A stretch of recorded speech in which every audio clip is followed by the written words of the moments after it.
It's Saturday! You know what that means! It's an explosive start to AEW's WrestleDream live on pay-per-view. I'm Excalibur, joined by Nacho McGinnis, Tony Schiavone, and this tag team battle is already underway. Jet Speed, FTR. This might be over. The cover made 1, 2, no! Gentlemen, this is unprecedented. These two teams were battling it out on the tailgate brawl. The match did not conclude before the tailgate brawl, so it's kicking off the pay-per-view here tonight. It's amazing. This has never happened before, and I'm so glad to be a part of this. I've done many pay-per-views. Never seen anything like this, ever. A pile driver avoided by Speedball Mike Bailey on the ring apron. The back body drop, and now the knees to the chest of Dax Harwood.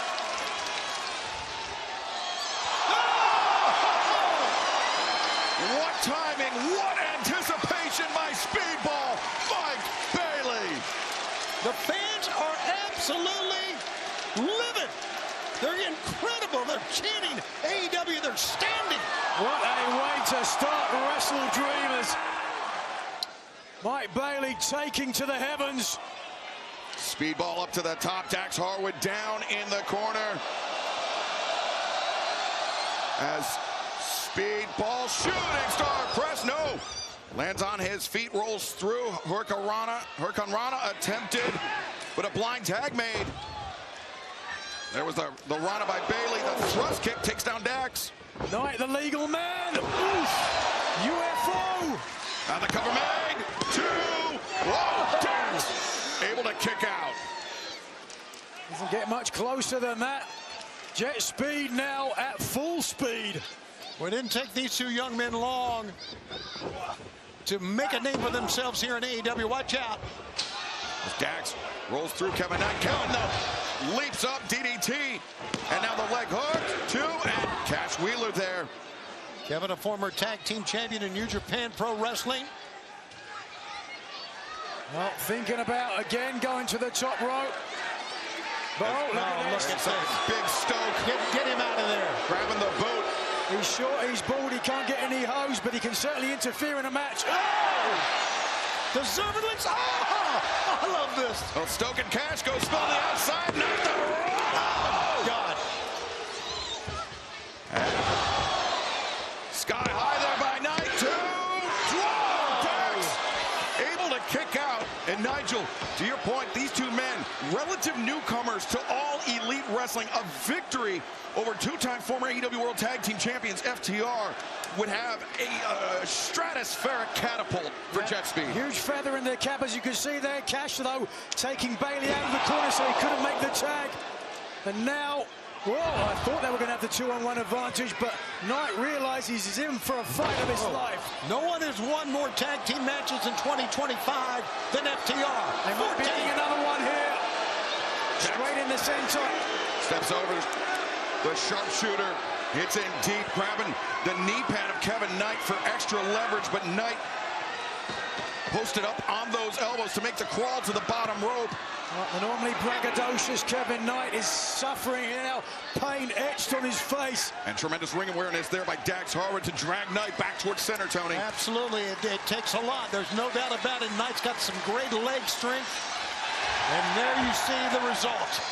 And you heard the result. They love themselves a little bit of jet speed here in St. Louis. They could probably fly as high as the arch. Dax Harwood, Cash Wheeler, FTR, the advantage on Kevin Knight. You saw Speedball Mike Bailey laboring on the outside. So even if Knight were to make it to the corner, he would find no relief from his tag team partner. And that's because Cash Wheeler went over to that corner and took him from that corner. Veteran experience, here it comes. We've seen this before, and so is Mike Bailey. Speedball Mike Bailey. He interrupted it. And it's scouted. Dax goes down, but Cash splits off the legs of Bailey. Rough landing for Speedball. What's going on here? Wait a second, FTR now. Both men on their no. feet. Shatter Machine! Come on. 1, 2. The shooting star knee drop to break it up, but Guys, Bailey was in the right place at the right time, or that would have been over. Well, Bailey had to be, hold on a second. They are on their feet here, taking a big leap of faith. The knees into the back of Dax, but also a little bit went through tonight.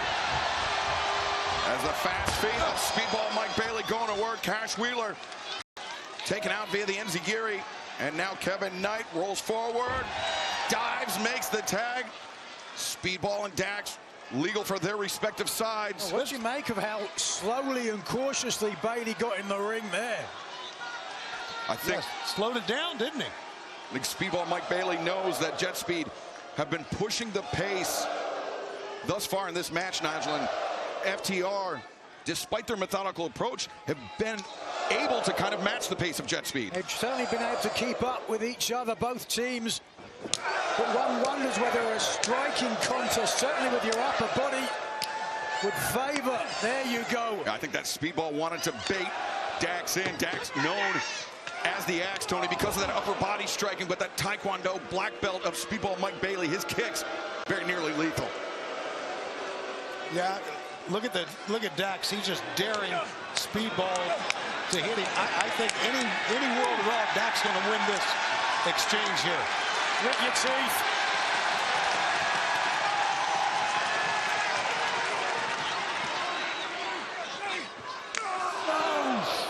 Both men firing right hands with the left boot, or excuse me, left foot of Speedball Mike Bailey into the face of Dax Harwood. Bailey very proud of the fact he wrestles in bare feet. He says it gives him better torque and traction on the ropes. Well, Speedball is looking maybe for that ultimate weapon in the corner. Dax Harwood had no intention of finding out. Dax. Look at this. Here they tried this earlier, but Dax it was going against the old adage. He puts Bailey in the corner. The power and the Bailey and the knees.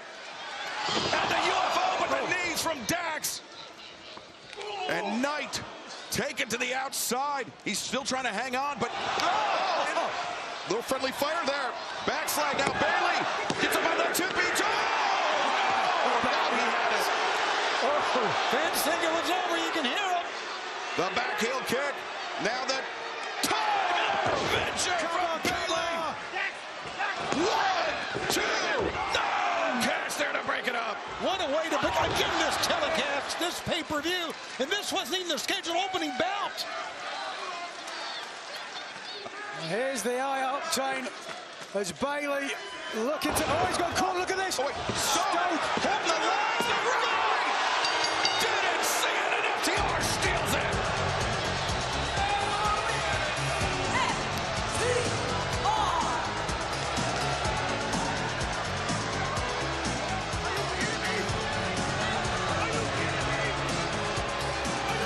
Grand larceny by FTR and Big Stoke here tonight. But the official did not see it, so couldn't call it. And look at Stoke, how happy he is. Whoa. Jet Speed, despondent. They know what's happened. They got caught with their pants down. You hear the very audible disagreement from the crowd in St. Louis. They are not happy with how this match ended. Jet Speed, I think had it not been for the intervention of Big Stoke, could have been moments away from defeating one of the greatest tag teams on planet Earth. They certainly were moments away, but just when it came down to the wire, they fell to one of the oldest tricks in the book. Yeah, you know what? They stole the win is what they did.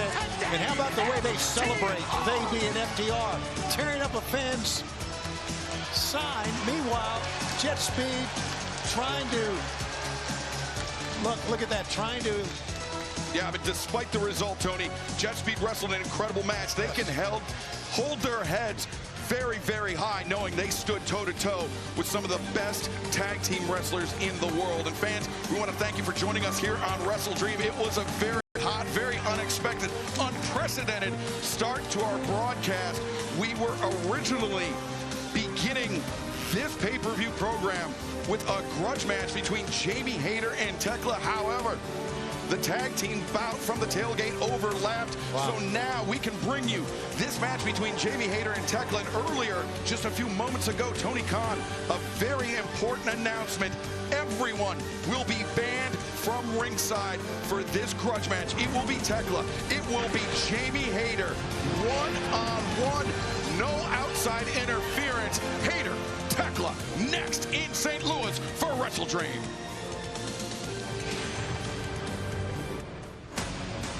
Have you had time to think about what's next for you yet? Well, Renee, that is the question. The lights are out. Oh! Tekla, the toxic spider. I've been around the world, and I'm not impressed. Wrong place at the wrong time, and now you are again. Jamie Hayter is back in explosive fashion. You want to go? Let's bloody go, because you'll soon find out, sweetheart. Blood and guts! The unfinished business is my favorite kind. Are we dreaming? Line them up. I will dissect and destroy you until everyone in AEW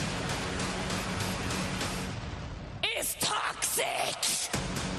Jamie Hayter, Tekla. one-on-one. Before we turn our attention to this match, let's go to the ineffable Tony Schiavone standing by with an extremely special guest. Well, fans, as you know, St. Louis is one of the great wrestling cities in the entire world. Wrestling at the Chase, wrestling at the Keel, here at the Shavitz Arena, one of the greats of all time is the legendary Lou Thesz. With us, the wife of the late great Lou Thesz, Charlie Thesz. Let's make Charlie very welcome here with our AEW crowd. How are you doing, my dear? Any better, I could not stand it. This is wonderful. Great, great matches, great memories. Thank you so much for having me here. It's great to having Charlie Thesz with us once again. Hope you enjoy the matches and watch out, stay out of these guys' ways here at ringside. Absolutely. I love it. And it's been a long time since I've been in St. Louis, so it's wonderful to be back. Thank you guys so much. Lou's home. Thank you. Let's hear it once again for Charlie Thesz as we go back to action.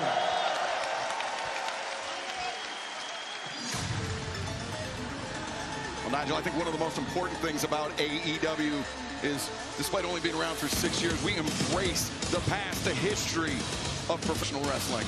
From the past, perhaps now to the future.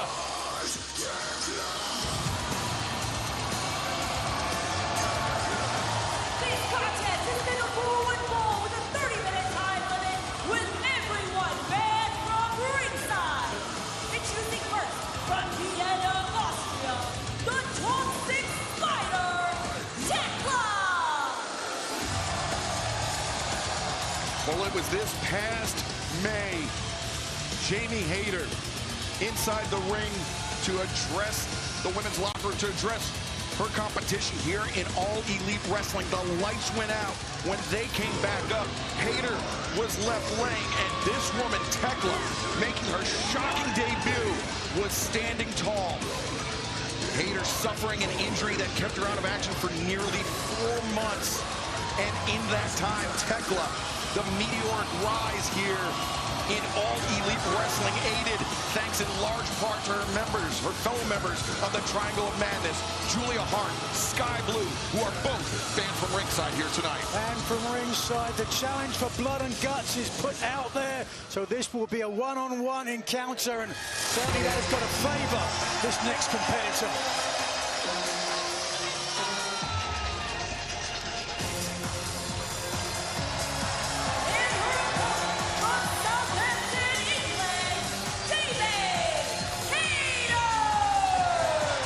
Jamie Hayter, the black robe, the red scarf paying homage to one of the great trailblazers of professional wrestling, the late, great Antonio Inoki. Again, AEW embracing pro wrestling history that came before us. Oh, look at that, it's nice. Up there for Charlie Thesz. Sure, Inoki and Thesz would have been an incredible matchup, certainly. And this is poised to be an incredible grudge match. Jamie Hayter, the 7th ever AEW Women's World Champion, defeating Toni Storm to win the title in 2022 at Full Gear.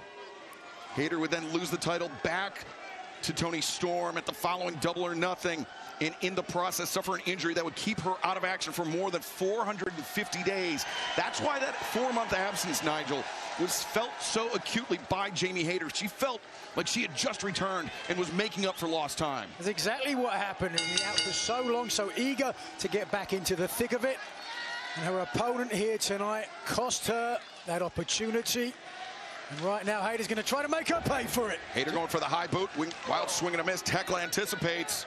Jamie's title reign was only 190 days, like you talked about, Excalibur.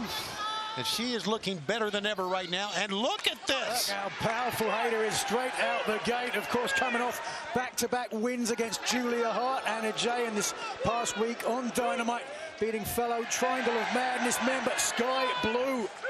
But it was Tekla who we heard saying wasn't impressed with any of those victories. Now Hayter bringing Tekla back up to her feet via the throat, throws the elbow into the jaw, and Tekla returns fire. I think we can all say we've not seen a wrestler, male or female, come in AEW with such an attitude as Tekla. I mean, you have to remember, Tekla, she was fired from Stardom in Japan for attacking the president of the organization. They had no recourse. I mean, she is somebody that is just, I mean, cannot be fenced in, cannot be caged in. She marches to the beat of her own drum. Yeah, out of control is another way to put it. She won 3 titles during her Stardom run. That ended, like you said, Excalibur, when she attacked the president, which is unprecedented. And one of those titles, the Goddess of Stardom title, which also Jamie Hayter wore in her time in Stardom.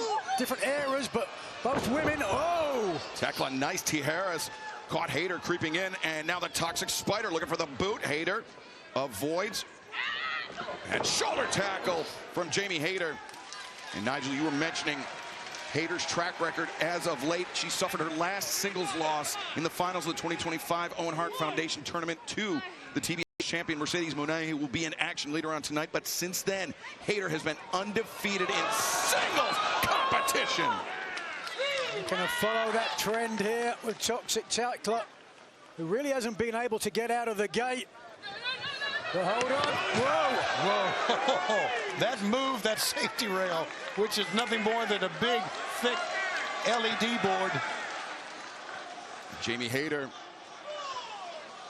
hoping to complete the trifecta here, defeat all 3 members of the Triangle of Madness. And remember, it was Hayter and Amanada just a couple weeks ago throwing out the challenge to the Triangle for blood and guts. And we know that blood and guts will be taking place coming up in just a few weeks in Greensboro. We've not heard the Triangle answer the challenge yet, but actually in front of Charlie Thez here. Look at her, she's enjoying it. Oh, Charlie Thez is holding her hands. Oh, she just let go. Please, Nigel. She was not holding her hands. How dare you like it from my vantage point. Impugn the integrity of Charlie Thez here. Absolutely. By the way, Blood and Guts is on the 12th of November on a Wednesday night. See? Jamie Hayter shaking a hand. It wouldn't surprise me if they were in cohesion together. Cahoots, if you will. Oh! Hayter spent too much time on the outside and paid the price. Tekla, a very powerful boot. Wow, she got her head rocked, did Jamie Hayter, on that one. But look at this. The Toxic Spider taken to the top rope. And we've seen her take big risks in the past tonight. No exception. These women are something else. They battle, they fight. What it's all about. We've talked about the depth in the AEW women's division, and whoa, wait a second. Really stuck the landing. You saw the impact driving the former AEW women's champion down into the mat. And Jamie Hayter, she missed all of that time, that 450 days, Nigel, because of the back injury she suffered at the hands of Toni Storm. And certainly Tekla would be aware of that. Well, they're right there behind us. And that injury could have been exacerbated by the crossbody from the top, and certainly could be exacerbated by being sent into the barricade repeatedly. And Tekla, I think, making a point to do that right in front of Charlie Thez. And Tekla is From your hand.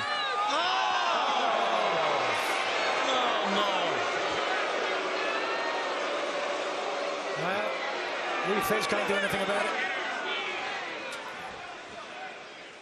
Nigel McGuinness, everybody. Well, the Toxic Spider returning the former AEW Women's World Champion to the ring now, looking for a quick pin, a cocky pin. Yeah, why would she do that? She feels she has the advantage here, and sometimes, Tony, if you can get in the head of your opponent, that will give you more of an advantage. It will frustrate them even more. I knew you would have an answer. Cover. Press made. Hayter able to kick out. Tekla pushing the issue. A second pinning predicament. A third. And that's the way that Tekla works. You know, she has never sought to deceive. She has openly weaved her wicked web since she first attacked Jamie Hayter back in May. I like those 3 tries to get a win. That's pretty cool. Well, yeah, Tony, I'd be inclined to agree with Nigel that Tekla went for that cocky pin, forcing Jamie Hayter to kick out. The 3 following pins, forcing Hayter to expend more and more energy to escape the pinning predicament. Here's the reality as well. Oh, wait a second. Oh, we've seen this before. Setting up perfectly. Modified tarantula of sorts.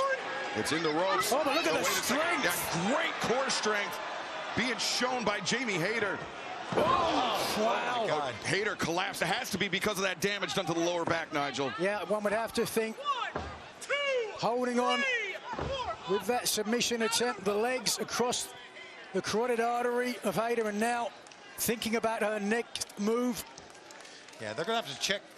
Bryce Remsburg's got to check in with Jamie on that. He knelt down. Yeah, doing so. He's not backing Tekla off, so he's judging Jamie Hayter to be fit to continue. Tekla, though, now with the Spider toying with her meal. The flat of the boot being driven in the face of Hayter. It would appear, Tony, that Tekla believes she has this match well in hand. I think she feels it's only hers to lose here because she is in dominant form right now. Well, taking a lot of time, though. Giving Hayter the opportunity to fight back, but straight away shutting her down. Vicious, fierce Tekla. Said she was misunderstood in Europe, kicked out of Japan. But here in AEW, she has really found her voice and venom. Yeah, Tekla, I mean, has just been such a vicious presence since arriving in AEW. And we thought, you know, the Sky Blue, Julia Hart, the Sisters of Sin, we thought that they were sinister enough as it is. And then you add the Toxic Spider to the mix, truly getting a triangle of madness. And before she was kicked out, had multiple unpaid fines, 2 suspensions. To the administration that started. That's right.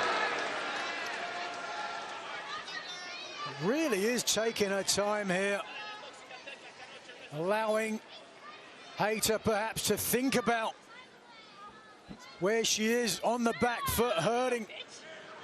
You know, we mentioned that we have not heard the Triangle of Madness respond to Jamie Hayter, Queen Aminata's challenge of Blood and Guts coming up in just a few weeks.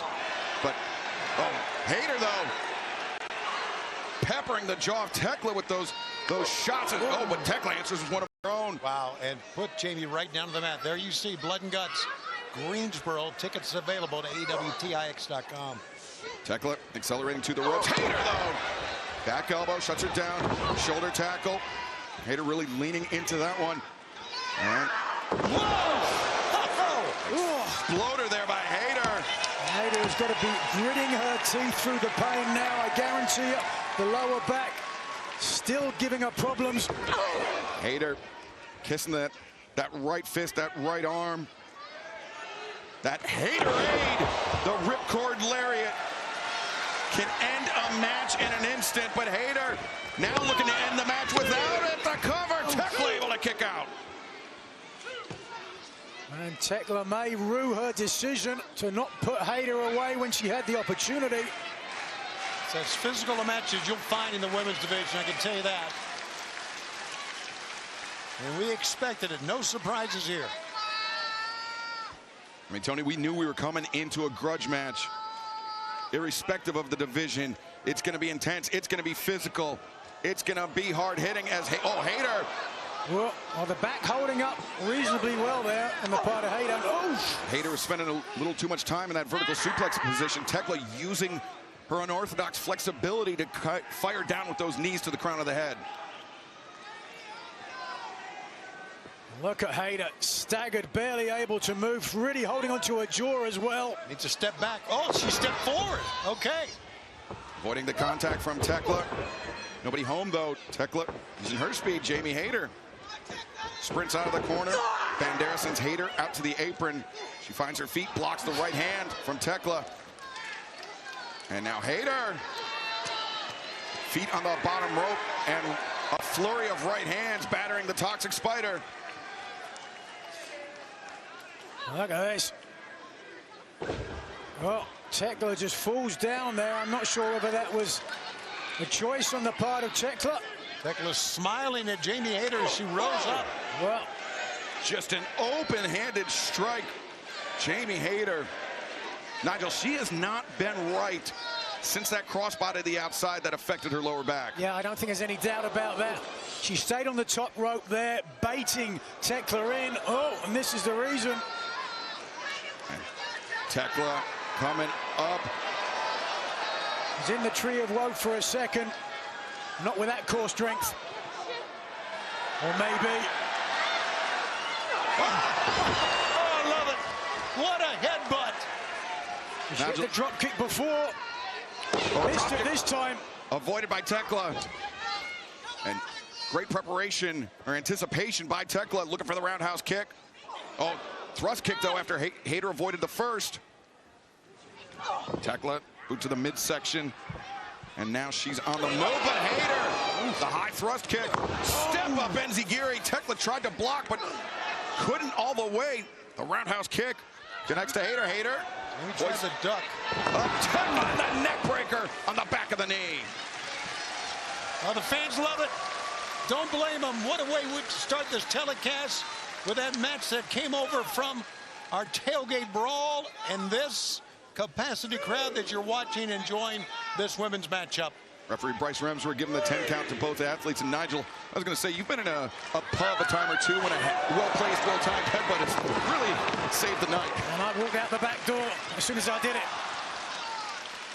Sounds like you. Thank you. They wouldn't let you in a pub. Right now, Tekla and Hayter. Whoa, this has really become a war of attrition, as we might have guessed. Yeah, both competitors really leaving it in the center. Hayter up to a single knee, but look how Tekla just keeps coming back, bent over herself like that. Yeah, you talked about her core strength that's on display here. Oh, wow. Tekla just lined Hayter up and cracked her in the jaw. She warned her, too, and Jamie had no defense for it. Jamie wide open there, but look at that, firing back. Whoa, oh. Hayter delivers the boot. Tekla crashing down Hayter. Now looking for that short arm lariat. Tekla on the move. Tijeras. Oh, into a submission. An iron octopus of sorts. Yeah, the head completely captured, though, in the legs of the Toxic Spider. A fight that both women wanted ever since the Spider Tekla returned our fingertips away, but look at the added torque. Pulling Hayter away from the ropes, right in the center. This could be it. Jamie Hayter carrying the weight of her opponent, but brought that right hand out, and the back breaker delivered. Remember when the Toxic Spider first arrived at AEW? It was May of this year, Tony. Jamie Hayter had center stage, the center of the ring. The lights went out, and Tekla, the Spider, look at this. Struck then, and now Hayter once again in a submission, trapped inside the Spider's web.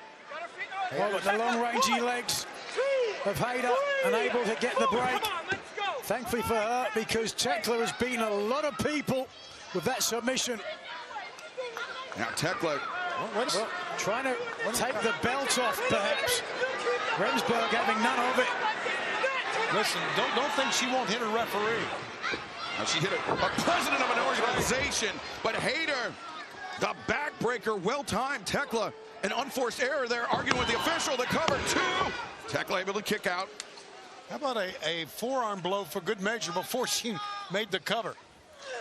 Back suplex. No. Tekla finds her feet. Hayter.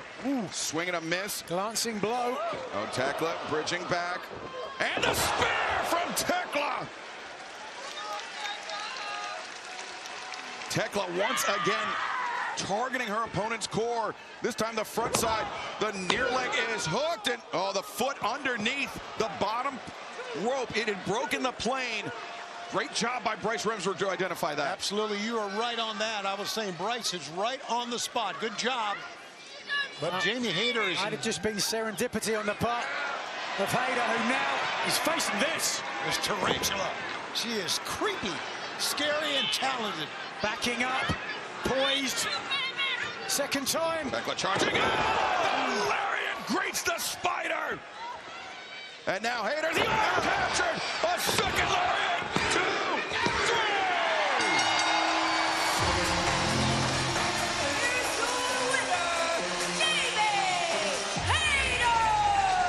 Jamie gets her revenge. Hayter really had to earn every one of those 3 seconds. Nigel, Jamie Hayter, as Tony said, got her revenge for the attack by Tekla, but at what cost? Hayter obviously still not fully healed from that lower back injury. And there you see Queen Aminata embracing Jamie. Aminata has lent a helping hand to Hayter in the fight against the Triangle of Madness. There are the other 2. Sky Blue, Julia Hart, standing atop the ramp. Triangle of Madness, how will they regroup? How will they recover? We will find out. But right now, fans, tag team action with $500,000 on the line. Matt and Nick Jackson, the Young Bucks, Luchasaurus, Jack Perry, Jurassic Express, next. That is not dead, which can eternal lie. Jungle Boy, Jack Perry, Luchasaurus, Jurassic Express. The things we love most can be lost. Nick Jackson grabbed that bag of cash. $500,000 for Matt and Nick Jackson. You lost everything? Can we choose to be better? Oh, wait a second. The last time we saw him, he was aligned with Matt and Nick Jackson, but now... To rebuild. It's Luchasaurus! What a moment!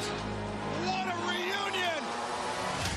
It can all change in the blink of an eye. Yeah, I need a money match. I'm desperate, okay? We can be swept so far away from who we ever thought we would become. In the professional wrestling business, we call this a callback. Down goes Jack Perry. Can we hear the call once more? $500,000 on the line. Jurassic Express, the Young Bucks, WrestleDream. To ride again.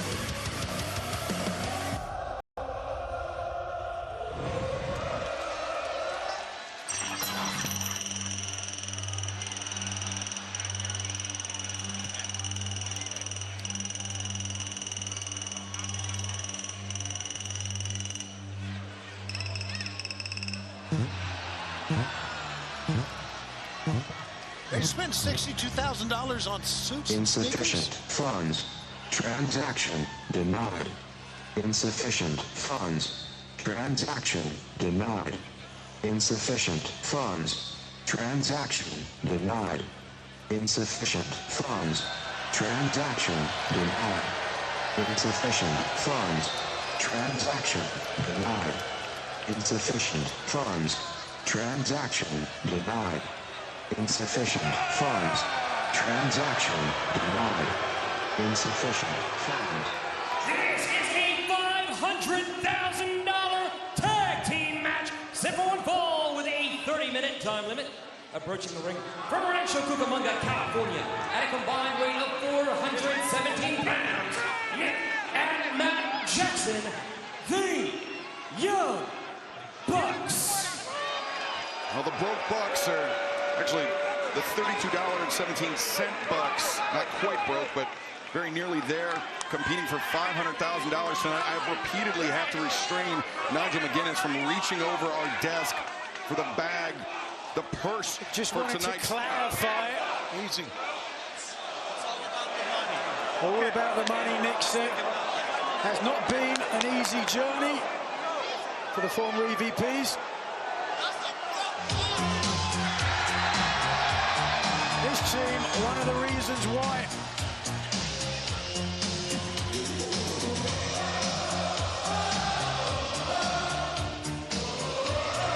And they're going to take a combined weight of 465 pounds. Jungle Jack Perry, Luchasaurus, Jurassic Express. You know, guys, I think it's a little bit more than just about the money. I think it's about personal vendettas and feelings being hurt. Recently on iHeartRadio's Battleground podcast, the Young Buck said Jack Perry, we worked with him for the last year. He comes back, turns his back on us, so we don't even consider him a friend anymore. Certainly understand that. Well, that is one perspective on how things went down. Jack Perry taking a lap around the desk. A glance at the desk, or at the bag, and it was Jack Perry who took up metalworking in his time off, began crafting handmade knives, and sent Matt and Nick Jackson a special delivery. A custom knife. That was a threat. With a message that said, for the next time you want to stab me in the back.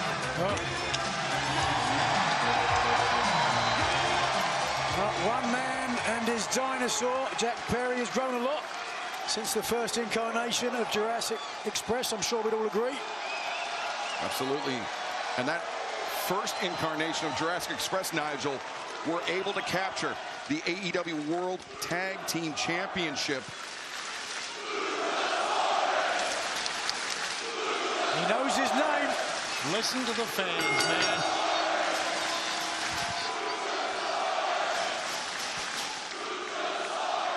They want to see the dinosaur.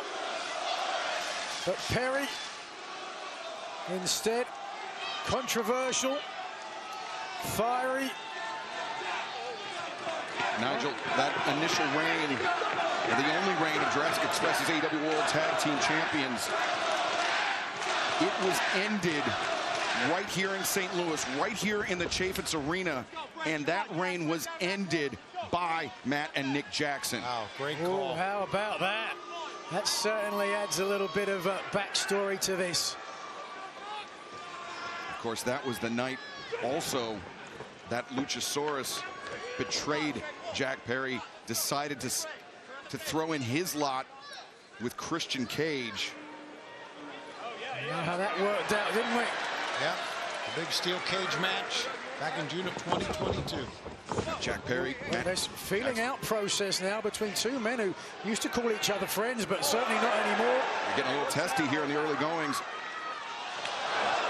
Oh, shot across the windpipe at Nick Jackson, former AEW World Tag Team Champions, three-time former AEW World Tag Team Champions in their own right. And also, Tony, a team that Jurassic Express has never beat in tag team competition in their careers. So this would be a big, big comeback for Luchasaurus and obviously Jungle Jack if they can do it. Oh, Jack weaving his way out of the double hip toss attempt. Makes Jackson's good. Nick Jackson down, the Hurricane Rana, the drop kick. You see Nick, that bright blue tape on his ribs, a target. Look at that, Matt Jackson giving Perry a clap there. Yeah, some mocking applause from Matt Jackson, but now the big dinosaur Luchasaurus into the match, hammer throw. And lariat from Luchasaurus. Fans love the big guy, and why shouldn't they? I mean, he's really had quite a career here in AEW.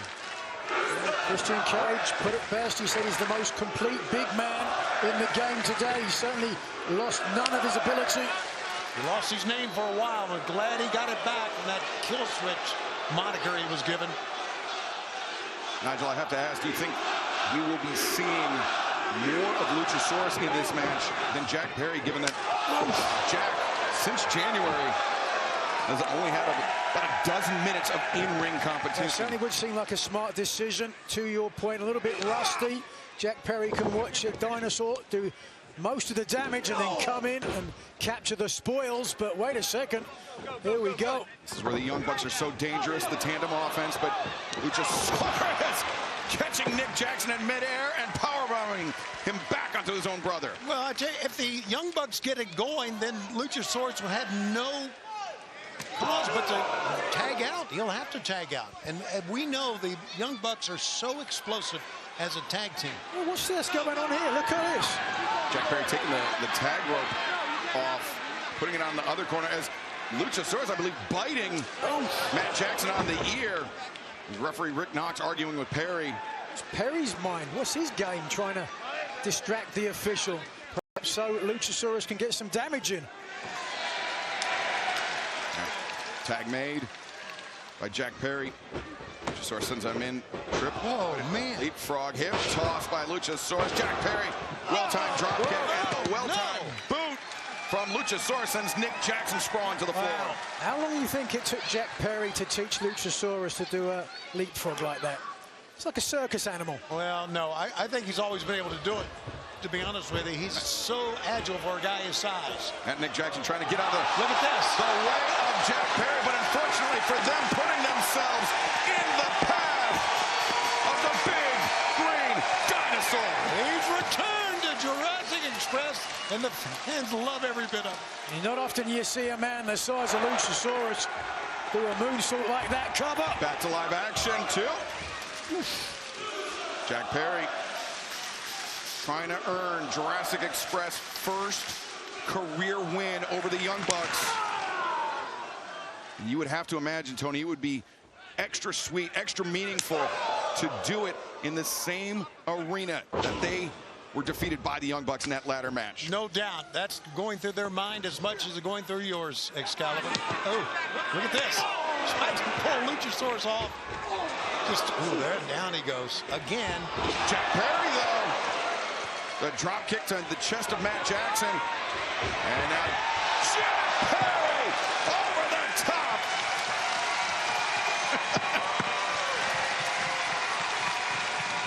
Sitting down on the job. How about that? A wry smile from Jack Perry. Took a big risk, though, but both of the Bucks there trying to brace against the impact, but just couldn't stop him. This is only the second tag team match. Once again, this is use a fan match. What is going on here?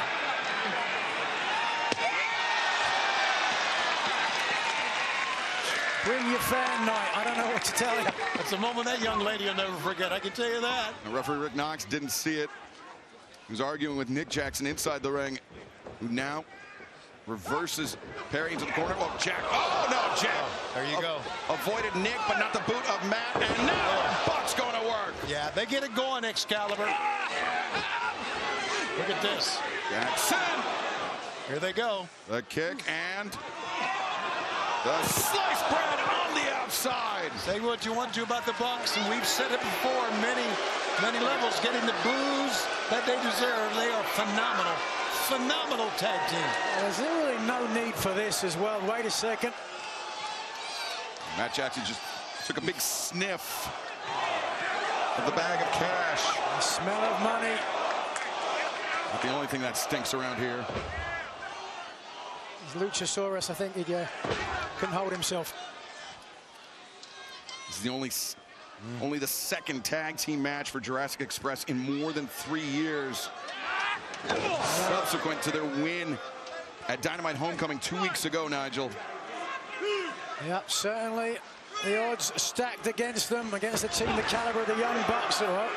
Again, a step ahead of Jungle Jack Perry.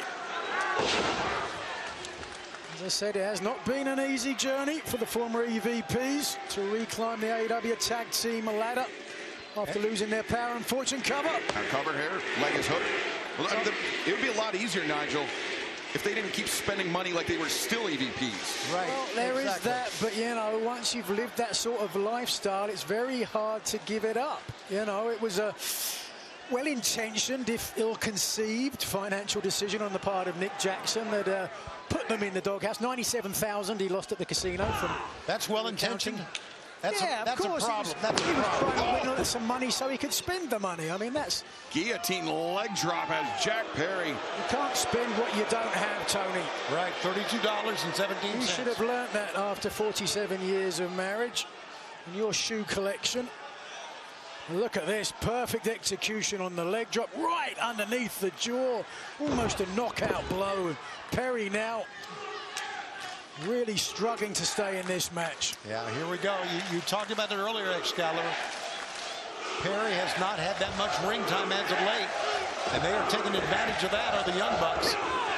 Yeah, Nigel, you and I both know very well that there is no substitute for in-ring competition. You can train all you want in the gym, but inside the ring, it's a completely different animal.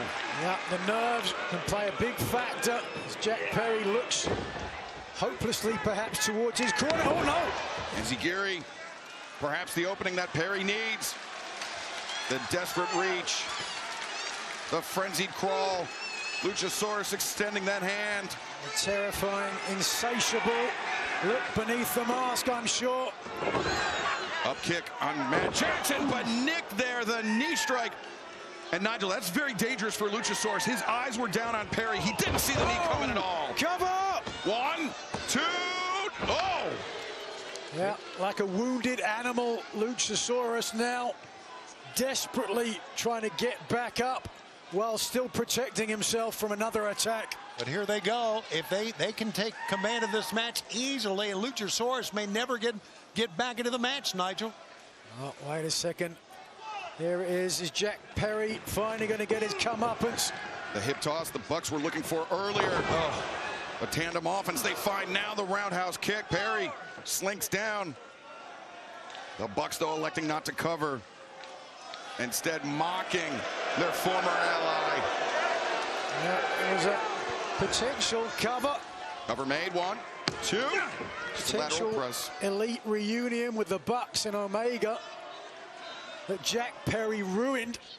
I know that Perry much ruined it as the Young Bucks ruined it. After potato.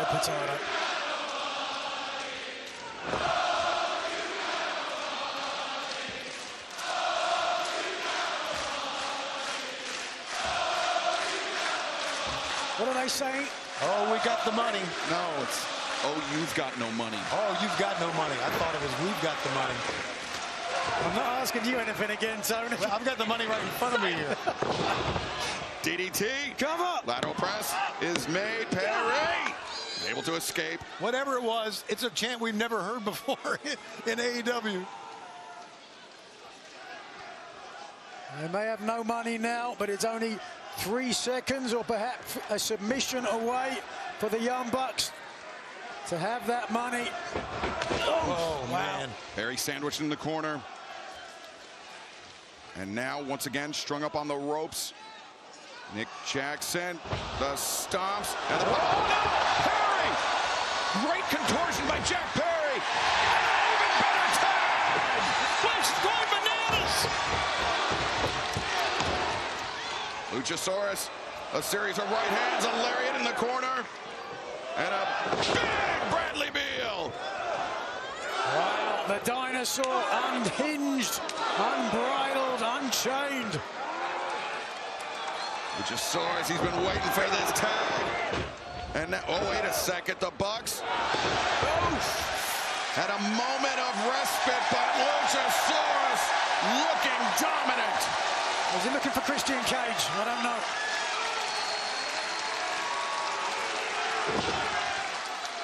We can't see all the way to Toronto. Right now, though, the big dinosaur looking to end things for Jurassic Express. He remembers that prior loss. Yeah, that keenly felt loss just over 3 years ago. Well, that knee caught Luchasaurus in the side of the head. Could be setting up for it. Oh, no. Just how they mock Jack Perry. Looking to mock Luchasaurus, but Luchasaurus springs to his feet. Bucks slip free, super kick, no. Luchasaurus falls through. Kick takes down Matt. And now Nick Jackson. Oh, what a choke slam! Strong, quick. Wow, and what a reach for that leg. And Jack Perry with the assist. Oh, my God. Oh, Hurricane Rana. Here it comes. The cutter. The cover. Oh, Nick Jackson just barely kicking out. He wants his casino money. Jackson, just look at this from a tombstone position, slung up and then impact right underneath the jaw. That is a big man to have on top of you, yet still kick out. Great teamwork from a team that hasn't been back together that long. You know what? You're used to a guy as your teammate, Nigel. Jackson wanted the money match. He's got it now. But can he hold on? This $500,000 battle. A razor-thin margin between these two teams. As Perry over the top of his tag team partner Luchasaurus with the blind tag. Jack now trying to fight a 2-on-1 battle against the brothers Jackson. Nick sacrificing himself to deliver that German suplex with the extra momentum is now. Oh my God. How about that? Nick Jackson. There's nothing Perry can do about this. Completely defenseless. His hands were down. His head was exposed. Phenomenal teamwork. They're going to try to do this once again. Look for it earlier. Finds it. And now the Bucks, the cover. 2. Very, very close kick out. Yeah, let's hear for Jack Perry because he got his butt kicked on that exchange and still is in this freaking match. Except he escaped the first attempt with a Hurricane Rana, but this time the Bucks would not be denied. But $500,000, $500,000 still hangs in the balance between one of these two teams. And Tony, you saw the body language of Nick Jackson there. Perhaps some frustration setting in on the Bucks. Maybe not expecting this much of a fight from a team that has never beaten them and a team that has really only a few minutes of teamwork in the last 3 years. Well, maybe they got too much money on their mind as well. Let's be honest, the Young Bucks need the money more than Jurassic Express. This might get it for them. Oh, wait a second.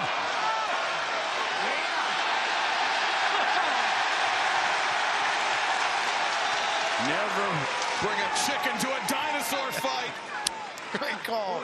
Who are you calling a chicken? You. Okay. Oh, no. Super kick. Staggered Luchasaurus. Jack Perry staggered. And over the top, the cutter.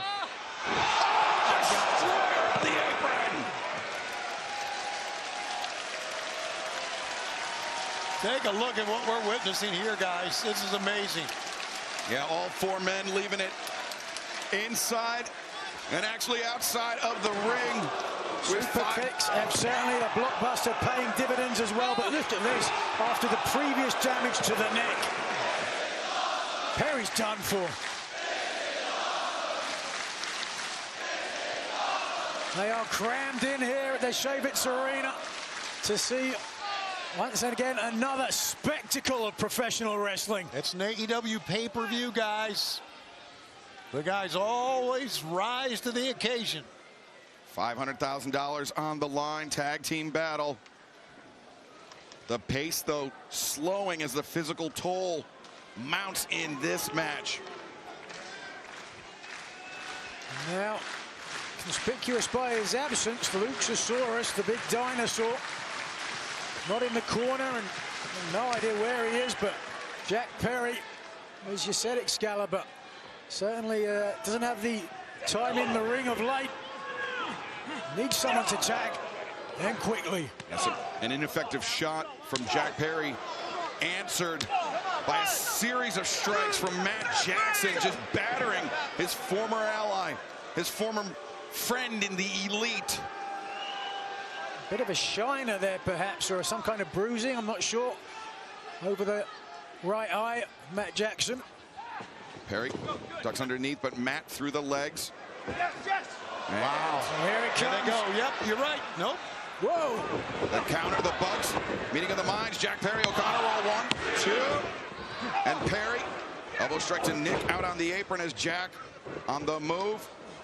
Vaults over. He tried this before. No. He landed it before, but the Bucks counter the powerbomb by Nick Jackson. And now, package. Driver with the stomp. That's it, guys. Takes out Luchasaurus. Cover inside the ring. No! Can't believe that happened.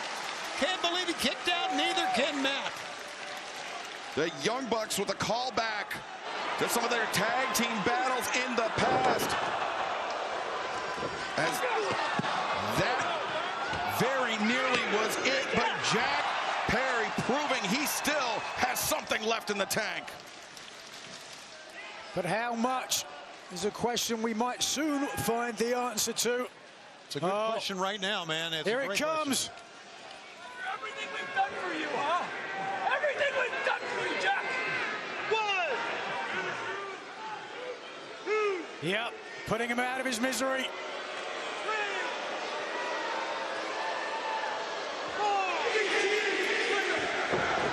Oh. Perry avoids the BTE trigger, and now Jack's a fighter, man.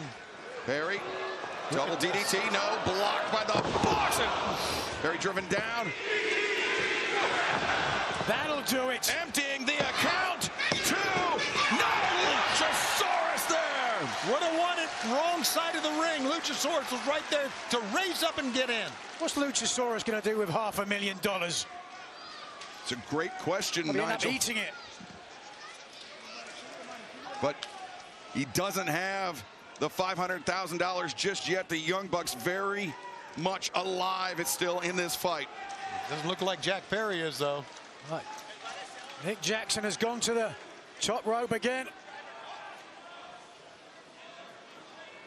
Now perhaps another throwback, the more bang for your buck. No. Perry. Look at that. Steps off the back of Matt.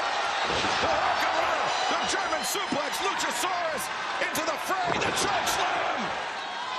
The moonsault. Incredible. And Perry. Destroyer.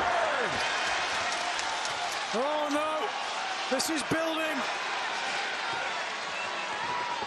Luchasaurus with Matt Jackson on his shoulders. Jack Perry, the Escalade, Doomsday device. 1, 2,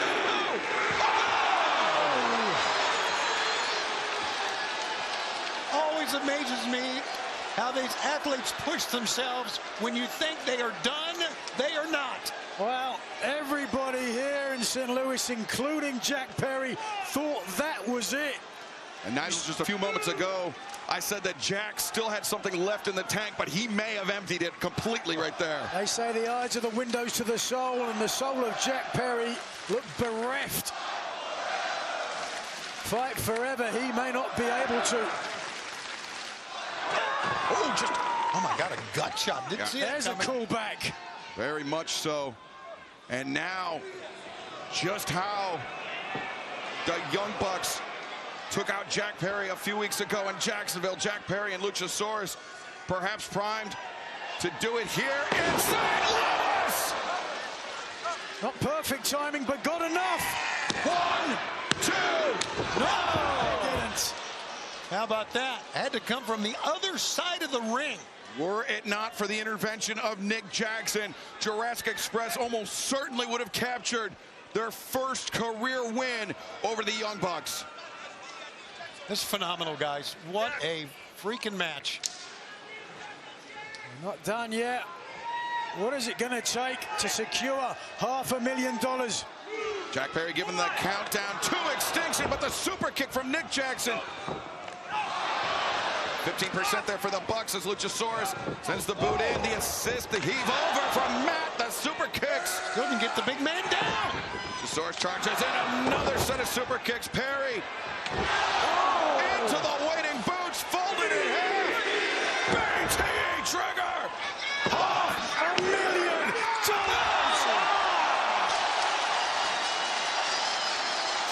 Again. Pushing themselves. All 4 men.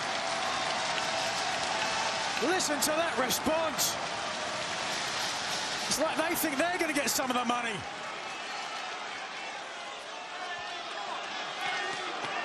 One more time. A beleaguered Jack Perry being brought to his feet.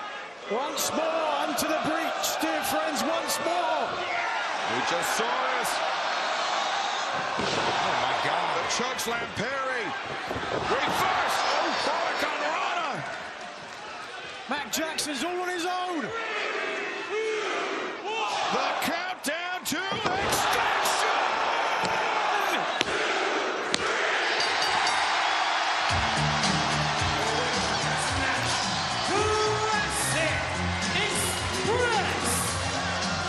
It's not as good a tag team match as we'll ever find.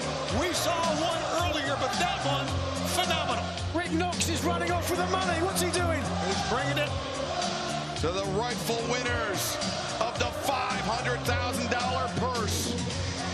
Made that much sweeter by capturing the victory in the building, the very same arena where Jurassic Express's title reign as AEW World Tag Team Champions was ended by the Young Bucks. Incredible matchup, and this is what it took to finally secure the money. 3 seconds, but $500,000 go to Jurassic Express. $500,000 exercising the ghosts of the past and defeating the Young Bucks for the first time in their careers. How sweet must it be for Luchasaurus and Jack Perry tonight in St. Louis? Oh, wait a second. What do we got here, Nigel? Jack Perry has second thoughts. Perhaps he's going to share the money.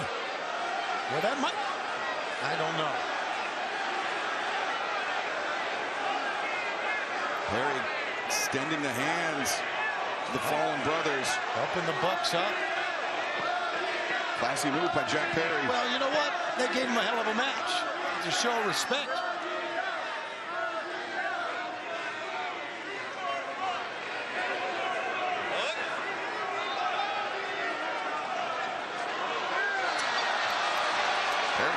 What a buyer for friendship. Whoa!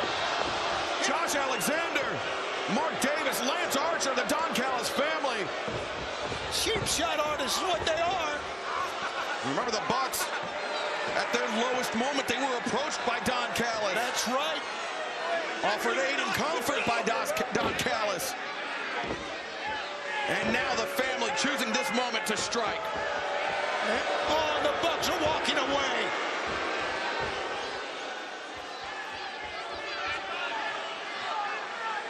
I wouldn't want to take on the Don Callis family after a match of that caliber. Well, nonetheless, they are abandoning Jack Perry and Luchasaurus to 3 very dangerous men, Nigel. They're not dangerous men, I don't think. It is. Yes, sir, Kenny Omega. A man with a massive vendetta against Don Callis and his own checkered past with Matt and Nick Jackson.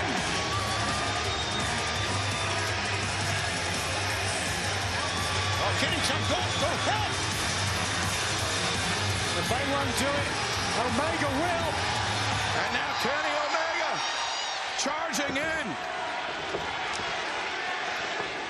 Trying to fight 3 men on 1. But even Kenny Omega can't overcome that. But Jack Perry, look at this. Perry's thrown his body at the family. Remember this past week out, Jack Perry took that shot, shoving Kenny Omega out of the way. Yeah, Omega teaming with Jurassic Express this past week on Dynamite. Omega, he didn't know if he could trust Jack Perry. The win this past Wednesday proved it. And now Omega returning the favor from Wednesday to Jack Perry and Luchasaurus here tonight on WrestleDream. I love what I'm seeing here, guys. I really am. Think they're going to give Omega some of that money? They very well might. But what a sight that is to see Jack Perry and Kenny Omega bury the hatchet. United here in the face of the Don Callis family. And Kenny Omega, some unfinished business with Josh Alexander.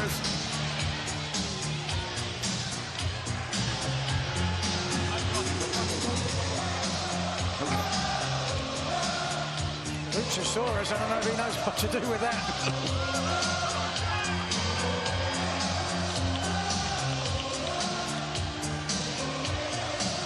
It's quite a moment. Look at the fans. What a great wrestling city St. Louis is. And yet another off and running spectacular pay-per-view telecast. And we still got, my God, we still got championship matches. We got vendettas. And an I Quit match. And an I Quit match. You're right.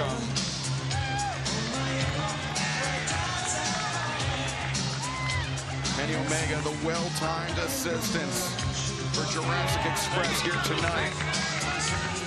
Jurassic Express leaving with that $500,000. The winner's purse here tonight in St. Louis.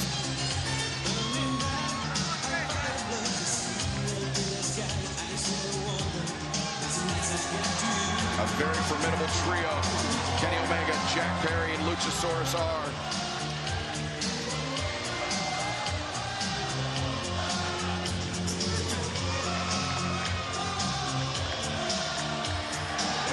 Omega celebrating Enochiism here tonight at WrestleDream.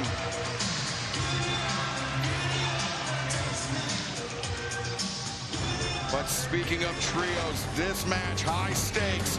Not only will it be a Tornado Trios match, the winner of our next contest will be the #1 contenders for the AEW World Trios Championship. Will it be the Demand or the Hurt Syndicate? We will find out next. The end of this war, MVP, that you started. You three will respect us. Ricochet, the Spirit God! Got him. Maybe I'm not quite the wrestler that I used to be. But one thing I know I can do better than all three of you is fight. Ricochet surrounded by the Hurt Syndicate. Congratulations, MVP. It took the three of you to put down little old Ricochet. Are you afraid of my guys? Y'all are in the business of hurting people, and you must have forgot that we like to be hurt. These two teams have an intense rivalry. Ricochet came in behind the referee's back. MVP just wiped out Ricochet, but the damage may be done. We did something that has never been done. A first ever pinfall on Shelton Benjamin and Bobby Lashley. Did we silence the critics? In singles we're split, in tag we're split, in six-man we're split. Saturday, our pride is at stake. A Tornado Trios match. It's going to be another violent encounter. After WrestleDreams, You get put.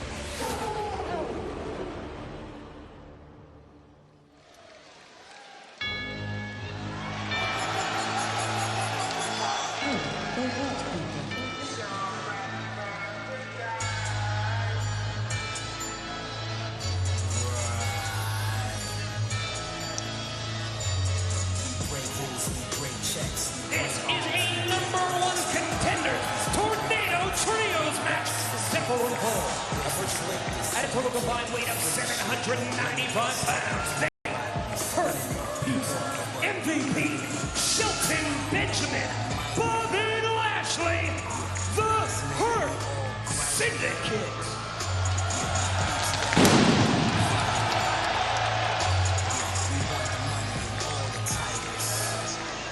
Well, the rules of a Tornado Trios match, very similar to the rules of a Tornado Tag Team match. There are no tags required. Oh, wow! The Demand! Jumping on the Hurt Syndicate from behind. There are no tags required.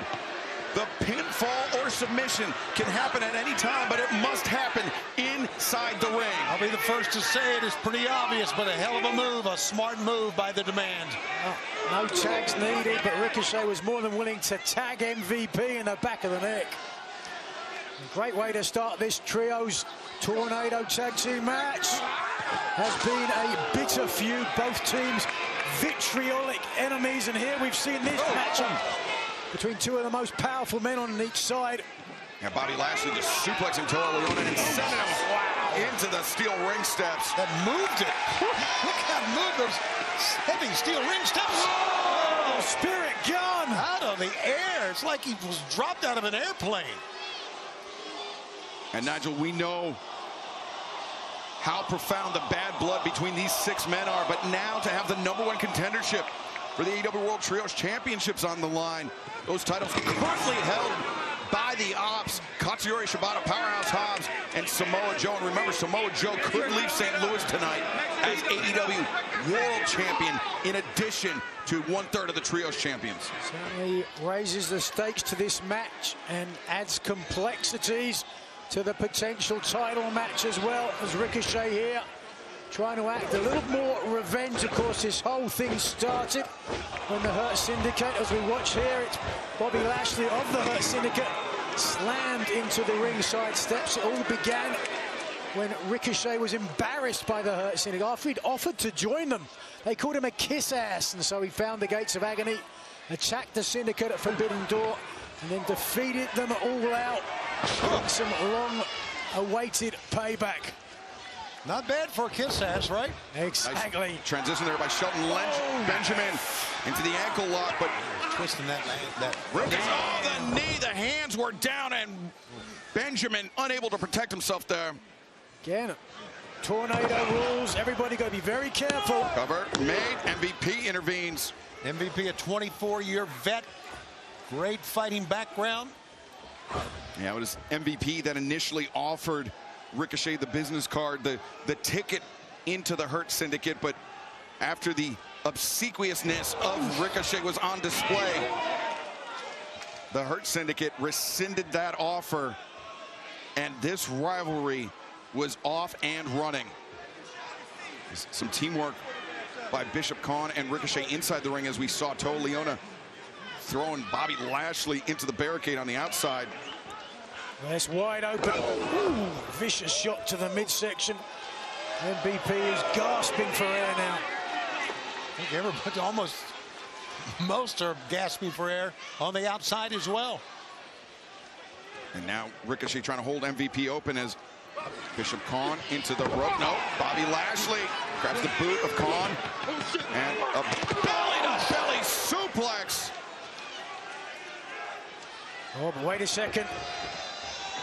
Ricochet the tope. Didn't knock Bobby off his feet.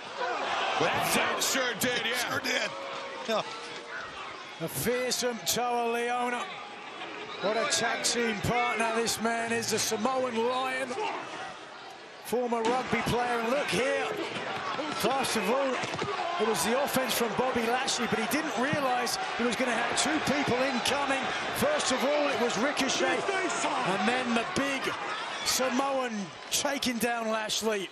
And when I saw Bobby Lashley executing that belly-to-belly suplex, I had a flashback to earlier this summer when Bobby Lashley threw Bishop Kaun over the desk, and I had nowhere to go but down. It was a great moment. No, it wasn't. It was terrible. It was a great television moment. Right now, it's Lashley splayed across the table. Benjamin, what's going on here? Oh, I know what's happening this. Yeah, we've seen this big powerbomb from GOA before, and now Benjamin and Lashley driven into one another. Ricochet in the gates of agony make their demand. Hurt Syndicate, not the only group that hurts people, as you're looking at it right now. Yeah. That hurts. All the weight of Benjamin driven down into the midsection of Lashley. I don't care how big, how strong you are. If you can't breathe, you can't do much.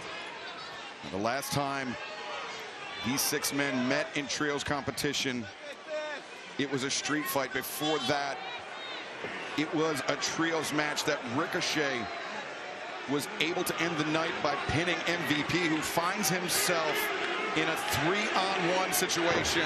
Whoa! Told you he was a fighter. Well, he certainly is, but in a 3-on-1 disadvantage, anyone's going down to the mat. And you've got to think the Demand have got some momentum, some confidence going into this past week on Dynamite. Now the first team to ever score a pinfall victory over Shelton Benjamin and Bobby Lashley, it was Toa Liona and Bishop Khan this past Wednesday night. They have done a great job here. They've taken a hit cover. Lateral press by Ricochet, cocky cover. They've taken out Lashley and Benjamin on the outside, which leaves a 3-on-1 advantage. And Tornado rules, they don't even need to tag in and out. This is a handicapper match.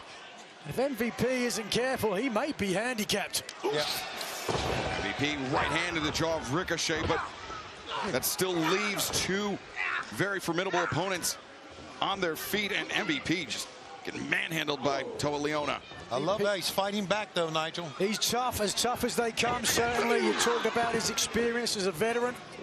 Black belt in jiu-jitsu. He recently gave the, former UFC heavyweight champion Josh Barnett a run for his money. The Demand once again singling out MVP. Ricochet shooting star press. 1, 2, no! Shelton Benjamin breaking up the pinning predicament. Like he was shot out of a cannon that time. He came running through. Well, it's very obvious what the strategy is here, and it's working. It's a smart decision. Once this was made a Tornado Trios tag match, that had to be the strategy. Of course. The Demand looking to punish MVP once again in the corner, but MVP ready for Ricochet. Sends him flying. Khan into the ring post. And Leona over the top, lands on the turnbuckle, spills to the floor. It's great evasive work that time by MVP. And if you're MVP, what do you do here? Do you go to the outside, take the fight to the man, or stay in the center, recoup? Oh, Bobby Lashley with Toa Liona trapped against the barricade, takes out Bishop Khan. I tell you, with Lashley on the run, I think you stay in the ring. Oh, Ricochet just had that lariat run through by Bobby Lashley, and Bobby Lashley is incensed. Lashley, an indomitable freight train. Superhuman, look at this. Driving the shoulder into midsection. Ricochet, you heard the footsteps of Bishop Khan. Takes him out, but now, oh wait, he's got Khan and Toa captured. Wow, that's athletic ability right there. Bobby Lashley is superhuman. A walking Armageddon. The almighty Bobby Lashley now. Wow. Ricochet up on the shoulders. Wow. Flips him over in mid-air and Terminator. Lashley, 1, 2, Ricochet able to kick out. Some great offense on display by Bobby Lashley. Lashley has beaten a lot of top stars with that maneuver. Just look there, driving the impact. Oh! But now back to live action. Ricochet using some fancy footwork, but Bobby Lashley using just his raw power, bringing Ricochet up to the top turnbuckle. Well, making Ricochet think about it. Ricochet coming to the top rope because he wants to try to escape this. Oh, but Lashley delayed vertical suplex inside the ropes, but he might get to do it. Yeah, but unfortunately he's going to get driven down by GOA. Ricochet, he paid the price for that, but Bobby Lashley, he paid for it as well. Oh, MVP, smart move there too.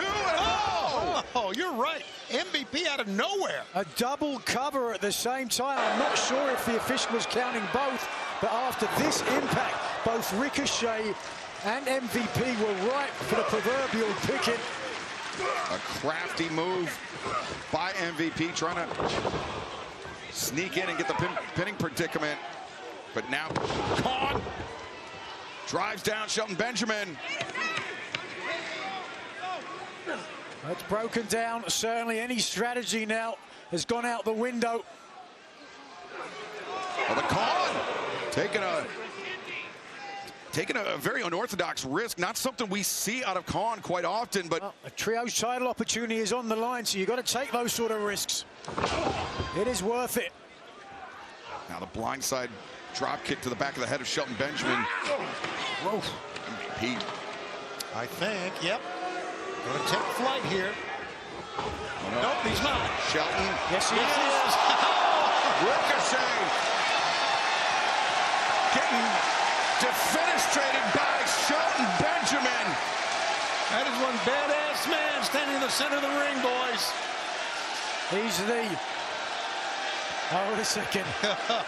Look at the mischievous grin on the face. The standard of excellence. Oh, even caught MVP in the mouth. But Nigel, that can happen. The adrenaline is flowing. You're not thinking about how you're landed. You're just thinking about how you're flying.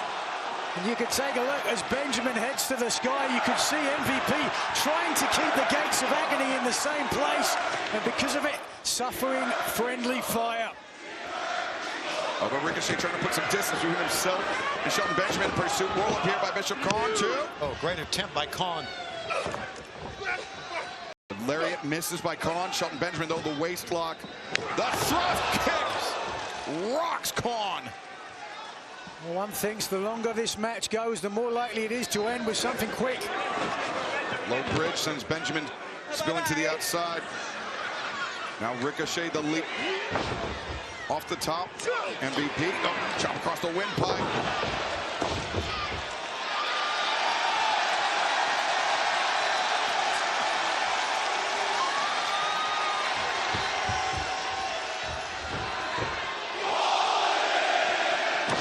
Well, they said it for you, Tony. MVP looking to end this. Beautiful fisherman suplex. Oh, but Toa Leona there to break it up. And back inside, we're getting this rivalry again. Now the two super heavyweights battling it out. Toa Leona now almost a $1 million Cobra clutch. dream, yeah, Cobra clutch. Bobby Lashley sinking down to a knee. Absolutely, and here comes Shelton to break it up. Great innovation. Yeah, but he rolled on the outside, did the big guy. Oh, no, look what we've got. Oh, yes, sir. Also Run the other way round now. Nowhere to go. Get out of there. And listen to the fans.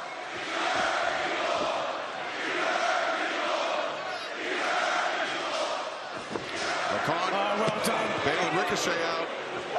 And now stepping into the lion's den. Yeah. High boot by MVP. Shelton steps up the knee strike, and now a spear from Lashley. Some payback. Yes. Your winners, the Hurt Syndicate. And now, as if Samoa Joe did not have enough on his plate tonight, he, Powerhouse Hobbs, and Katsuyori Shibata will have to defend the AEW World Trios Championship against the top contenders, the Hurt Syndicate. And as much as that payback for what the demand did, pinning the Hurt Syndicate being the first team to ever do that here in AEW. And revenge is sweet here tonight. You have to think perhaps they didn't get it all after Bishop Khan pulling out their intended target, Ricochet, and sacrificing himself. But be that as it may, to your point, Excalibur, an onerous task in future for Samoa Joe. He had better keep his focus on the AEW World Champion. Samoa Joe, Hangman Adam Page for the richest prize in our sport, the AEW Men's World Championship still to come tonight. But the Hurt Syndicate claiming the #1 contendership for the AEW World Trios Championship in a tremendous 3-on-3 battle.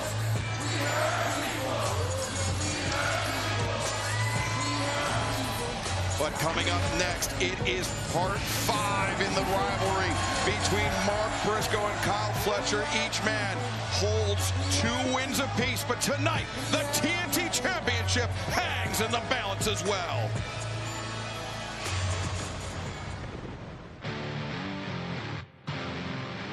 Seen it in your eyes, Kyle. I seen the fear. Standoff here between Briscoe and Fletcher. We ain't no strangers. What is it now? 2 wins for me, 2 wins for you.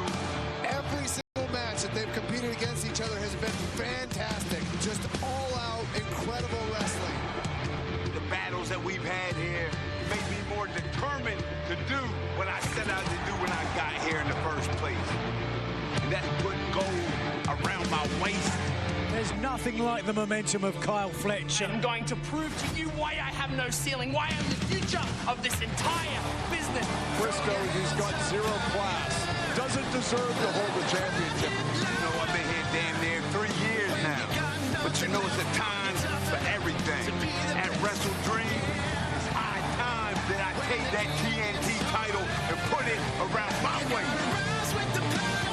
We all know on any given day, I have Mark Briscoe's number. About to drag you out into deep waters, boy. Better hope you don't drown.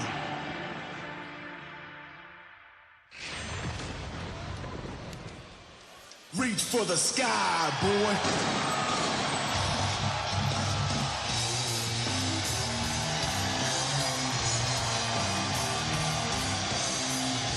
This match at football with a 30-minute time limit is for the TNT Championship. Introducing the challenger from Sandy Fort, Delaware, weighing 229 pounds, Mark Briscoe. Listen to that reaction greeting Mark Briscoe. Well deserved. Unpredictable and certainly endearing. Briscoe's been inspired by his faith, the belief that his late brother Jay is looking down on him. Reach for the skies has a profound meaning ever since Jay's passing. Will he see his brother crowned TNT champion? Briscoe told Yahoo Sports, there ain't nobody else like me on the roster. I want AEW gold, and he's got his shot tonight. Being accompanied to the ring by Don Callis from Sydney, Australia, weighing 249 pounds. He is the TNT champion, the Proto Star, Kyle Fletcher. Well, maybe Don Callis is not going to come out. Kyle Fletcher, a man who is an incredible athlete. Surely a cornerstone of AEW for years to come. But a man who has shared the ring with Mark Briscoe 4 previous times in his career in one-on-one competition. And they have split the series evenly at 2 wins apiece, including a victory for Briscoe in the 2024 Continental Classic group stage right here at the Chaffetz Arena. Memory might play a factor in this matchup for both men. Briscoe has long sought the TNT title. MJF curtailed his earlier efforts, but like the tortoise and hare, slow and steady has earned Briscoe a title opportunity. This past week on Dynamite, Briscoe built some momentum. Part of a team with the AEW Tag Team Champions. Might refer to them as Briscoe Dino, beating Fletcher, Archer, and Romero. No, we won't, Nigel. And Don Callis joining us, unfortunately, at the desk. Welcome, Don. Great to be back in St. Louis, especially for Kyle Fletcher defending the TNT title. Fletcher, perhaps a minor wardrobe malfunction there, but... Oh, you'd love that, wouldn't you? Quite frankly, yes. Yeah, we all would. Right now, trying to his 5th TNT title defense. Yeah, previously, it'd be his 6th, actually, defending the title against Tomohiro Ishii, Hiromu Takahashi, Commander, Orange Cassidy, and then 11 nights ago, Kyle O'Reilly at Dynamite Homecoming. Look at the shape of Kyle Fletcher. He's amazing. Looks like he's added a few pounds, Don. What can you tell us about his regiment in the gym? He lives in the gym, and I'm right there with him, giving him the spots that he needs, giving him the encouragement. He's got Adonis DNA. And you can't spell Adonis without Don. See what I did there? Smart. That's amazing. Be up on Shop AEW tomorrow. This is the thing here. Mark Briscoe is a great wrestler. Mark Briscoe is a tough wrestler. But Kyle Fletcher has the genetic advantage. Genetic advantage? I don't know about that. He certainly has the age advantage. You can make an argument that both men are seemingly towards the either end of each other's career. Briscoe, though, that gives a lot of advantage in terms of experience. Was looking for the Fujiwara armbar, but Kyle Fletcher able to roll out. But Nigel, to your point, Mark Briscoe, even in his own words, he spent the bulk of his career as a tag team wrestler. He considers himself to be in the formative years as a singles wrestler.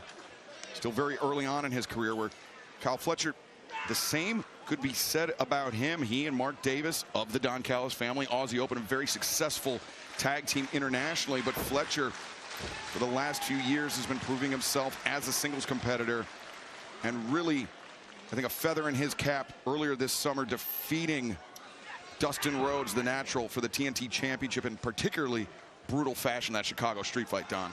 Yeah, well, you haven't seen Dustin back since that match, and we made sure of that. So what we say we're going to do, we do. Dustin Rhodes is currently recovering from a double knee replacement, thanks to the damage done. Oh, you laugh about something like that. Yeah, we like to break people's legs. You know that. Well, you know, also fans can point to last year at Wrestle Dream when Kyle defeated Will Ospreay. That was one of his marquee wins. A win that had the fingerprints of Don Callis all over it. Sure did. You know, I used to think I wanted kids, and then I had Kenny Omega. But since then, I can say Kyle Fletcher is the son that's everything I could have ever wanted in a son. He's just great. Used to say the same thing about Will Ospreay. Whoa. There he goes. Whoa, whoa, whoa, whoa, whoa, whoa, whoa. Watch out, they're headed this way. We don't want to be outside with this lunatic. Oh, Mark Briscoe.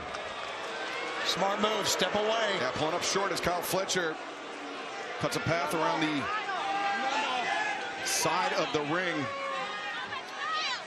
One even got Don Callis up out of his seat. Oh, Briscoe is insane. I don't want him anywhere near me. Nigel, you know Mark Briscoe very well from the time you two spent in Ring of Honor.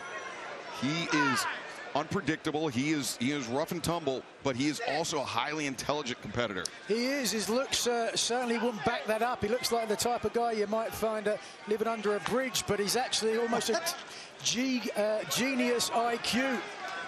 Which Don Callis did not believe as a... I mean, he's a genius IQ if he's a golden retriever, but I mean, come on. Guys, try to have some credibility here. I was shocked myself, but I've seen the numbers. But watch out. Now, Fletcher. Oh, no. Ring Briscoe. And Don Callis fleeing into the crowd. This is where Briscoe wants Kyle Fletcher. Fletcher may rule the ring, but on the outside, the brawler that is Mark Briscoe is going to take charge of this match. It's exactly what he wanted, and he's taking it. He's certainly taking the fight. Now, there you go. Having a bite as well. Briscoe has been in some of the most brutal tag team matches in pro wrestling history. So alongside his late brother Jay that I talked about him right now. Oh, homage to somebody else. This is the worst place. Mark Briscoe about to take a trip to Total Consequences, New Mexico. And Don, the worst place your man can be is on the outside with Briscoe. That's a chair, Don. Briscoe known for using the chair to jettison himself over the top rope. The official, Paul Turner, aware of that fact as well. Knee to the midsection, Fletcher escaping back into the ring, but you can still... It's not escaping. We're going to win this match in the ring, not on the floor. On the floor favors Briscoe. Well, now Mark Briscoe. He's going to get the chance. Yes, to jettison himself. And oh, no. Fletcher takes the chair out of the way, but Mark Briscoe. That's great. Watch out. The scissor kick through the ropes. Fletcher didn't see it coming. Here we go again. Mark Briscoe's domain. Big uppercut underneath the jaw of Fletcher. Well, boys, I would be light on your feet if I were you. Mark Briscoe, you said it before, he's unpredictable. His offense could go anywhere. The headbutt followed up by a series of right hands. As Mark Briscoe building up momentum and throwing his body at Kyle Fletcher.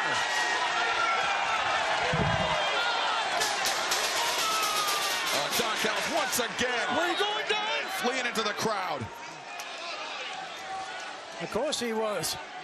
Here's what Mark Briscoe taking him out like this. That will be the next offense for Mark Briscoe.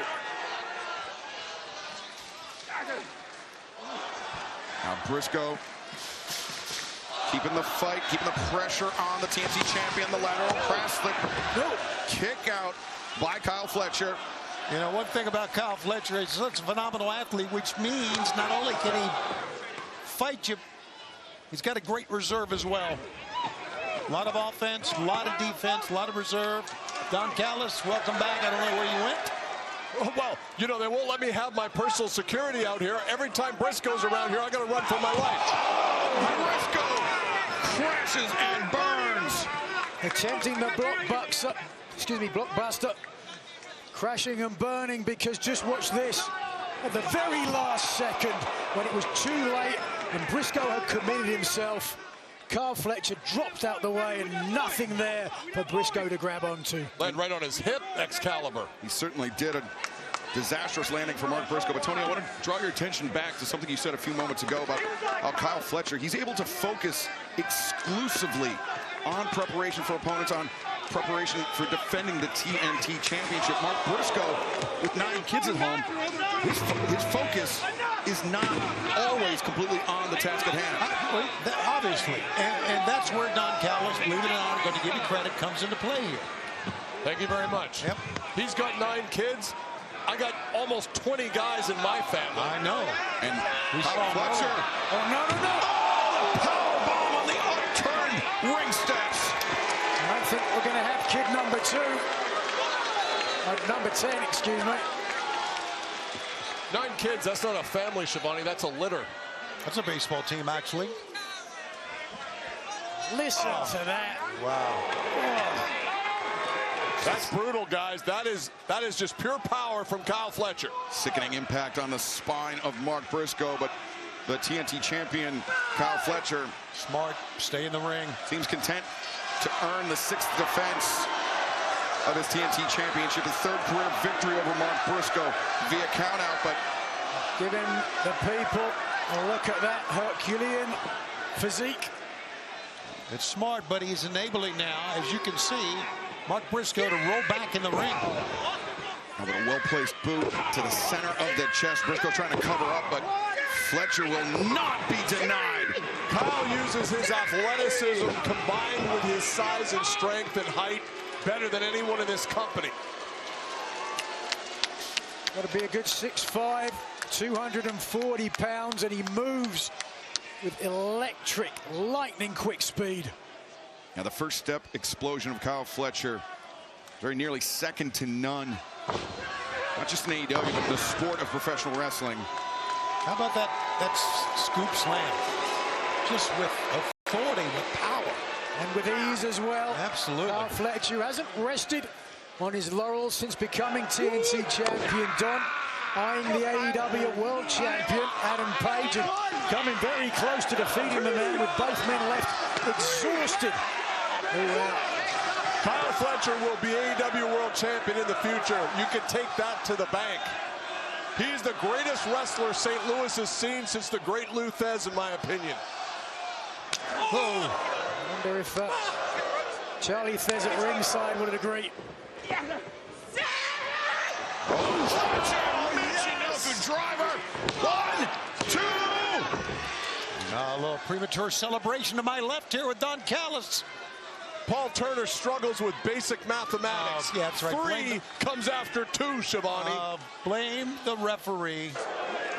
Just watch this, yeah. The poise of Fletcher He's great, man. Perfect lying in wait and then really deep hook of the leg, really forcing Briscoe to expend some energy kicking out. Fletcher flies in the elbow strike. Look at this. Back suplex. Cover. Now cocky cover. Yes, sir. You notice Kyle Fletcher, Nigel, on that back suplex or back suplex. He actually falls with the man. He doesn't just drop him. He makes sure his body weight is going down by jumping. That's how athletic he is. Athletic but smart as well. When his body hits that canvas, it propels it back up into the man on his shoulder. Did you coach him into that, Don? Of course. Of course. Wow. You know, Don used to be one of the most feared wrestlers in the world. Yeah, I know. I took a few eyes in my time. And Don was so feared in Japan, they closed down the company. This is what you don't want to do with Mark Briscoe, is get into a brawl. Exactly. But Kyle is trying to send a message, and that's okay. Well, now Fletcher with the high ground, the advantage, but Briscoe ducks underneath. Both men ducking. Oh, Fletcher answers the high boot. Briscoe charges in, high boot of his own. How did he get up? Pace quickening. And both men tumble down center of the ring. That's what a title match is all about, guys. Take a look at both men's rib cages up and down quickly. Both men gasping for air, trying to get as much oxygen into their lungs because they realize this match is far from over. Slamming right into the chest of both men. Remember, Mark Briscoe took that hellacious impact on his hip earlier in this match. And look at him headbutting the mat, trying to will himself on to capturing the TNT Championship here tonight. Sometimes with Mark Briscoe, Nigel, you wonder in the middle of the match, what is it going to take? Because he just keeps coming. Just keeps coming back at you time and time again. He has shown, as I mentioned earlier, that his faith will keep him getting back to his feet no matter what. Well, it's like I mentioned earlier when he was talking to Yahoo Sports. He said, there's no one else like me on the roster. And he is exactly right. And I think anyone would agree with that, even you, Don. Well, now Fletcher battering Briscoe high and low, but it's Briscoe answering the chops. Swing, but Fletcher evades, answers with a chop of his own. Oh, you could hear and feel that one almost. Nigel, this one just breaking down into a slugfest before our eyes. Well, certainly the momentum has swung back in the favor of Briscoe, who earlier on was suffering a lot of damage from Fletcher. Right now, Fletcher, spaghetti legs on the ropes. Hammer throw reverse, but Briscoe lands on his feet. Fletcher looking for half and half, but Briscoe's been down that road before, breaks free of the grip, the enziguri. And now Fisherman. Buster! Whoa, Don! Should have held on to the leg. 2. Tactical error by Mark Briscoe. Should have held on to it a la Harley Race back in the day. A rare miscalculation on the part of Briscoe. Well, Nigel, I would argue that Briscoe, he wasn't looking for the fisherman's suplex there. He was looking for the fisherman's buster, putting that extra impact on the head and neck of Kyle Fletcher. I might have to agree with you because he's going now for the Death Rally Bomb, but instead... Look at the power of Fletcher. Fletcher looking a long dart. Briscoe into the corner. Briscoe escapes, boot to the midsection. Oh, he's going for it. Double underhook. Jay Driller avoided. But Fletcher, half and half suplex. Oh, snap that one off. What a move. Now Fletcher on the hop. The boot collides with the jaw of Mark Briscoe. This might be all. He's got him. The belt. Oh, good God. And is he going to keep it? 1, 2. Oh, Briscoe able to kick out. Briscoe's head bounced when he landed, and Kyle didn't get his leg over top of Briscoe's right leg. That's what caused that kick out. That's what enabled it. Attention to detail there, Don. You're certainly a student, or dare I say, a professor of the game. He spiked him so hard, it broke Briscoe's belt, if you can see that. Now Fletcher up to his feet. Briscoe. Yeah, Briscoe's in trouble here. For the love. Take that belt off and beat him with it. Briscoe had no defense for that at all. Oh, but Briscoe floats behind the waist lock. You saw the The shock register on the face of Kyle Fletcher. At least for a moment, he backs Briscoe up to the corner. And now Fletcher, oh, again! Right on the jaw. Even stumbled and made his mark. On target. If he hits this, it is over. I'll guarantee you that. He beat Briscoe with this before, I believe. The brainbuster onto the top turnbuckle. Turnbuckle brainbuster.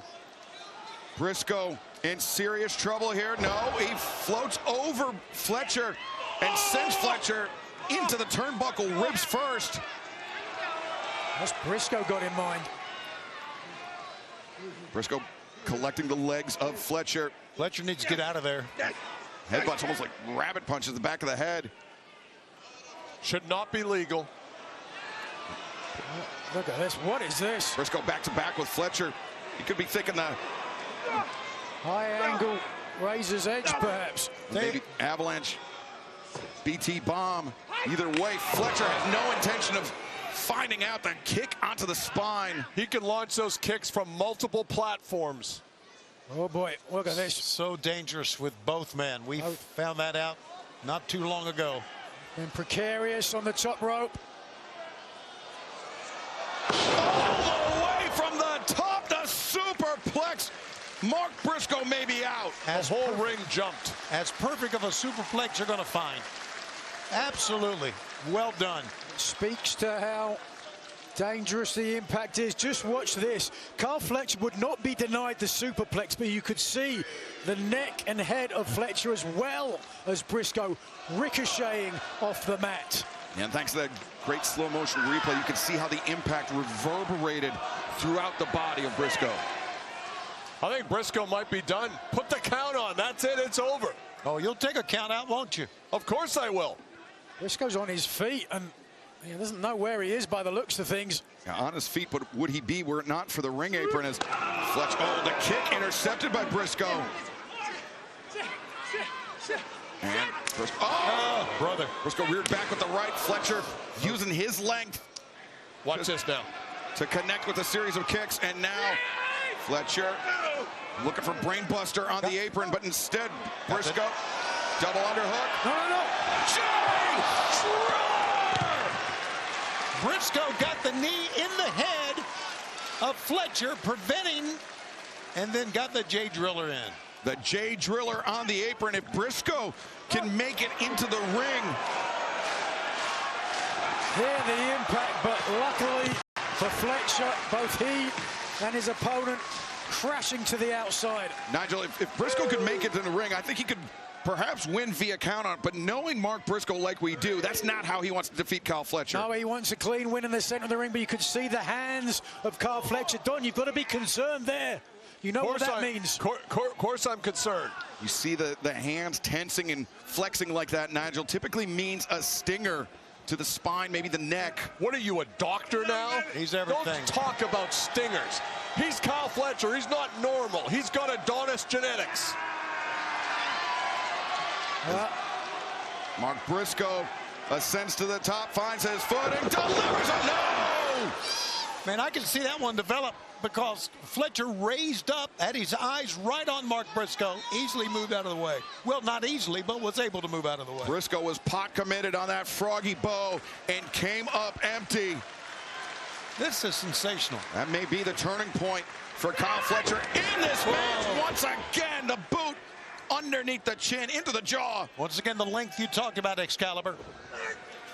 Fletcher deposits Briscoe on the top turnbuckle. I wonder what he's got in mind here. Another superplex. With the damage he caused himself earlier, you might think he might change strategy. Oh, but Briscoe, a series of body shots, now digging his tooth into the top of Fletcher's forehead. Oh, boy. Well, this is not good. I'm not... Fletcher. Oh, my... Froggy bow! Oh. Never seen that one before. And Kyle clipped his ankle on the apron on the way over. That's a good call. He may not be able to continue. And a froggy bow to the floor. Briscoe, what a follow-up. Mark Briscoe going all out. He said he wanted AEW gold. Now returning Fletcher to the ring. Perhaps one more froggy bow in the future for Kyle Fletcher. Is it third time the charm? Briscoe Top rope, Fletcher not moving. Got a long way to go. Doggy ball, there it is, 3 in a row. 2, no, not a new champion. It was a great froggy bow, but it was not a good cover. It took 3 froggy bows. Here, the first one, actually, I believe the second to the outside. No, the first. Second time, and look how he just drives through Fletcher. He did his best to take the impact, but this one, the third one, nowhere for Fletcher to go. And that almost gave Briscoe the TNT title. But remember, Mark Briscoe, he's got more weapons in his holster than just the froggy bow. The Jay Driller, Kyle Fletcher, very aware of it. Wow. Changes, rolls through the pinning predicament. Tremendous by Fletcher. Briscoe bursts out of it. A roll-up of his own. But Briscoe waiting for Fletcher. Fletcher anticipates. Floats underneath. Has him hooked.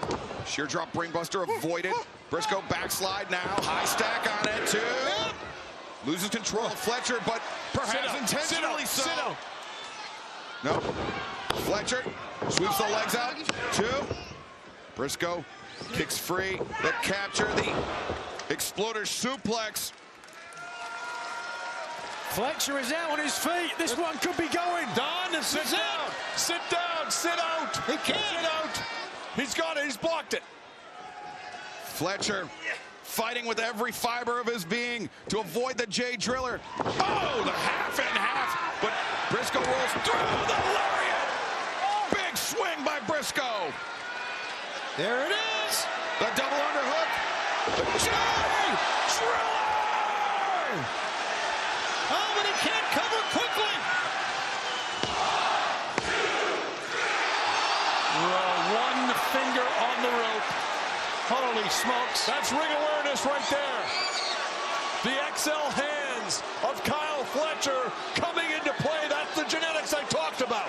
Oh, forget about reach for the sky. Fletcher reaching for the bottom rope and just one finger saving the TNT title. Ring awareness, self-preservation of the highest order by Kyle Fletcher. But if Briscoe is able to land another Jay Driller in the center of the ring, we can see the coronation of a new TNT champion. Look at Fletcher, his eyes glazed over. Nasty, disrespectful. Oh, the cutthroat. Cutthroat driver. Wait, but Fletcher, I think he's grabbing onto the shirt of Paul Turner. Used that as leverage to find his feet. Ducks underneath Briscoe. And, whoa. Great touch. Oh, my God. Turner didn't see it. And now, the Buster. Good night, Briscoe. Put your headset back on, Don. The match is going on. Briscoe's alive. Briscoe's alive. Disbelief on the face of Fletcher. Callis beside himself. Oh, good. Oh, the knee underneath the jaw. 2. Oh, again, Briscoe kicks out. He just would not stay down. Fletcher law darts Briscoe in the middle turnbuckle. Comes flying in. Yet another kick. Here we go. Here we go. Fletcher moving with purpose. The legs to the outside of Briscoe. Fletcher.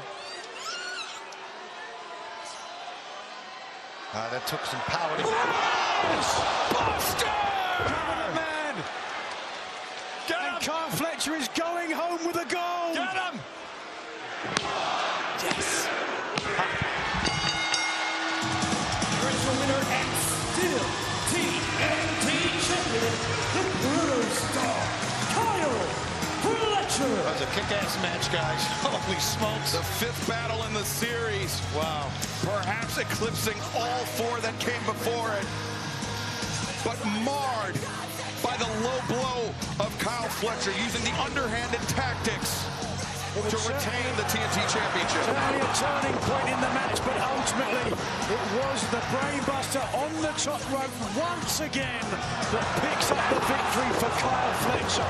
The protestar, the golden goose of the Don Callis family, keeps the gold for Don Callis. Orange Cassidy knows all about that brain buster on the top turnbuckle. Many athletes do. The most recent, Mark Briscoe, who's felt the sting of that throughout his career, but perhaps no more acutely than tonight, as Kyle Fletcher, the 6th successful defense of the TNT Championship by the Protostar. It is going to take a lot to take that title from Kyle Fletcher.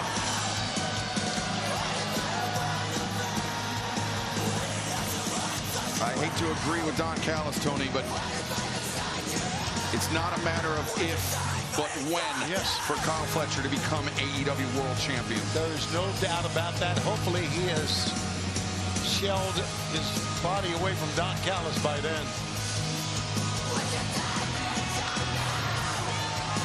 Kyle Fletcher leaving St. Louis, avenging the loss from last year in this very arena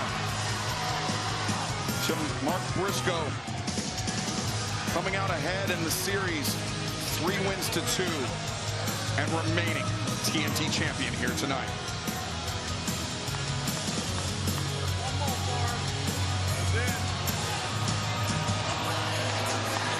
Now Clone, the newest member of the Don Callis family. The man who, along with Kyle Fletcher, injuring Hologram, taking him out of action till at least past the end of the year, if not much longer. Conglomerate's coming out. Conglomeration after that wild match on the tailgate brawl. Coming out to console Mark Briscoe. Briscoe had nothing to be ashamed of here tonight. But our next championship match, a first time ever one-on-one contest. Timeless Tony Storm challenges Chris Statlander for the AEW Women's World Championship. Chris Statlander turns the corner. The seatbelt. 1, 2, 3! Oh! It just happened so fast. It was just so sudden. Tony Storm is done. Without the title, who the bloody hell am I? Chris Statlander. I'm not finished with you.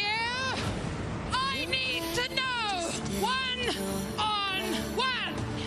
There is nothing more personal to me. Do you want the answers you're looking for? Let's do this. Wrestle Dream. It's you against me. You will find out why I am the galaxy's greatest. Professional wrestling is a lie that reveals the truth. And we've told some ridiculous lies. You know the truth. You just have to accept it. No flukes, nobody in between us. There's no one I'd rather lose to, but there's no one I would rather beat. As much as I like you, I will happily knock your ass back into black and white. What awaits for you is gold. My God! What a woman!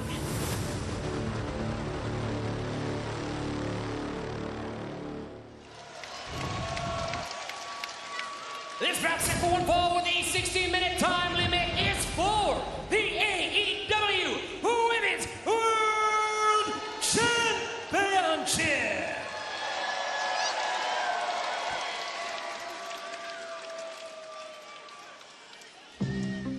What happens to our lives when we die? Is our work etched in gold to admire and inspire for generations? Or do we throw it in the trash when something better comes along?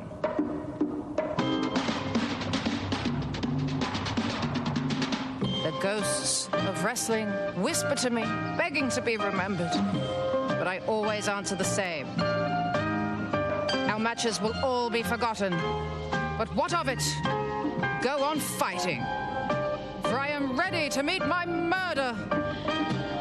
But death is not ready for me.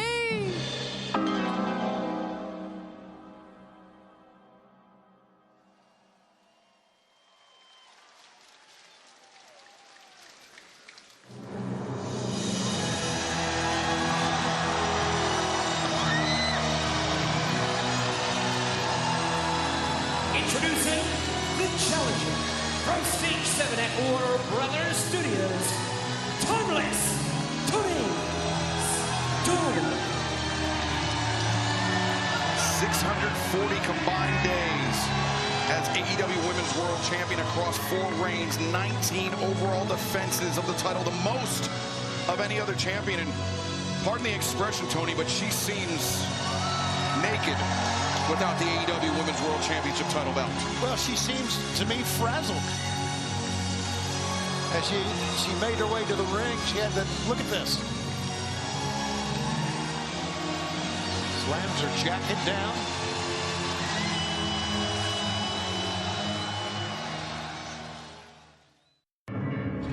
A sexennium ago, a superior being came hurtling through the skies and crash-landed in our ring. They thought she was a woman, but she was so much more. A combination of grace, power, and athleticism the wrestling kind has never seen. Her intentions were noble, but impossible. To protect, to defend, and to lead the world as our champion. If anyone could, it's her. She is the galaxy's greatest. She is the cosmic killer. Godspeed, Big Stat Daddy. We're all counting on you.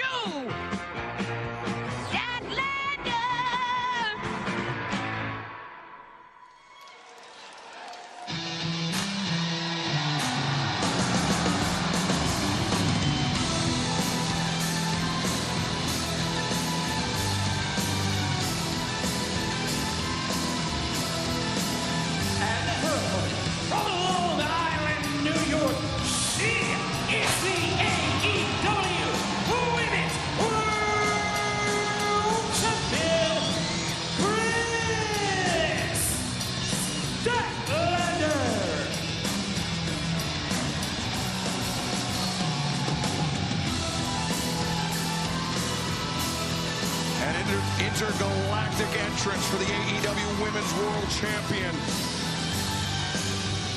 She was recently talking on Bleacher Report. Statlander said, "I'm always willing to step up and face a challenge head on." She has her biggest challenge as world champion right in front of her, Excalibur. The 15th AEW Women's World Champion of all time, winning the title last month at All Out in Toronto, where she pinned, as we saw, Timeless Tony Storm in the midst of a 4-way match. But this match will be one-on-one for the first time ever. Tony Storm, Chris Statlander.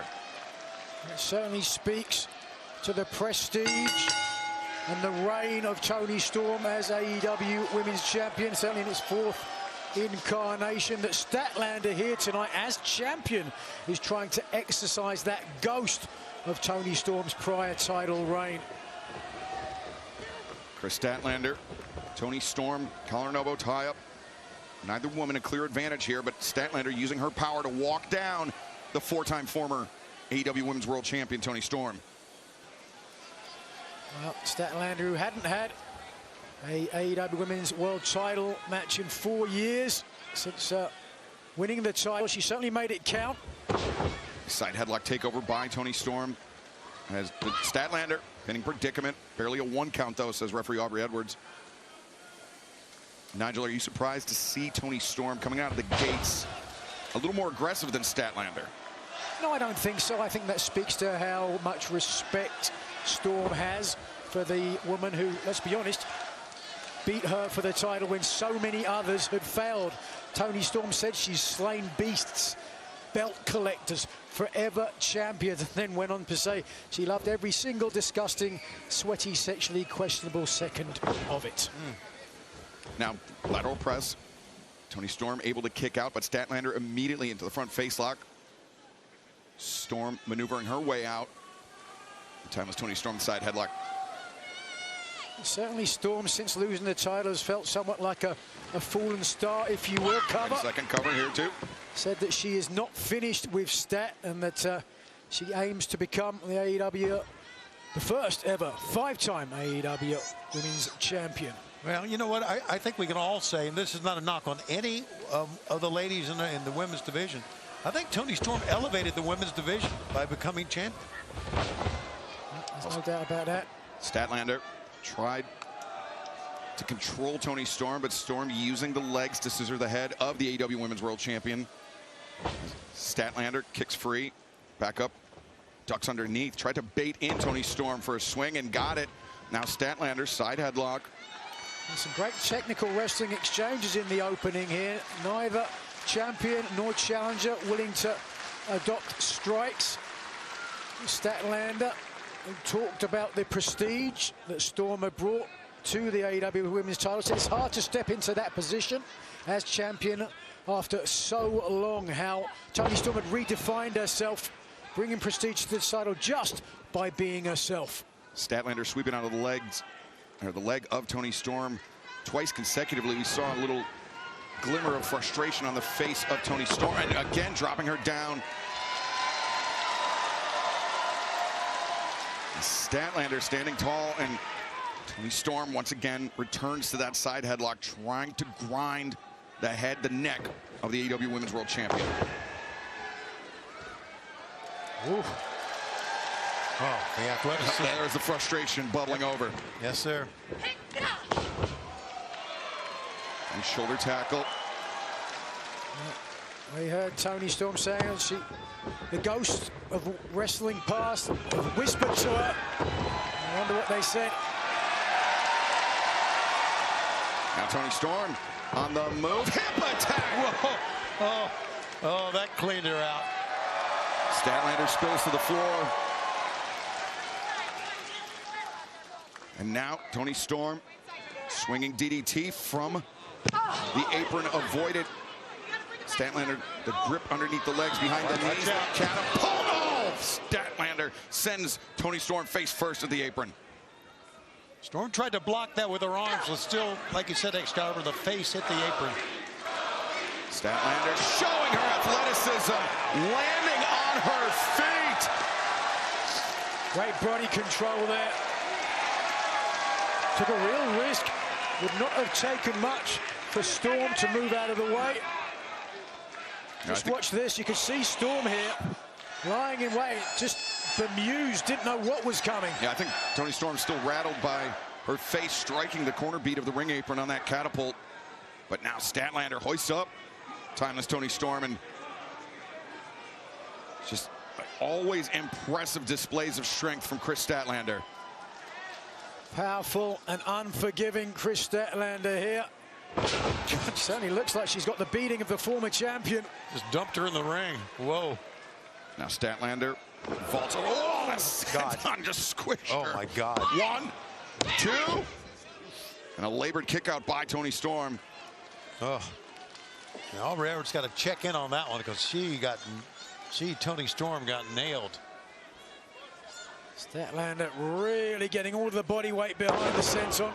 Following it up, the scoop, the slam, and the lariat. Oh, great cover there.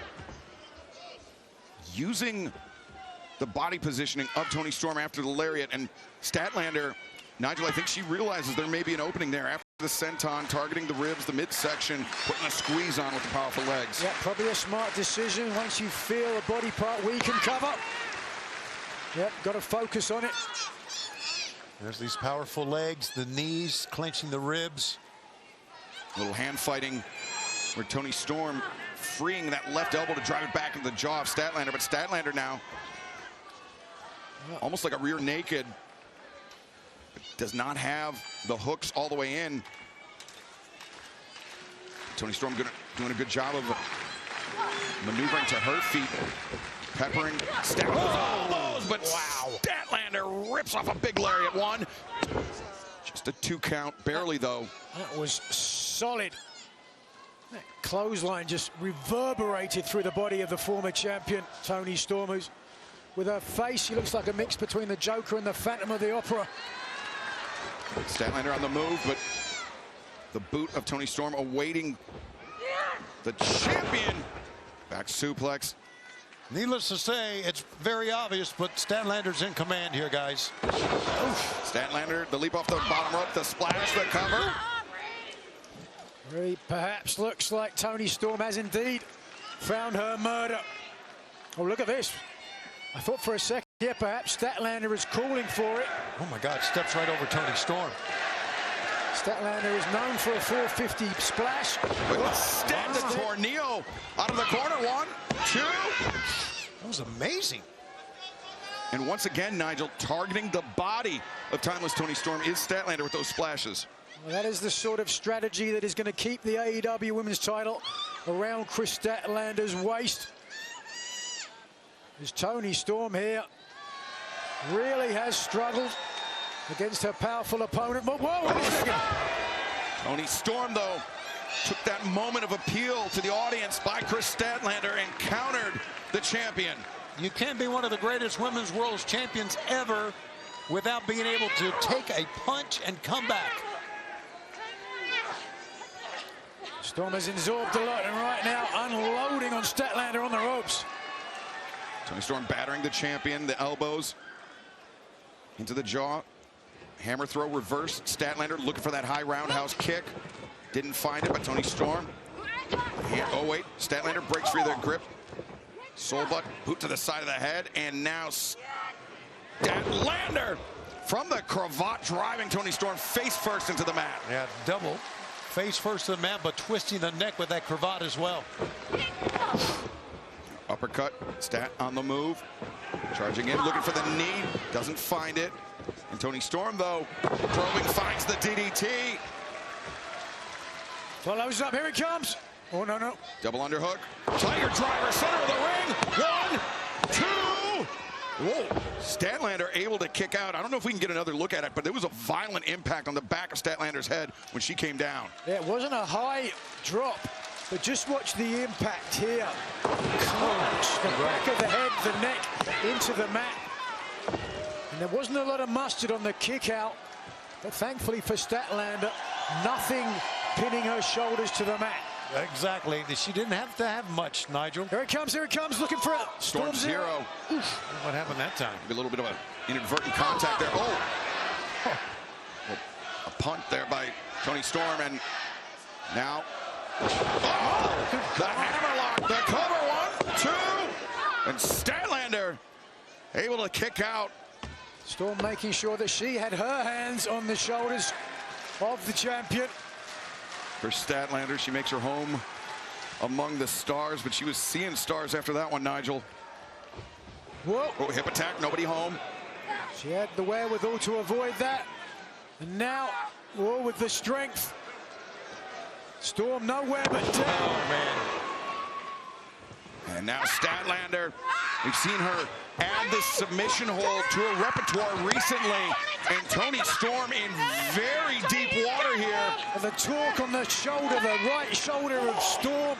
You can see the vicious angle, the striations on the deltoid. And Storm has got to be close to tapping here. I agree. Using the strong legs, and Storm, her only recourse, right there. Toni Storm is able to pivot on that left hip to get the right boot on the bottom rope to force the break. Oh, but Statlander once again looking to carry the weight of her opponent. Toni Storm slips free now, looking for that TCM chicken wing. Got it happening now, all the way to the body scissors. Whoa, in the center, pretty close to it. Take a look, can't see the face of Statlander. That will usually tell you how much danger she's in. She's using her strong legs again, and she gets to the ropes. And it was Statlander's turn to pivot to the ropes to force the break. We didn't get a good look at the grip of Toni Storm, but Nigel, to me, it looked like she was maybe only interlocking her fingers, didn't have the full S grip. Yeah, it might have been the strength. Oh, wait a second again, going for Storm zero. Statlander rolls through, trying to control the legs. And now, look at this, Chris Statlander attempting a submission hold out of the Ave playbook, but instead, the roll-up, the cradle. Oh, close. So close. Toni Storm tried the first blow. A variation of the Blue Thunder bomb. Statlander has the challenger rattled. The inside cradle driven down as Toni Storm. The cover is made. And oh! Again, Storm able to kick out. You're taking a look at two of the most popular wrestlers in AEW right now. You can hear the fans chanting each name. They love them both. And take a look at what these two ladies are doing. A high angle drop there, back of the neck, across the shoulders, hooking the leg to secure it, but just not enough. Toni Storm wants to wear the AEW Women's title again. A record-setting 5th time for timeless Toni Storm. Were she able to defeat Kris Statlander here tonight, but easier said than done. The former champion, very unsteady as she tries to rise to her feet, instead elects to batter the champion with right hands.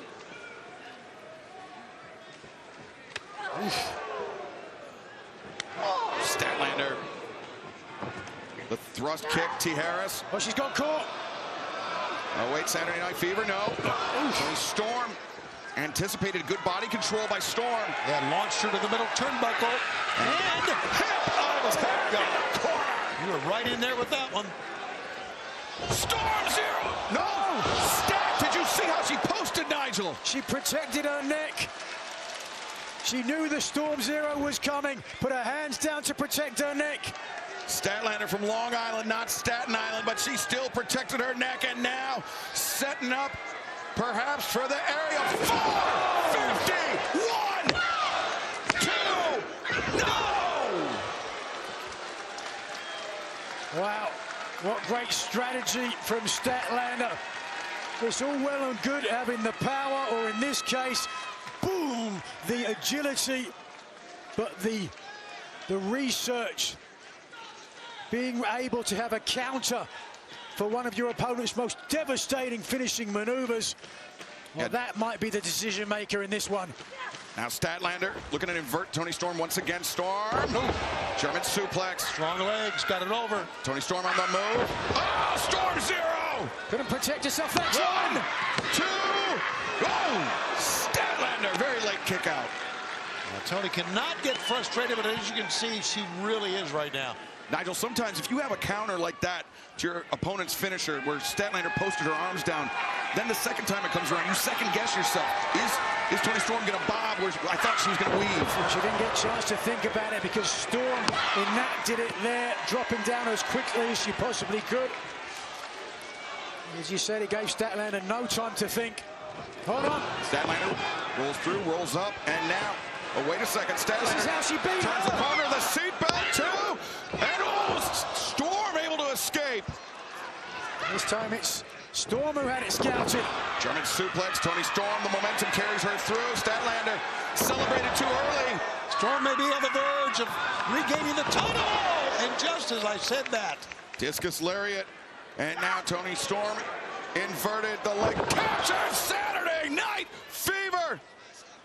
And now center of the ring, Statlander. She wants to make it emphatic. She wants a submission victory to prove it was no fluke. She is no fraud as the AEW Women's Champion. And she is in the dead center of the ring, right on the E, right there. Wrenching back on the head and neck of Toni Storm.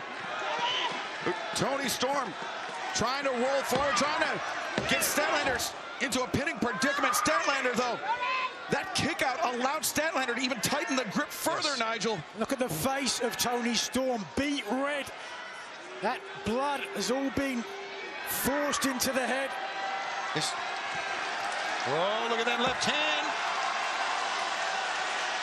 The gloved hand. But it's starting to go limp. Oh, look at Statlander reaching behind her own back to try to interlock her hands. Oh, slap on the midsection, slap on the hand. Tightening the grip. Bridging, trying to get a little bit of space around her neck. Toni Storm is desperately trying to stay alive in this match. Statlander punishing the challenger.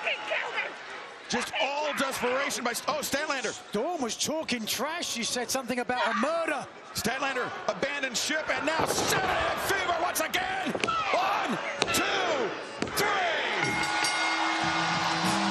Here is your winner, still AEW Women's World Champion, Chris Statlander. That was a heck of a struggle. Heck of a struggle. Nigel, Chris Statlander was wrenching. She was trying so hard for that submission that I think she was on the verge of feeling her limbs just going numb because she was pulling so hard for it. She knew she had to do something because of the submission. Toni Storm wasn't going to quit. Well, sometimes at the end of such an arduous match, you can only apply so much pressure before your own strength gives way.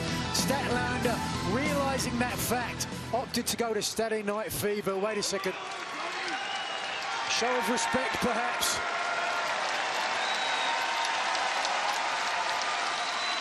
Don't think for a moment Toni Storm is not done with the world title, but this is Chris Statlander's moment. All out. Statlander won the AEW Women's title. Tonight at WrestleDream, she earned the respect of the former champion and proved she is a credible world champion. The reign of Chris Statlander as AEW Women's World Champion continues after besting timeless Toni Storm here tonight in St. Louis. Wait a second. There's somebody else with a title. In fact, she's got 10 of them.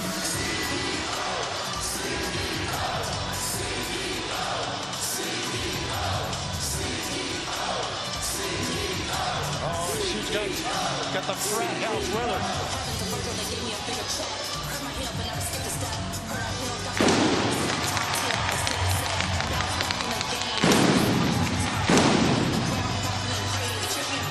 Mercedes Moné, Ultimo Moné, as she's referred to herself.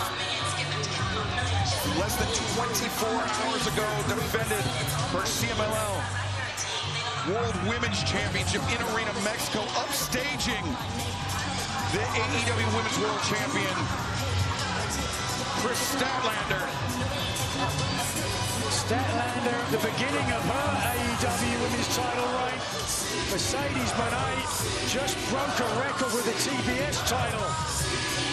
Surpassing 509 days.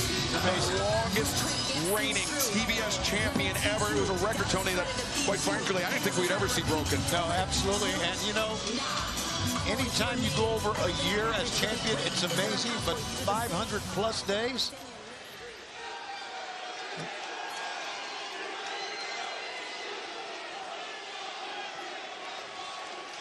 Chris, congratulations on your win tonight. But you need to get the hell out of my ring. And that is no way to talk to the AEW Women's World Champion.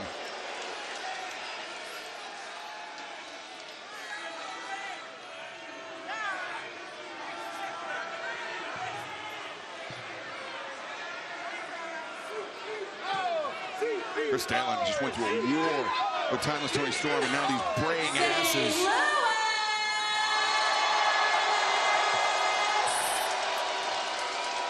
Please say hello to your longest, greatest TBS champion of all time, Ultimo Moné.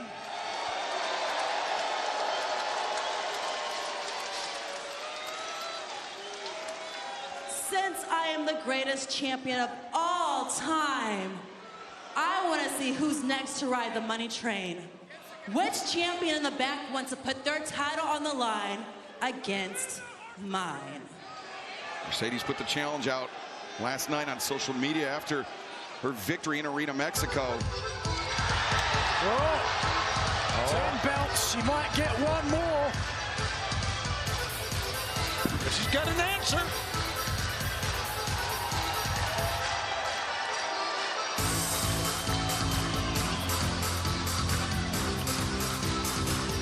Mina Shirakawa answering the challenge.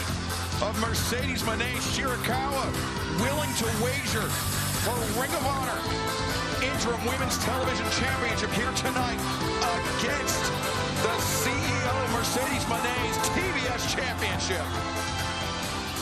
As we mentioned, Moné with 10 belts wants to have the world record of 11. So an open challenge to any champion in the back. And yeah, she could be down to 9 after this match, guys. Oh, that's certainly a possibility as the vivacious and buxom Mina Shirakawa ready to go crazy. Ms. Shirakawa capturing that interim Ring of Honor Women's World Television Championship earlier this summer. Very personal for Ladies Mina. and gentlemen, this bout set for one fall with a 30-minute time limit is a title versus title match for the interim Ring of Honor Women's World Television Championship and the TBS Championship. Introducing first, from Tokyo, Japan, she is the interim Ring of Honor Women's World Television Champion, Mina Shirakawa.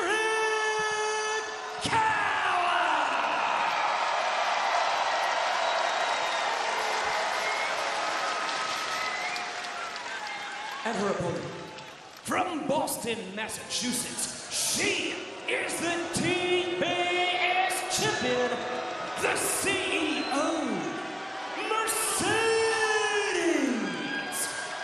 Moné.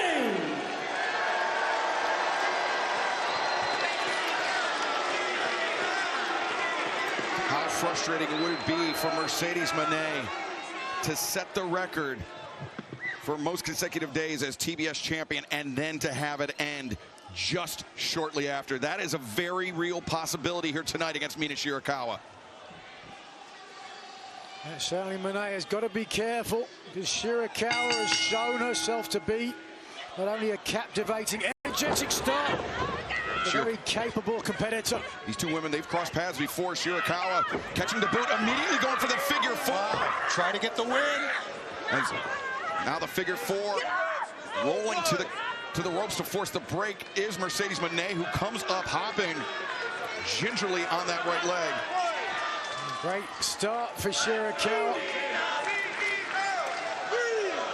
Comes out to the lambada, the forbidden dance. Whoa. She is something else. A little mocking dance of the CEO. Mercedes charging in, Mina. A good idea to turn your back to your opponent, Nigel. Yeah, unless you're prepared. Wait a second, lying in wait. 1, 2. Moné able to kick out. Mercedes off the ropes, arm drag, rolls through. Oh, and now looking for her. Finishing maneuver. That statement maker, but Mina once again had it scouted. Mina, she had time to prepare for this match. Mercedes didn't know who would be stepping into the ring, who would be putting their title on the line. Mina! Oh, wow. Russian leg sweep. Russian hair leg sweep is what it was. Tony, Mercedes Moné just stepping off the plane a handful of hours ago from Mexico City, where she defended that CMLL World Women's Championship against Persephone last night, and now to have to contend with another world-class athlete like Mina Shirakawa. A true test of the abilities of the CEO. Yeah, there's no question that she is a remarkable champion worldwide. That is the way. Oh, and again, mocking the TBS champion, Ultimo Moné. That really does speak to the reason why Moné... Oh, roundhouse kick. Why Moné has been able to accrue 10 belts from all around the world. Got caught. Nice move, nice counter by Mercedes. But the grip in underneath the jaw.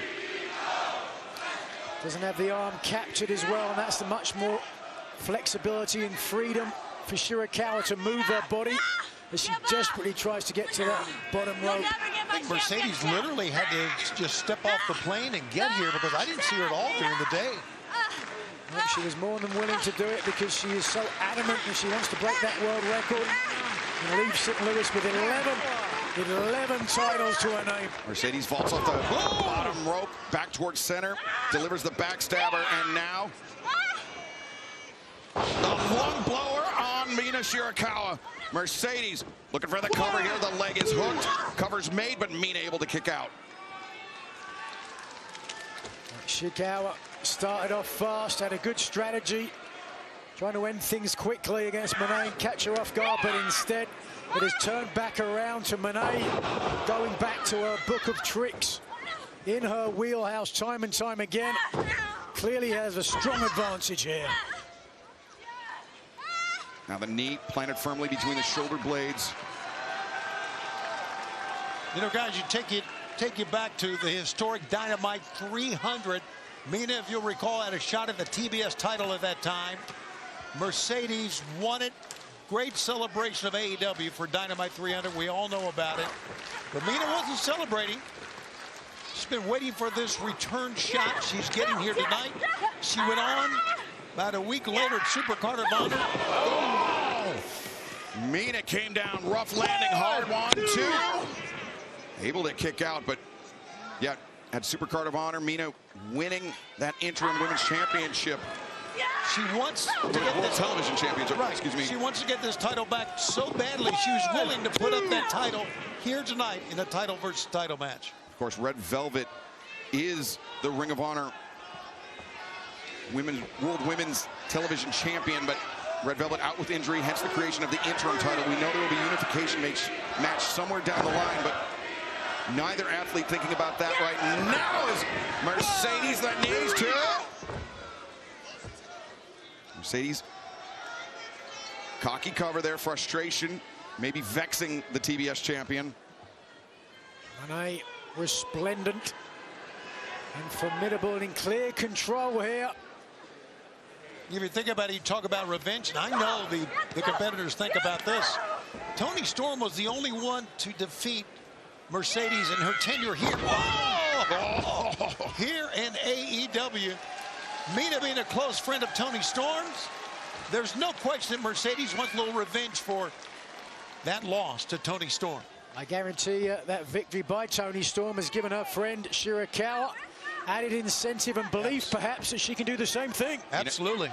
Looking for a suplex. Mercedes blocked, floated underneath, and then with the assistance of a hair pull, dragged Mina back down. Taking her time now, Monet. Looking to end things. Clearly got control. We talked at length about how Mercedes Monet inspired to become a professional wrestler by the late, great Eddie Guerrero, paying homage to him here tonight. Looking for the third Amigo.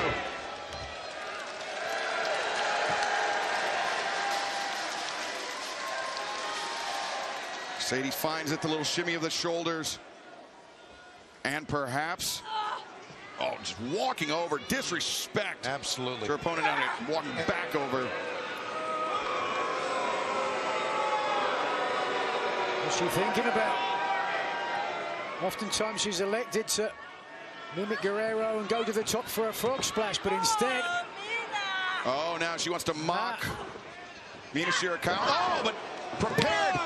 Collects the legs. Mina has to explode out of that pinning predicament. Monet's got to be careful. Even though she's got a strong advantage here, all it takes is 3 seconds, a quick roll-up, and she could lose the TBS title. Shirakawa more than capable. There's the frog splash, but Mina, the knees up. Too much time up top. And there now, it is. Oh, the cradle, no. Mina rolls through, snap, suplex.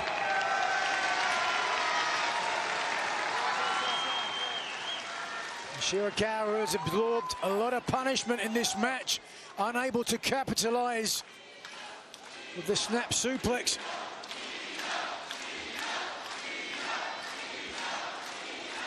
They are willing her on to do that.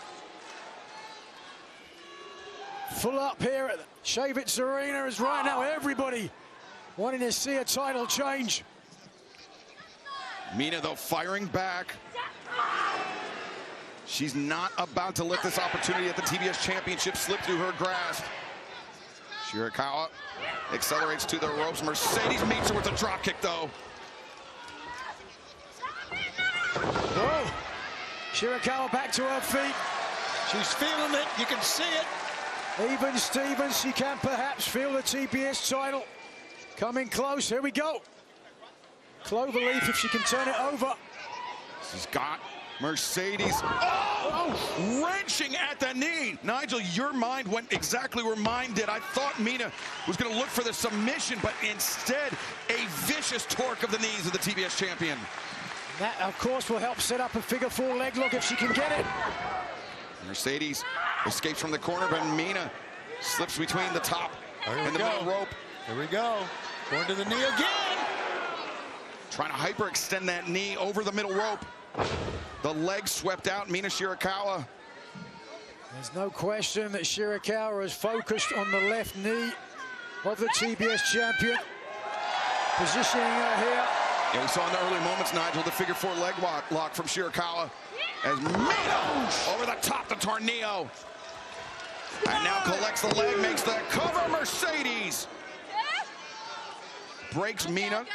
Some frustration, but it passed in a heartbeat now, keeping her focus on the task at hand. She needs to. Boy, she's wasting a whole lot of time here. Looking for the support in St. Louis.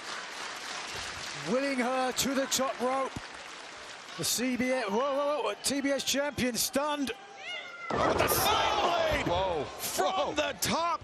Mercedes coming down hard and still somehow able to kick out. But not much on that kick out. If I was Shirakawa, I'd be encouraged by that. First of all, that spinning splash from the outside weakened the champion. And just watch this, the whiplash for Mercedes Moné was almost enough to get the win. Now Mina, the reverse DDT position, typically the setup for the glamorous driver, but instead Mercedes had it scouted. Looking for moneymaker here. But Mina kicks, escapes, and now chopping at the outside leg of the TBS champion. Swinging DDT avoided. Mercedes charging in, Mina underneath. Shirakawa said Tony, attempting Tony Storm's move there to win. Glamorous driver! Oh my God. That might do it. 1, 2, no! Well, close to a second upset here tonight. Hold on. Mina, just like she began the match, looking for the figure four. They trying to fight it. It's too late. It is in. The ankle of Mercedes across the top of her other knee. Mercedes' only recourse may be to turn to her right if she can get to the ropes. Instead, desperately bashing at the knees. And we've seen how the knee has plagued Mercedes Moné throughout this match, Nigel. This figure four, the champion must be in agony. Yeah, and now Shirakawa doing what she has to do. She's got to drive with her hips, putting more pressure down, but that's exactly what Moné needs to do. Rolling to those breaks. You got to give the TBS champion credit here. She was fighting for all that she could to get out of that. Slapping, felt like she could punch her way out, but when she realized there was no other way, took the option of the bottom rope. But look at this, she's put herself in harm's way once more. Well, Mercedes sacrificing herself to deliver the lung blower on the apron. And now the Meteora. Just obliterating Mina Shirakawa with the double knees. Even though she landed the Meteora, here's a cover. Cover made. Whoa. Even though Moné landed the Meteora, still would have put a little bit more pressure on the damaged left knee of the champion. TBS champion Shirakawa still in this, but for how much longer? Yeah, you can tell both ladies are spent. Well, I think, you know, the fatigue, Tony, for Mercedes Moné, coming off a long flight from Mexico City after the defense of her title last night. This could be it, though, too.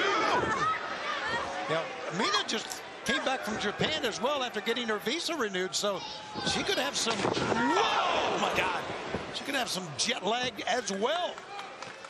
Powerbomb. But that's not stopping these ladies, man, either one. Into the buckle as Mercedes. Oh, no. Nobody home. Disaster. Man, the big elbow strike. A second. Mercedes down to her knees. Roundhouse kick.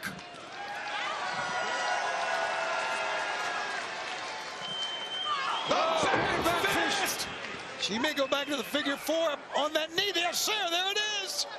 Right in the center of the ring. Look at this. Is this the 510th and final day of Mercedes Moné as TBS champion? Mina has the champ all tied up. Look at the hand fighting they're doing inside there. Shirakawa. Oh, wait a second. Full mount. Mercedes. Barely a 1 count, though. Mina able to break free. This is getting gritty right now. That was face first to the middle rope. 1, 2. Oh, got caught red-handed by referee Stefan Smith. And I think that speaks to the desperation being felt by Mercedes Moné. That's a great call. You are right again. But arguing with the official. Very nearly. Oh, Stefan very nearly sandwiched twice. And poke to the eyes. And now the roll-up. 1, 2. No, able to kick out, but right into the statement maker. You could even see Mina saying no. Shirakawa with the tap. Well, excuse me, with the thumb to the eyes. That's going to disorient her. Going to make it even more difficult to figure out where the ropes are. Yeah, but great ring awareness by Mina. She knows just by sensational. Oh, wait, Mina counters the roll-up. Mercedes kicking out. Mina on the attack. Cazadora rolls through. Mina steps in. Back to the figure 4. Wait, now the roll through. 2. Match continues. Yes, sir. What a match, man. Great. Great match. Moneymaker. May have ended. I think I spoke too soon. 1, 2. Look at that. Come on. How about that? The ring awareness of Shirakawa comes into the play once again. We've got a fight on our hands. Shirakawa wants the TBS title. Moné wants to hold on to it. Who's got the strongest will? The crowd chanting Mina, getting behind her. And now Mercedes Moné perhaps on the verge of a breakdown, gritting her teeth, trying to steel herself to face this challenge. She asked for this match. She wanted it. She said any champion willing to wager their title against mine is more than welcome to step up, and Mercedes perhaps getting more than she bargained for. Shirakawa almost dead weight now. Surely it's only a matter of time. Get my title. You will never have my title, she said. I think Mercedes was thinking the backstabber, but Mina started backing them both up to the corner. It was a chokehold. She had to back it up. Moneymaker, counter. Oh, now Mercedes. Driven in that top turnbuckle repeatedly. A frenzied Shirakawa, no. Mercedes backslide, 1, 2, and the foot of the ropes. Didn't catch it that time. The winner of this match and new interim Ring of Honor Women's World Television Champion, that's still TBS Champion, the CEO, Mercedes Moné. 11 belts, Ultimone. Mercedes, 11 championships with Tony licked the shoes. It's a miracle she lasted as long as she did. Absolutely. 8 different countries. U.S., U.K., Scotland, Mexico, Austria, Poland, Italy, Denmark. A champion once again. It's an amazing story, Nigel. It really is. She is a global phenomenon.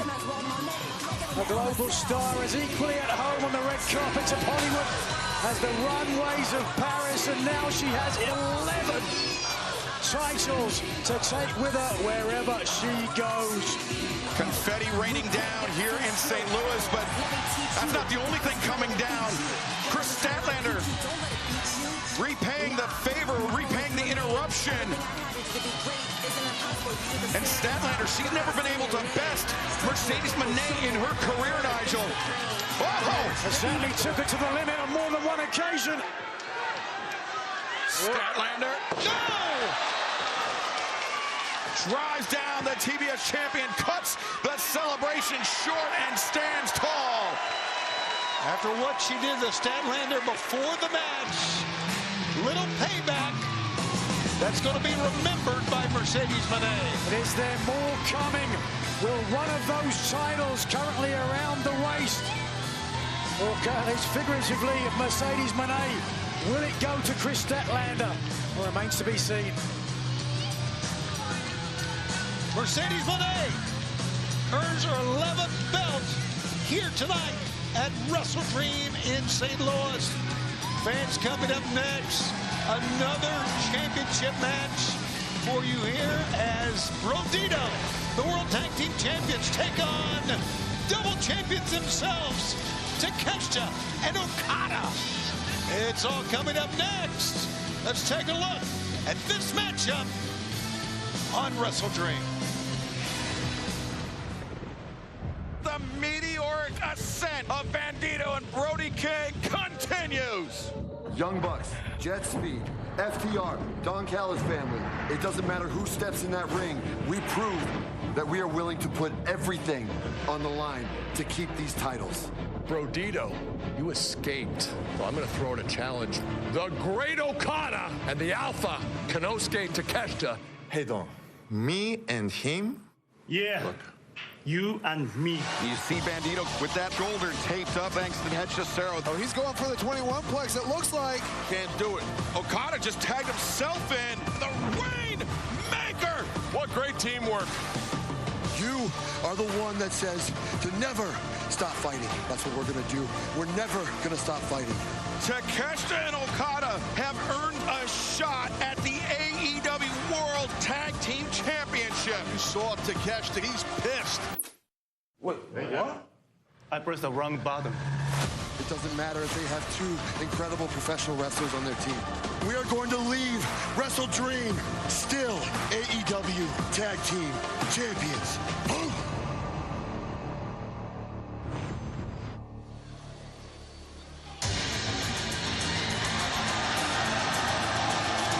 Don Callis family looking to add more gold and make Okada and Takeshita double champions. This contest at one fall with a 60-minute time limit is for the AEW World Tag Team Championship. Introducing the challengers first.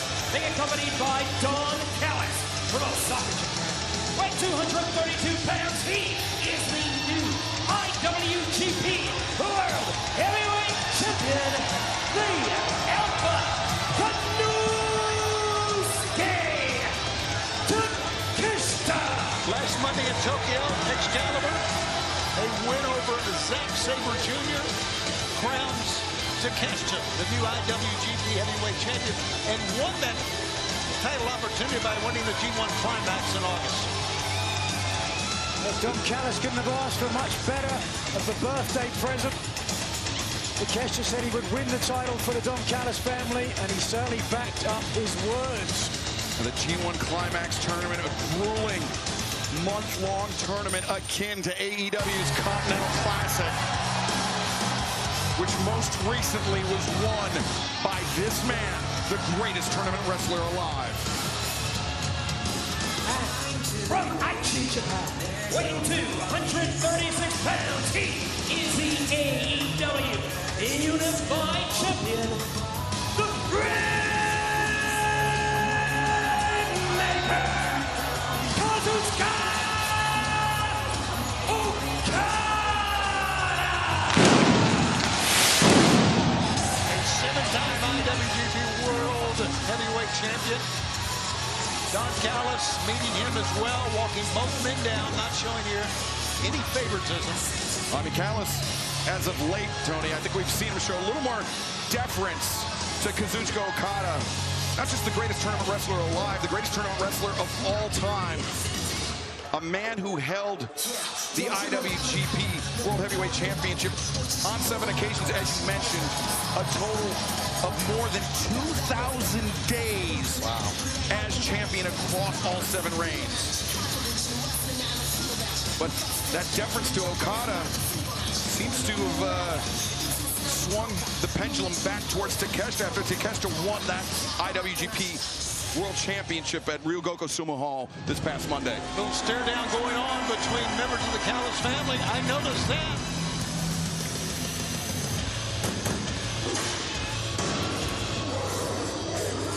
And their opponents, at a combined weight of 496 pounds, they are the AEW World Tag Team Champions, Brody King, the Ring of Honor World Champion, Bandito.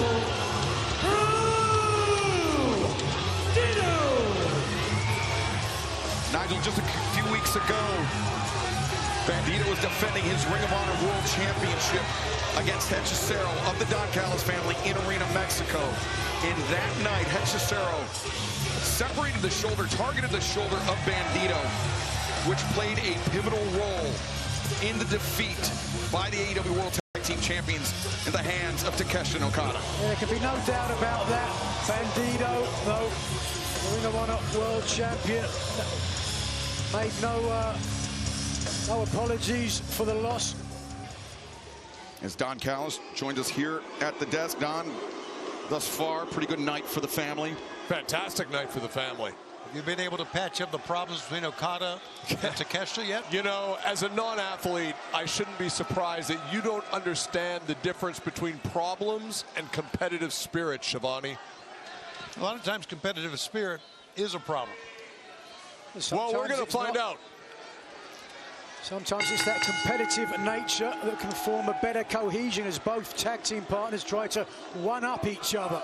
You see Bandito entering this match, that left shoulder very heavily taped up. It was the words of Bandito after the fact to Brody King, Tony. He was apologizing for taking the loss, for putting the AEW World Tag Team Champions in a position where they would have to defend their titles just days later against two incredible athletes like Kazuchika Okada and Konosuke Takeshita.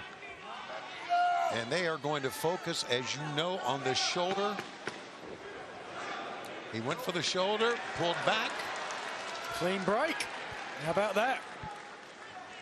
Don, Kazuchika Okada, I mean, not only is he an incredible competitor inside the ring, greatest tournament wrestler of all time, but intellectually savvy as well. Of course, and that's every member of the Don Callis family. What you're looking at with Takeshita and Okada are the two greatest Japanese wrestlers of the last 30 years, and the two best Japanese athletes in the world.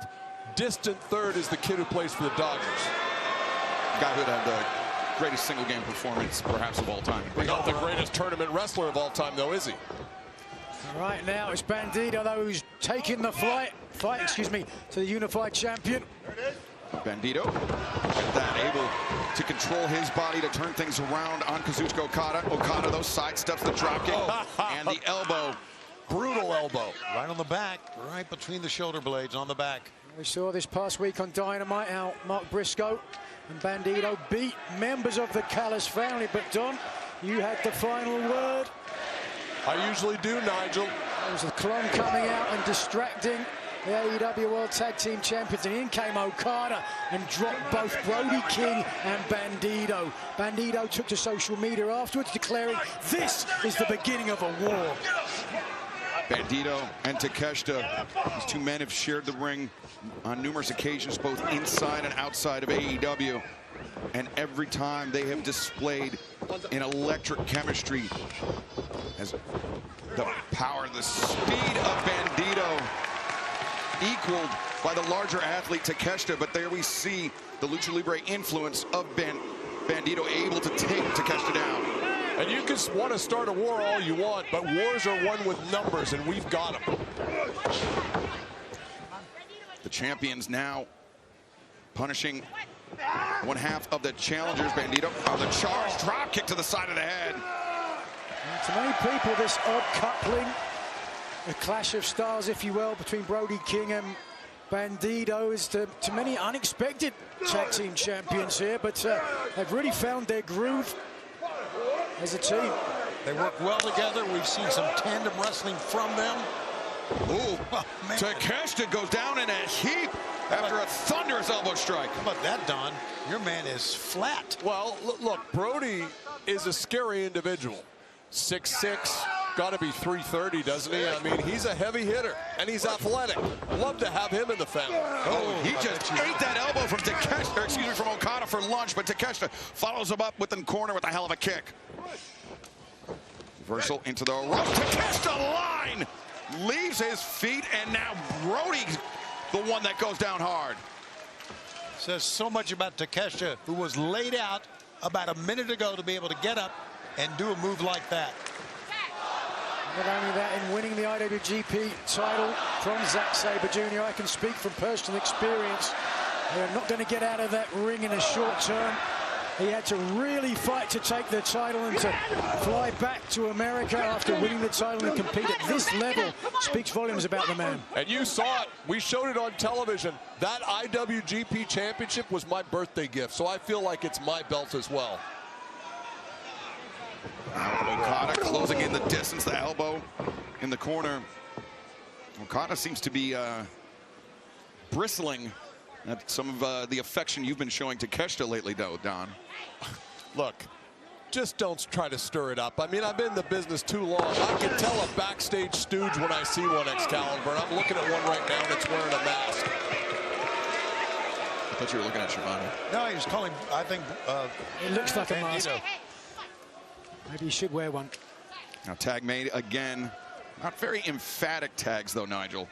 No, they've really taken their time, but it does speak to the methodical offense of both Okada and Takeshita and how they've been able to control the AEW World Tag Team Champions. I know you don't want to give away strategy, Don, but can you talk a little bit about strategy or about, you know, big picture stuff when it comes to both these guys? Listen, I think at the end of the day, they're both competitors. They've both been compared. They're very similar size, very similar athletic backgrounds, different sports, but nevertheless, multi-sport athletes.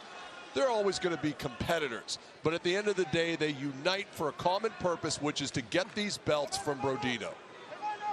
Well, look at this, just playing around with a big bad Brody King. I don't know what this purpose is. It's called psychological warfare, Shivani. It didn't work, did it? The chop to the chest, back Okada up to the corner. Takeshita tagging in, and now. Yeah, they've made Brody angry, guys. Brody just take his knee out. Yeah, slinging hands into the chest of the challengers. There you go. Oh.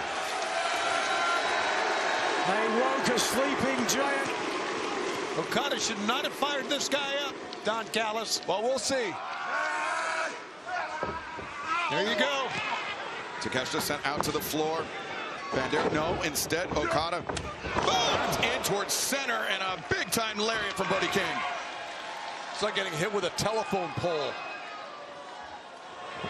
Whoa, Bandito tornado over the top. Whoa, wow, anticipated Okada. Incredible. The headstand, and now ducks underneath. The ripcord sending Okada a drop kick. Sends the unified champion to the outside. IWGP champion ate a drop kick as well. You don't want to let Bandito get going. No momentum. All right, here's this teamwork we've been talking about.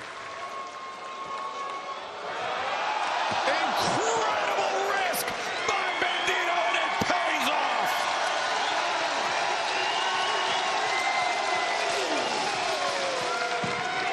An arc through the sky, almost as big as the arch here in St. Louis. First the offense on the inside, but then to the outside. Look at the height that the Ring of Honor World Champion got.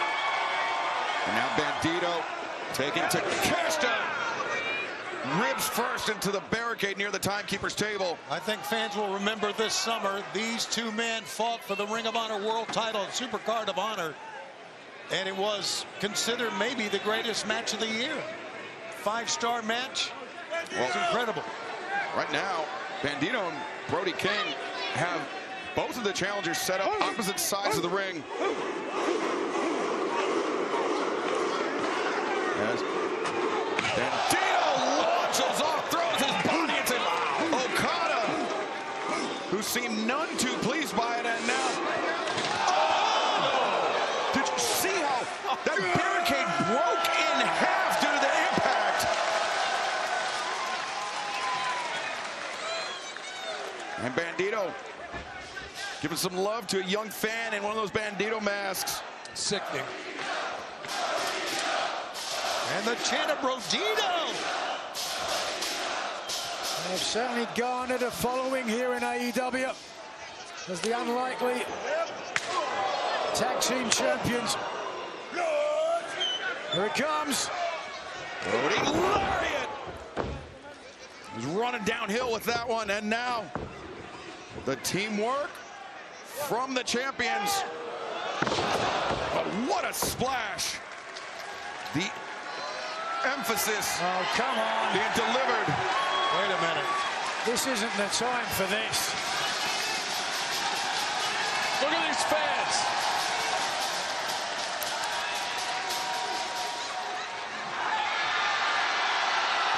That is what you get. Big mistake, obviously. Okada interrupting and now driving Bandito down. Bandito sent into Brody, sent for a loop. And Takeshita on target, the elbow strike. And I blame Bandito for this. He got Brody into an area that Brody's not comfortable in, and now the momentum is shifted in our favor. That's the way to do the Macarena.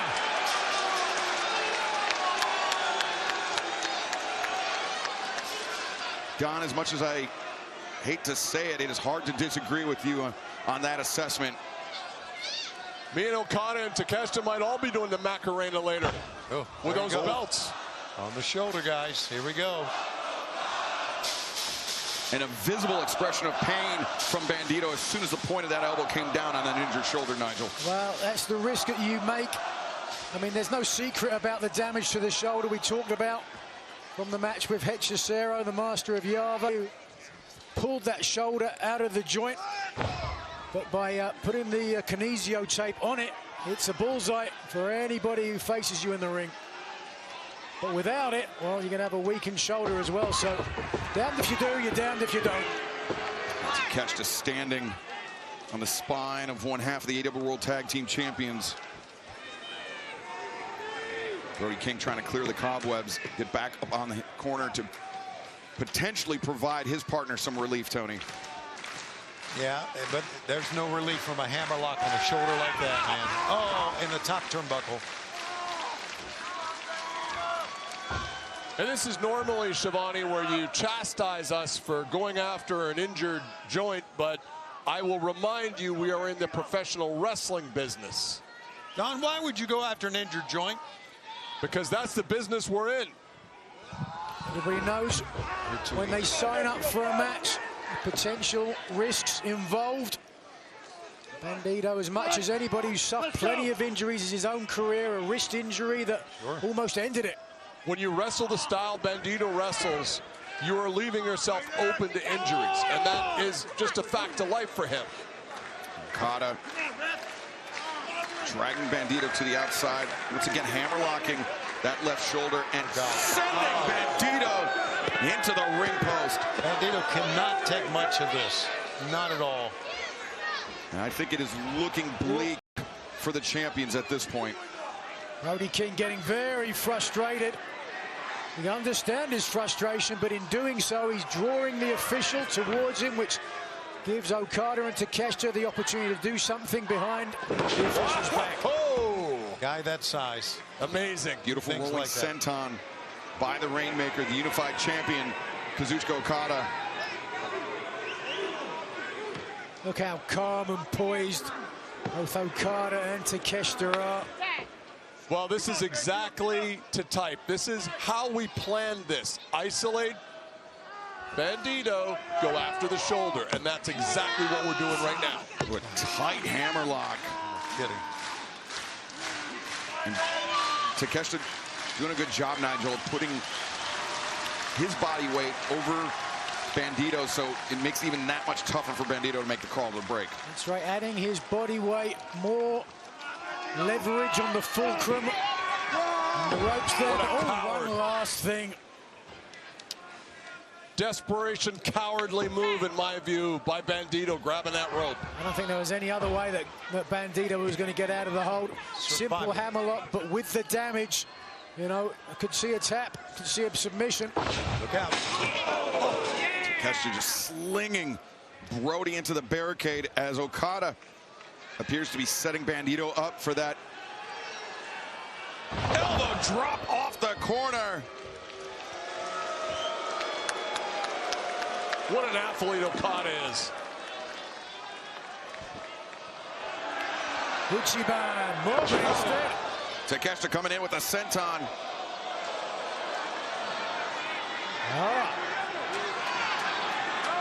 Is that meant for Takeshita? Quick Don, run in there and break him up. Quick Don, get in there. A little bit of conflict. Everything's fine.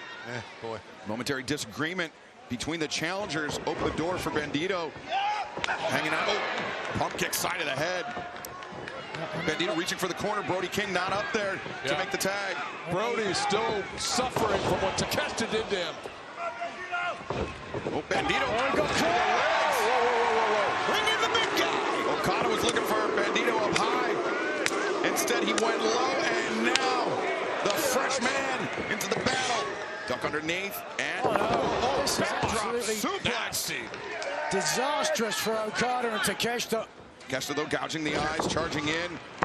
Brody swinging at, swinging at air, but instead he found the IWGP World Heavyweight Champion there.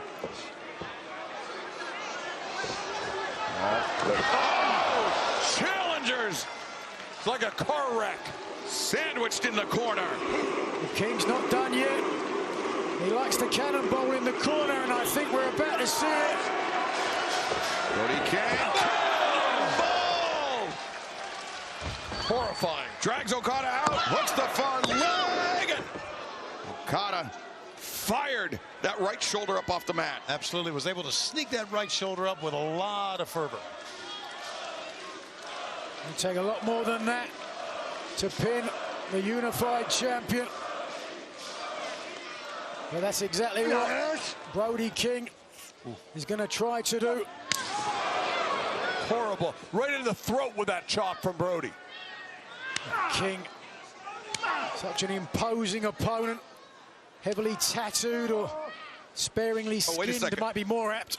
Okada is grabbing the nose or the eyes, perhaps, of Brody King. Brody released his grip, and Okada leaps over. Sure, it was the nose. The eyes are illegal. You guys never take a shortcut, Don. But we don't need to. Oh, Okada. What power in his legs. Look at this. And the neck breaker. That was something else. That really was. That's pure athleticism, and that's championship advantage right there from Okada. And Nigel, a neck breaker like that, devastating no matter the circumstances, but that's a case where Brody King's size definitely works against him. Works against him, exactly. 300 pounds coming down on the neck. That is going to certainly stymie the man who, look, really his only choice is to tag in a one-armed man. Right, that's right. You're right. His only choice. Takeshita gets the boot up into the jaw. Bandito returns fire. And now, dragon screw. Nice snap on that by Bandito. Bandito, maybe thick at the Texas Cloverleaf, but Takeshita has no intention of finding out. Powerful up kick. Kick to the midsection. Now Bandito. Oh, no. Red, 1, 2.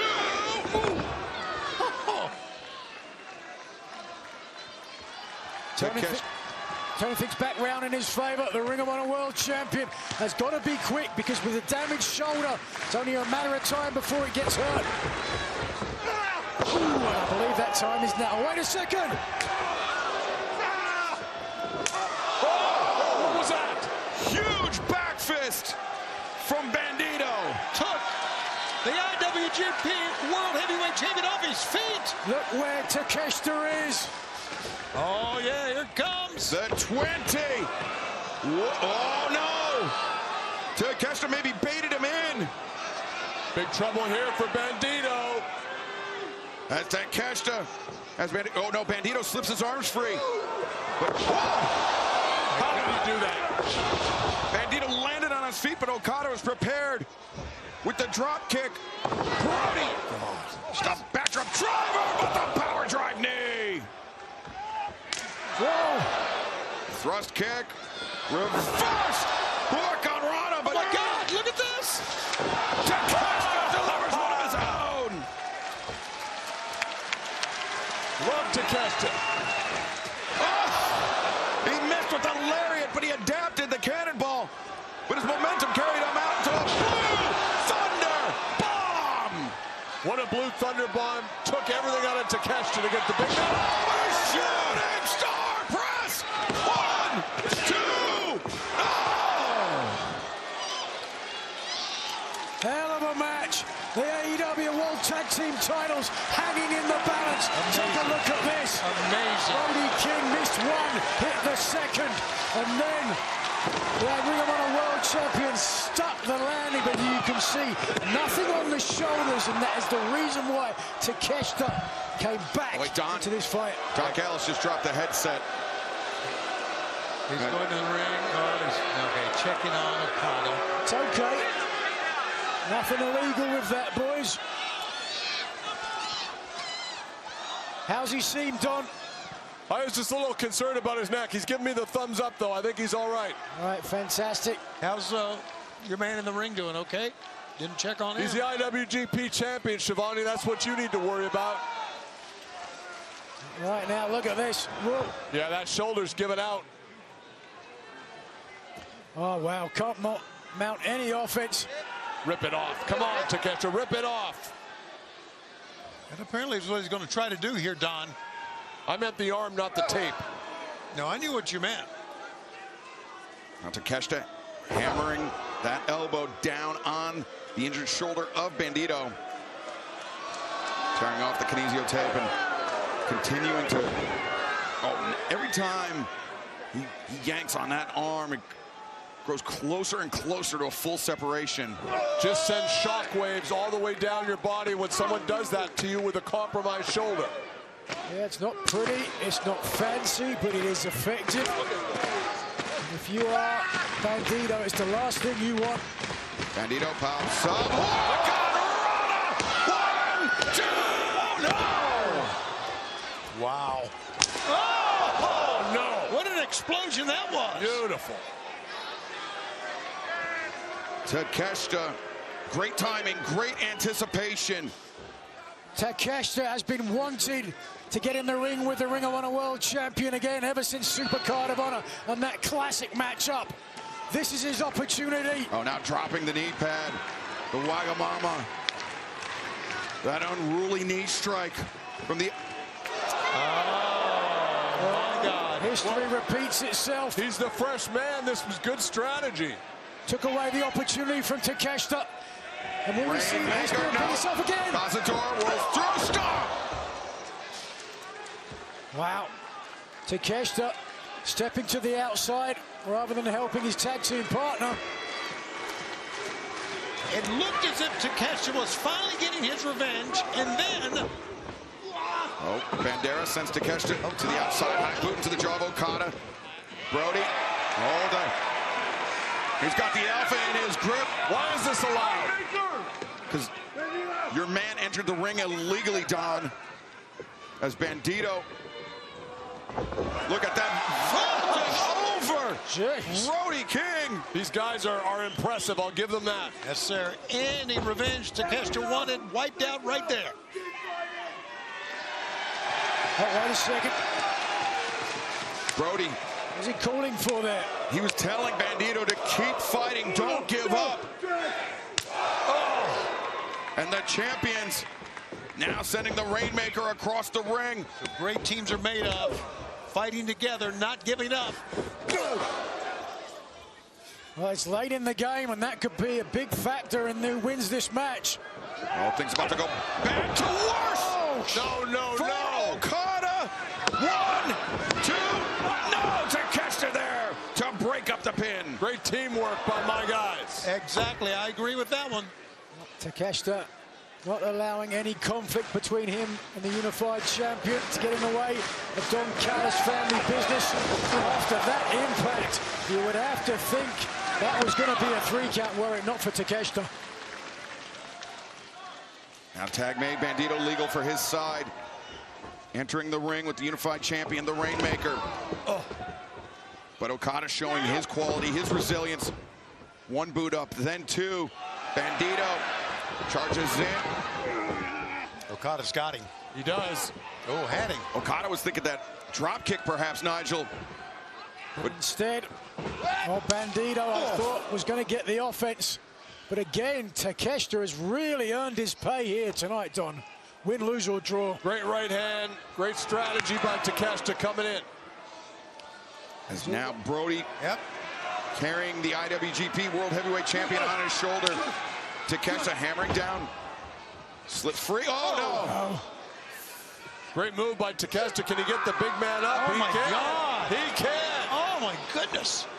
Takeshita, the legs are hooked. Brody gets spiked, and Takeshita not done yet. Get him up. This will be a feat of strength. Goodness! Fighting spirit. He got back up. Beautiful from the Rainmaker. No, avoided. Bandito underneath. Takeshita, the waistlock on his own partner, trying to anchor him, but instead Brody. No! Brody can just suplex three. Man, a superhuman feat of strength. Oh, what a hell of a match.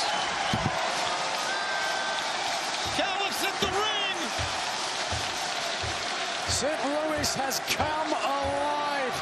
First of all, a superhuman strength from Takeshita, the decathlete. Pinpoint accuracy on the drop kick. And then just watch this.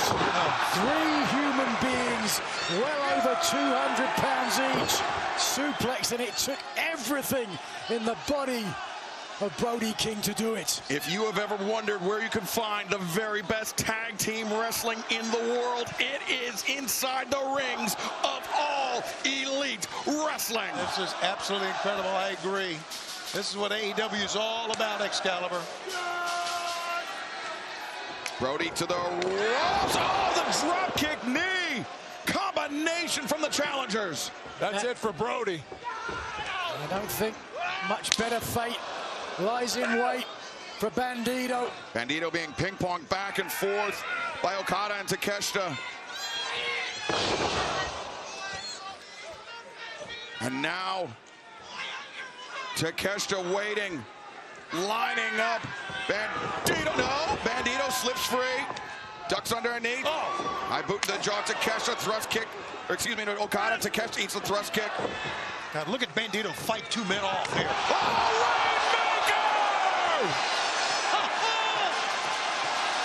Oh, no. Okada doesn't look very sorry to me, Don. Okada, I think he's been waiting for this moment. Look at the smile, he's smiling. I don't think he chose to do that, but he's glad that he did. But meanwhile, Bandito. The ass knee.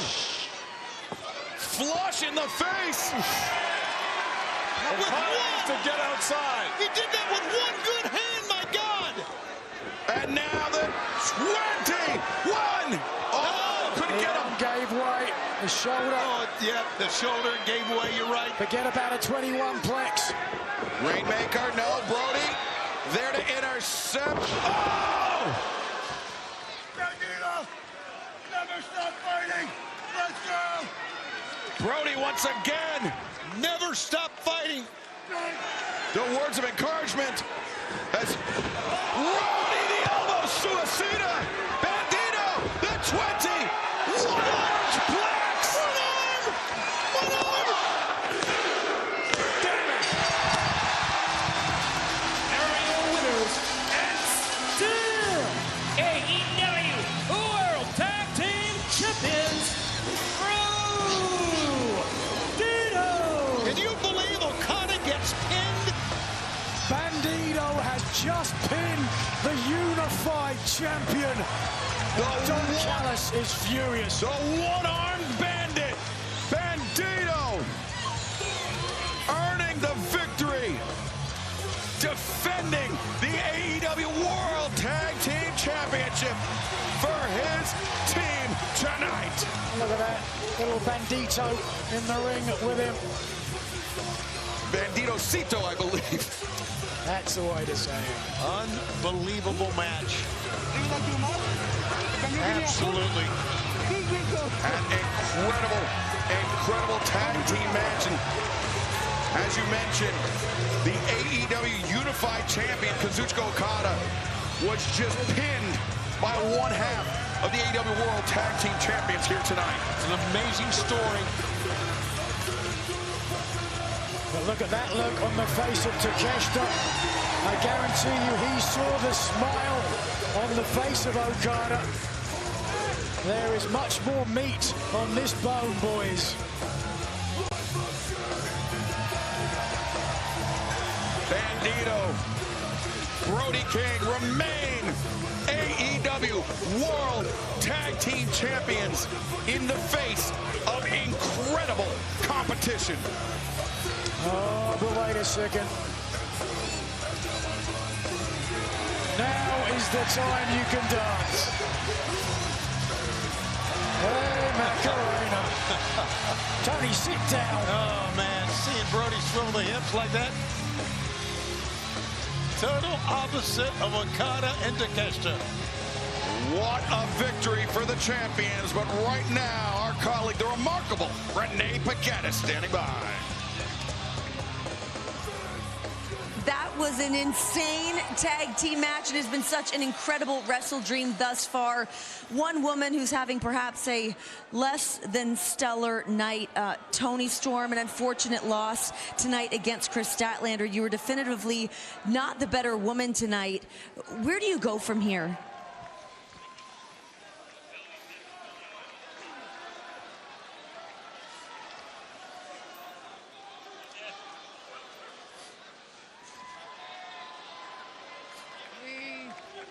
Lost everything. No. We have each other.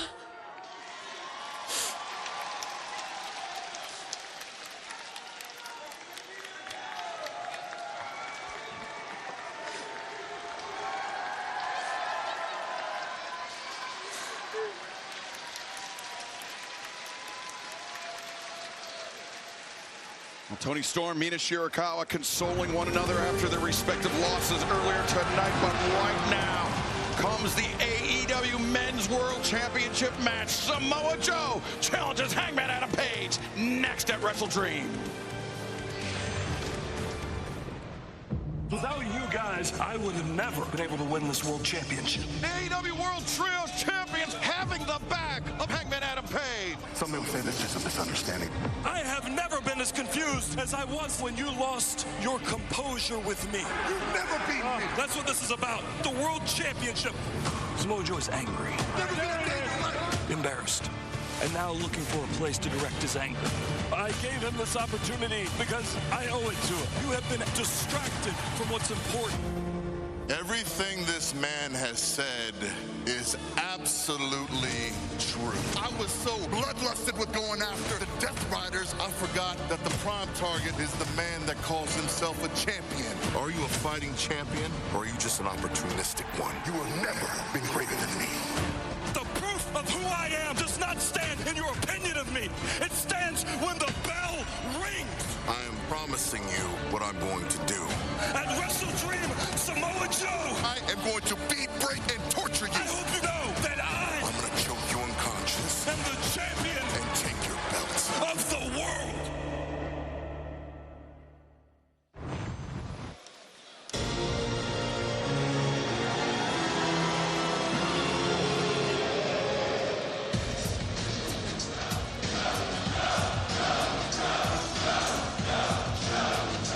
Samoa Joe has made a career of elevating people and titles.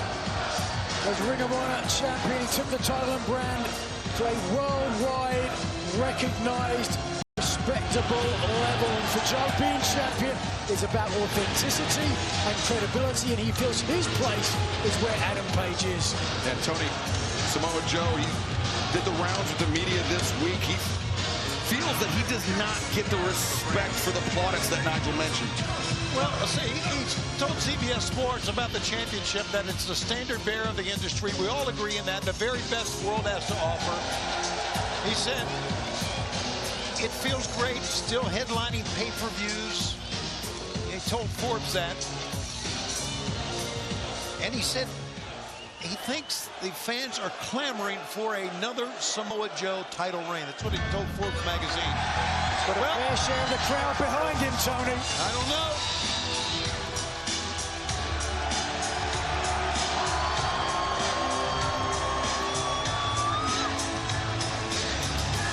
The two-time AEW Men's World Champion, the 14th overall, winning the title.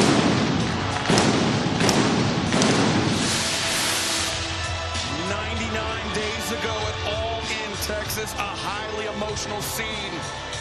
Hangman Adam Page has made 4 successful defenses to the title thus far. A rematch win over Jon Moxley, wins over MJF, Kyle Fletcher, and most recently Lee Moriarty last month in Pittsburgh.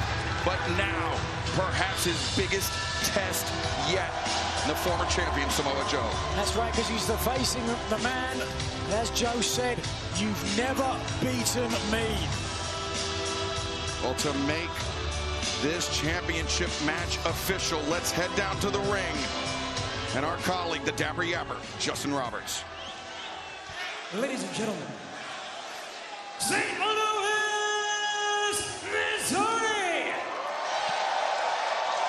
This bout set for one fall with a 16-minute time limit is for the All Elite Wrestling World Championship.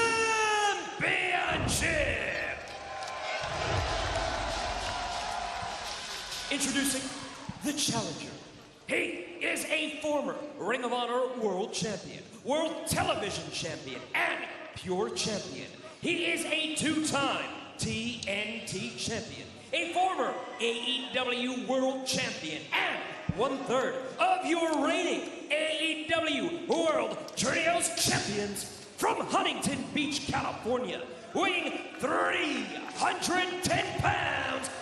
He is Samoa Joe!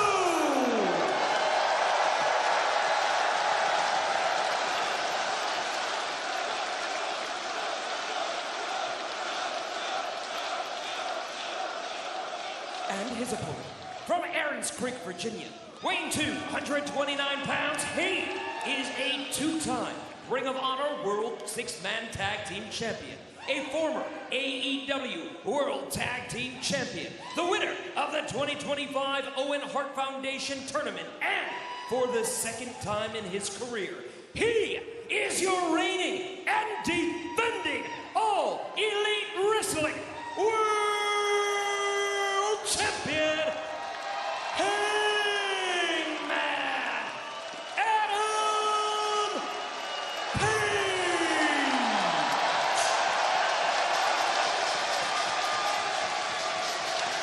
And fellas, you were both here to see the first title reign of Adam Page. If you watch the latest AEW stories, documentary, The Good, the Bad, and the Hangman, Page really seems to have found himself this 2nd time around. He's gone of the insecurities. There's a genuine happiness about the man. And it's been an arduous journey, certainly, to wear the title again. But he said, I'm now the man I should have been all along. Yeah, and Hangman, in so many words, I believe, during his first reign as champion, Nigel suffered from almost imposter syndrome. Didn't know if he was truly prepared to carry the weight of the AEW World Championship, both literally and figuratively. It can certainly happen. I would dare say we saw that with Daniel Garcia and his TNT title reign. But we have seen what those insecurities did to that young man. Page, perhaps, has more fortitude mentally to turn things around. But look at this opening. You guys notice, I mean, this is such a big championship match. Joe is so calm and cool and so confident. Benefit of years in the game, years of being a world champion, holding that title, knowing what it takes.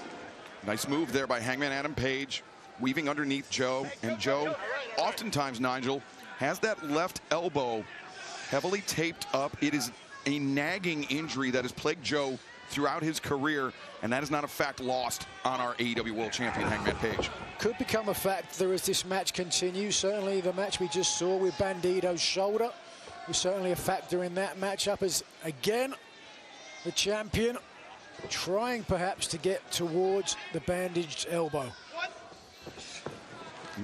Tony, well, AEW only been in existence for a little over 6 years. We already have our history. We've mentioned multiple times occurrences, matches that have taken place inside this Chafins Arena in St. Louis as Joe just trucked Hangman.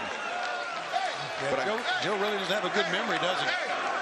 From good memories about this building, I should say. No, it was Joe just barking at Hangman once again, trying to undermine the champion's confidence. And if this were the first reign of Hangman, I think Joe would have a much easier time. But Hangman, as you mentioned, Nigel, has steeled himself. But yeah, Tony, to the point we're both trying to make, it was Dynasty last year where Samoa Joe was dethroned for the AEW World Championship in this very arena. Oh, wow! Taking a page out of Joe's book with that leg lariat, or that rolling kick.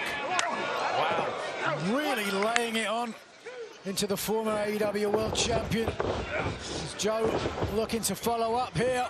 Hangman elevates over. Joe sends Hangman to the outside. Chops down on the lariat attempt. And now Hangman seems to be concentrating his attack on that left arm. And, I mean, Paul Turner giving the 5 count to Hangman Adam Page. And that very nearly, Nigel, that could have separated the bicep, popped the bicep right off the bone of Samoa Joe. Yeah, the arm bar there, not from the ideal position for Hangman, not able to get the full extension. The tendons, the ligaments, the base of the bicep in the elbow there can be very weak. It doesn't take much, to your point.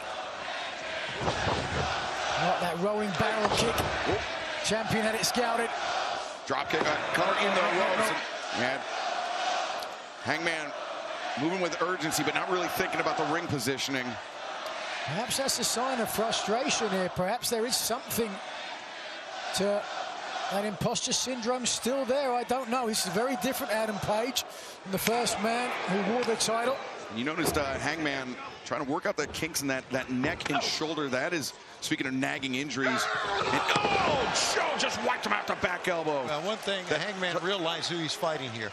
That tape on that left trap around the neck, a lingering injury that he suffered, Hangman Adam Page suffered at the hands of Kyle Fletcher, being driven through the table last month. All out, as I mentioned earlier, the TNT champion, the AEW World Champion, left it all in the middle of the ring. Both men exhausted afterwards. I can tell you from personal experience, Excalibur, I'm sure you can the same. Injuries, they stay with you for a while. Yeah, don't you expect as a world champion you're going to get the best shot regardless who you face, right? Everybody's going to come out with you with everything they have. So he's going to have injuries as he moves on and continues, if he continues to become world champion after tonight. Yeah, there's no doubt. Now Samoa Joe driving Hangman into the ring apron and into the barricade. Look at the way Joe has dominated the world champion. And Samoa Joe, he was very quick, very keen to remind Hangman Adam Page that you've beaten a lot of men in your career, but you have never beaten me. Nigel, you spent more than your fair share of time inside the ring with this Samoan Colossus. And I can still feel the bumps, the bruises. That rolling barrel kick that the champion was just able to avoid there. Good 2 or 3 weeks I wasn't able to walk after he hit me with that. This man, he's just an incredible phenomenon when it comes to offense. Slow and methodical, but short, fast bursts of energy. Absolutely devastating. And the impeccable timing. Oh, wait, Hangman! Talk about impeccable timing. He's just rattled Samoa Joe. That bounding lariat off the middle rope, and now Hangman Adam Page! Throwing his body, but Joe still stayed on his feet. Hangman's got a little bit of blood coming down through his mouth. I think it's when he got that kick. Whoa. Got to be careful. Page was thinking of a moonsault. Watch out. But Samoa Joe changing his positioning, confounding the champion up on the turnbuckles. Samoa Joe is a man who, as we've seen, never saw a high crossbody he couldn't walk the way out of. Joe, low bridge. Challenger tumbles to the floor. Here he goes. Page, you better make sure he doesn't walk away from this. He does. Moonsault, Hangman. Oh, my God. Hangman, I think he might have rolled through. I didn't quite catch it. But Samoa Joe.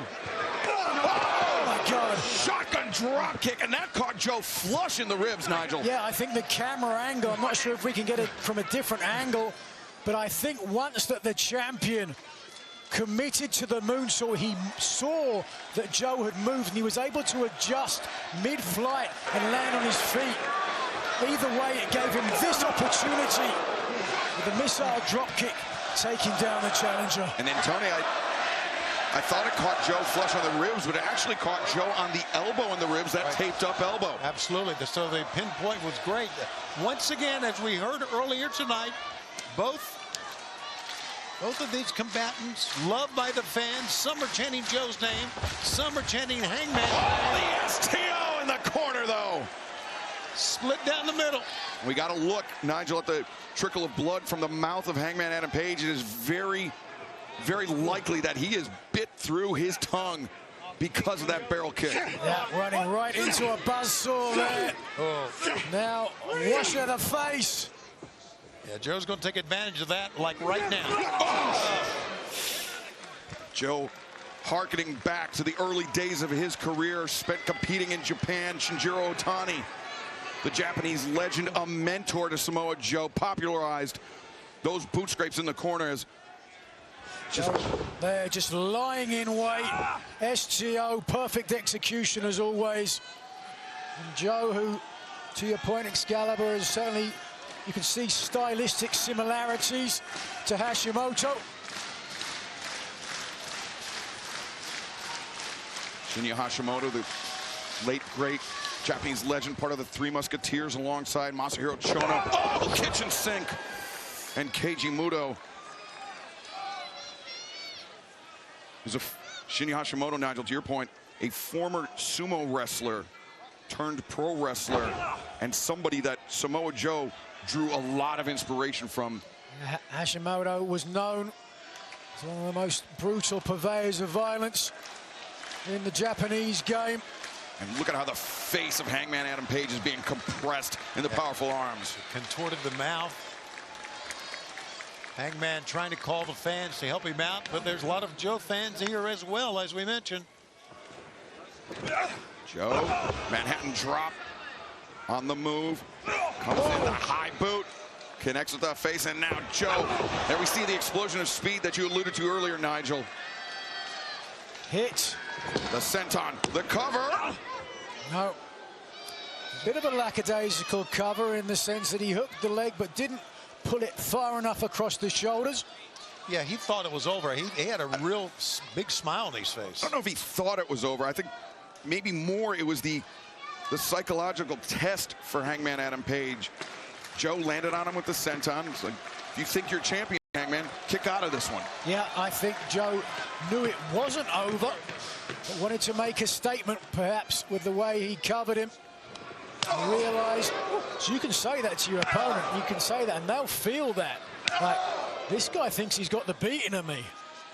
And that might be what has fired up Hangman Adam Page here. Oh, what a power slam, what a cover, and Hangman the narrow escape. And what a great sense of timing by Joe to get that power slam off the ropes. Hit him perfectly. Keeps going back to his wheelhouse, to his bag of tricks. Just as effective as when he first won and wore the Ring of Honor World title. Samoa Joe, a very calm and collected approach to this match, Nigel. If he is at all thinking about the fact that the Hurt Syndicate became #1 contenders for the AEW World Trios Championship earlier in this night, he is showing no signs of it. No question about where Joe's mind is. Talking down to Page. Wanting Page to earn it, to prove that he is a credible world champion. Look at the look in the eyes of Page, though. He is absorbing those blows, as you know, from Joe. Yeah, Hangman showing off his granite chin.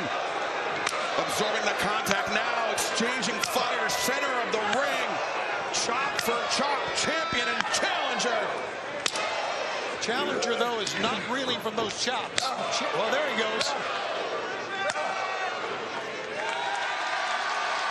Hangman raises the right hand, but he left himself open. Oh, Enzikiri. A move that Joe likes to use. Joe, the waistlock, gets his hip low. Oh, Hangman. He flipped through, ducks underneath. Now Hangman back, drop driver. Very awkward landing. Page now finding his second wind. They're starting to get behind the champion, but look at Joe electing to go to the apron. And does he want to go to the top? What's he doing here? I think he's trying to bait Hangman to the outside. Yeah. Joe has something in mind. That's a good call, I think. A couple of times we've seen Joe lying in wait in this match. Or maybe he doesn't. He just wanted a little bit of a respite, a little bit of a breather. Hangman once again looking for the Orihara moonsault. And again, Joe. Oh, Joe springs back into the ring, but Hangman, he was ready for it. Changes position, and the moonsault press didn't get all of it, but perhaps enough. 2. Whoa! The champion went a little bit too far on the attempt, but luckily for him, as he went through the air, Joe tried to roll out of the way, and in doing so, put himself at the potential pinfall opportunity. Hangman Adam Page, Tony, he knew coming into this match he would be in for the fight of his life. And right now, the AEW World Champion is rising to the occasion. Yeah, anyone who's gone up against Samoa Joe knows they're in the fight of their life. Nothing new here. And every time I faced this man, it was a fight of my life. Did I know? Joe, the flurry of kicks into the face. And now the challenger, power bomb, the stagger, 2, and Joe maintains control, steps over, STF, center of the ring. How about that? It's textbook Samoa Joe, the power bomb, more than willing to let his opponent kick out, because this is what follows up, and look at the ring placement because of it. In the same place a year and a half ago, as we mentioned earlier, the Samoa Joe lost his world title. He could be moments away from regaining it right here in St. Louis. Now abandons the STF. The crossface is locked in deep. Driving up there with his hips. Of course, the FTF, a move originally made famous by the late, great Lou Thez. He made a good career for himself in St. Louis himself. And now Joe, his 3rd consecutive submission hold. All 3 initiated by that powerbomb. Big Joe, unabated, continues forward. He can taste it. He's been in this position arguably more times than Adam Page has. Hear the chant of Joe, Joe here. Samoa Joe now with Hangman up in the corner. Muscle buster perhaps incoming. If we know it, Hangman knows it though, Nigel. Doing the right thing, trying to fight out of it. The damage to the neck and the shoulder that you mentioned earlier. Certainly not going to be helped by the muscle buster, but instead, what's Joe looking for here? Front face look. He's just thinking about it. And that's given the champion a chance to fight out. Not typically the domain of Samoa Joe to climb the ropes. And he may be paying for that right now as Hangman. St. Louis want to see it. Hangman poised to deliver a powerbomb out of the corner. 1, 2. Oh, Joe. Breaking free in the last possible moment. I tell you, Hangman, I know he was kind of spent on that cover. He's absorbed A lot of punishment. Takes a lot of energy for all the offense as well. And Samoa Joe is just such a big human being.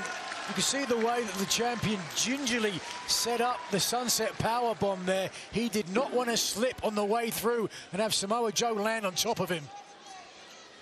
As Hangman now once again looking for Deadeye. Joe counters. Those quick kicks to the face. Come on, motherfucker! Well, don't need to explain that. Rolling elbow, avoided Kikina clutch. No, Hangman. It's got him captured. The pinfall, no.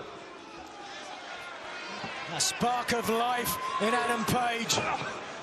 Oh, Hangman to the outside, boot to the jaw. Joe back towards center. Hangman set up, buck shot, no. Kikina clutch. Oh, Hangman immediately fading. Oh, body scissors on as well. Oh, that's got fans standing here at ringside. One is the former training partner of the UFC legend Tito Ortiz. That Kikina clutch is in tight and deep. Look at Joe clinging on to the champion. The eyes, the face. Across the carotid artery. Is Page going out? Yeah, the eyes are closed. Yeah, the hand is going limp. Will we see Samoa Joe capture the AEW World Championship for the second time? That's a hell of a fight that Hangman's putting up in the middle. His lower limbs. And it is, yes, Hangman, indeed, that leg that makes the rope. Wow. Makes it to the rope to force the break. But what depleted state is our champion in? You got to think now, cutting the oxygen off to the brain is going to leave the champion seriously impaired. Oh, look at that look.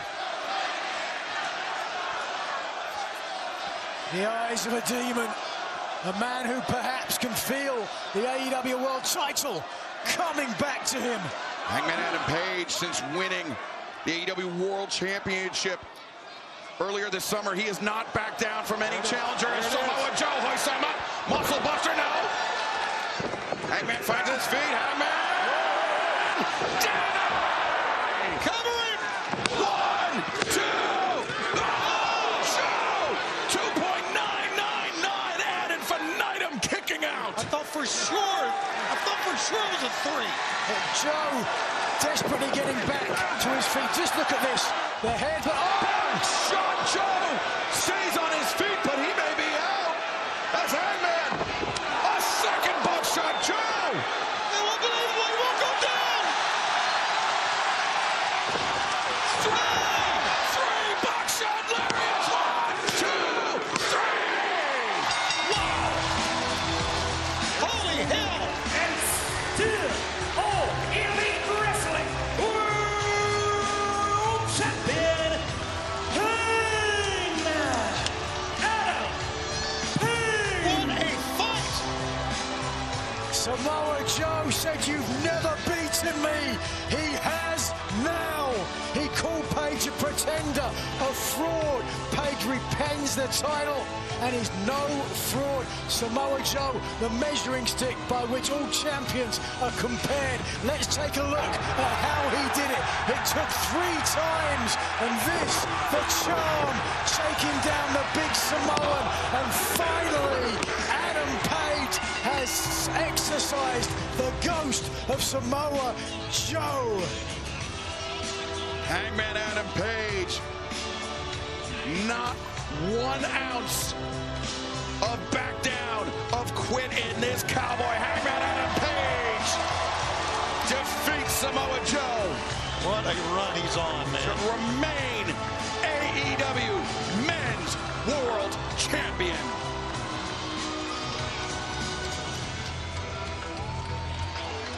Fifth title defense since winning it all in Texas.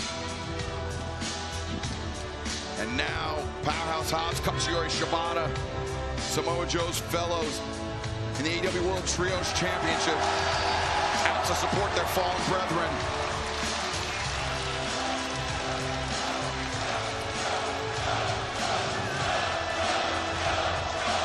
Listen to the fans.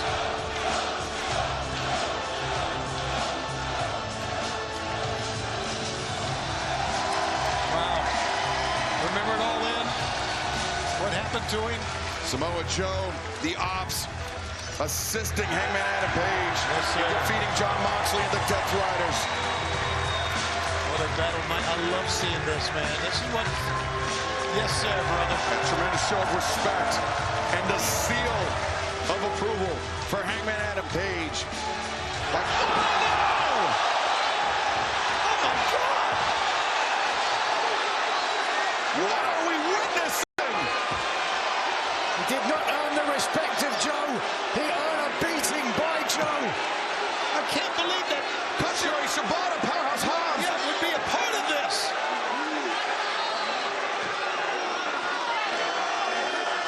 Do you understand? Oh, no, don't do this.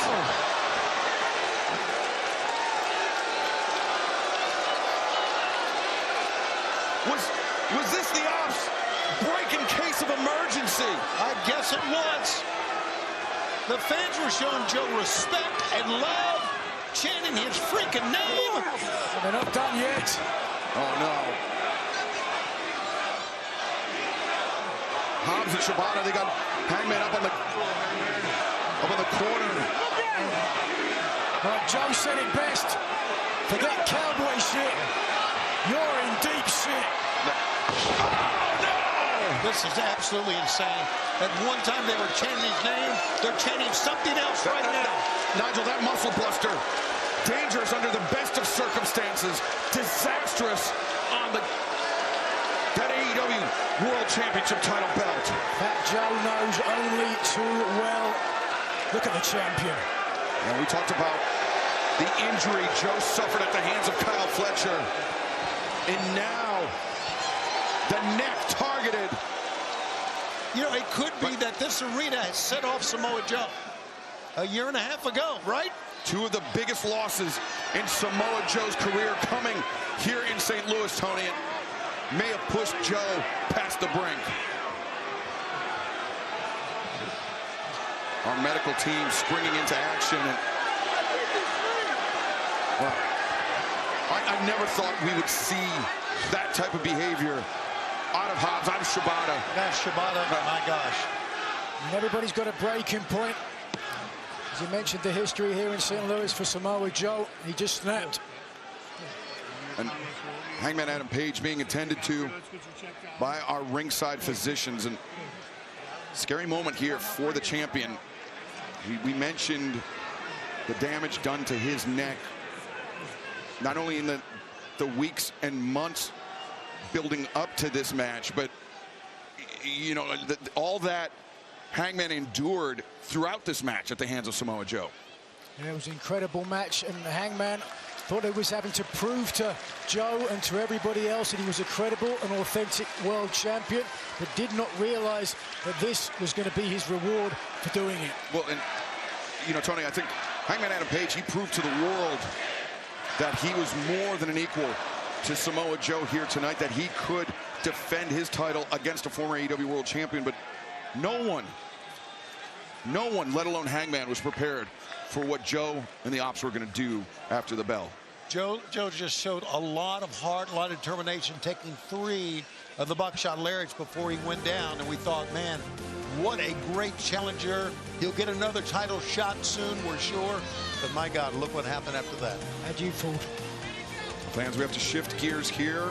I understand the CEO, the TBS champion, Mercedes Moné, wants to speak her mind. Chris Statlander, you want to ruin my historical night? My history-making night, becoming 11 belts, my name? You want to come out and disrespect me? Well, it's time for me to disrespect you. Chris, I've already beaten you twice in the past. And now, I'm going to come after what you love, your women's championship. So, Chris, at Full Gear, your title is mine. Well, Mercedes Moné throwing out the challenge to Chris Statlander for the AEW Women's World Championship at Full Gear, presented by DC. We will have to keep an eye on this situation. We have one more match to come, but looking ahead to Wednesday, we know it was made official earlier tonight. The Hurt Syndicate, the top contenders for the AEW World Trios Championships. The Ops, after their disgusting actions here tonight, will have to put those titles on the line live on Dynamite this Wednesday night from San Antonio. Plus, the brackets will be revealed for the AEW Women's World Tag Team Championship Tournament live this Wednesday, 8/7 Central on TBS and HBO Max. Plus, Tony Khan has just made this next match official. It will be the Rainmaker, Kazuchika Okada, putting his AEW Unified Championship on the line against the man that pinned him tonight, Bandito. But coming up next, our final match of the evening. It will not be for the faint of heart. Darby Allin, Jon Moxley, I Quit.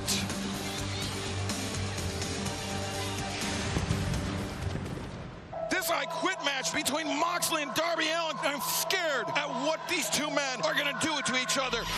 I'm out of ideas. How's this going to end? If you want to be on the right side of history, though, it is never too late. It is, John. I understand what it is you're trying to do. But it's you. It's you I don't respect. Why would I want to go into war with somebody that can stab his brother in the back? I don't know what you're trying to prove or who you're trying to prove it to, but I'm done. When you see the words I quit at wrestledream, the Death Riders never realize your word doesn't mean a thing. When I was on top of Mount Everest and I held that flag above the world, I saw AEW represents freedom. And I'm gonna hang that flag in my house, but before I do, I'm gonna wrap it around your throat. You have absolutely zero chance of doing what you're gonna need to do to win. John! When are you gonna realize I'm never gonna quit? At wrestledream for the first time in your life. It's never too late, John. Say I quit. You are gonna say the words, I quit. It's main event time live in St. Louis. And for one final time tonight, let's throw it to the ring in the Dapper Yapper, Justin Roberts. It is now time for your main event. After months of putting each other through hell, this match can only end one way. By forcing your opponent to say the words, I quit.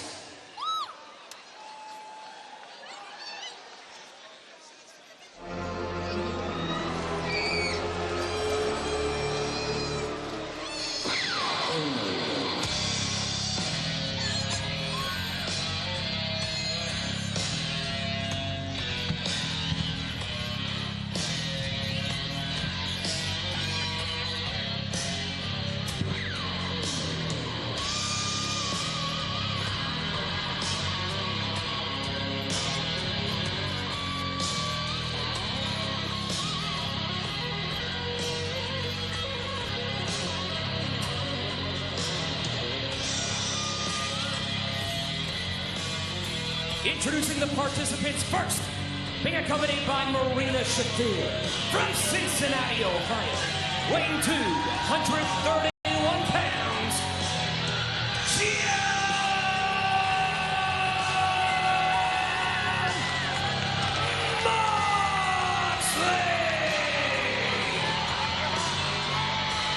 Tony, a palpable sense of tension, dread came over the crowd here in St. Louis when the realization set in that it was time for the I Quit match. The increasing, escalating levels of violence that Jon Moxley and Darby Allin have been willing to resort to over the last few months have really cast a shadow on this match. I want to give you a couple of quotes that Darby had with Newsweek magazine this past week.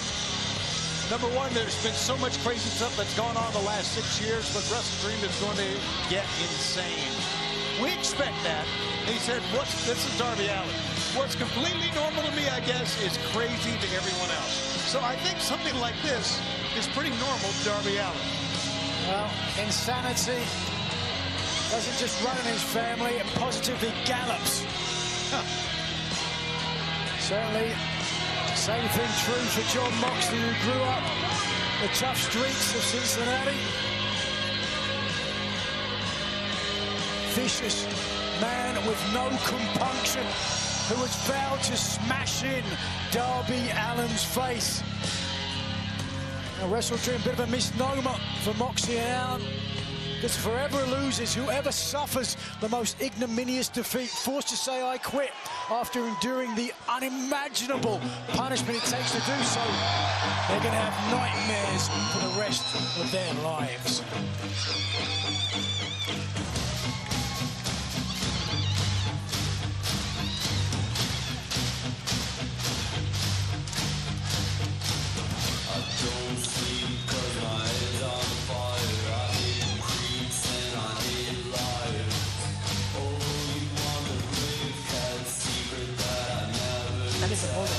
From Seattle, Washington, weighing 175 pounds, Darby Allin! I don't know about you guys, but this is one time I wish we had our old desk back way up there somewhere. It certainly does feel that no one anywhere in the arena is going to be safe. Exactly. What's Darby Allin got in that bag? He's not going camping. Also, I think we should note, John came out here with only Marina, but as we know from the WrestleDream tailgate brawl, all the rest, the Death Riders are here. Yeah, they are never far from their leader, Jon Moxley. A man who has this cult-like control on his followers.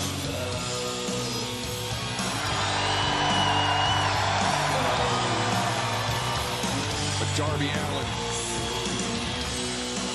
he's fighting Jon Moxley for so much more than revenge for the injuries he suffered in the dying days of 2024 at the hands of Moxley and the Death Riders.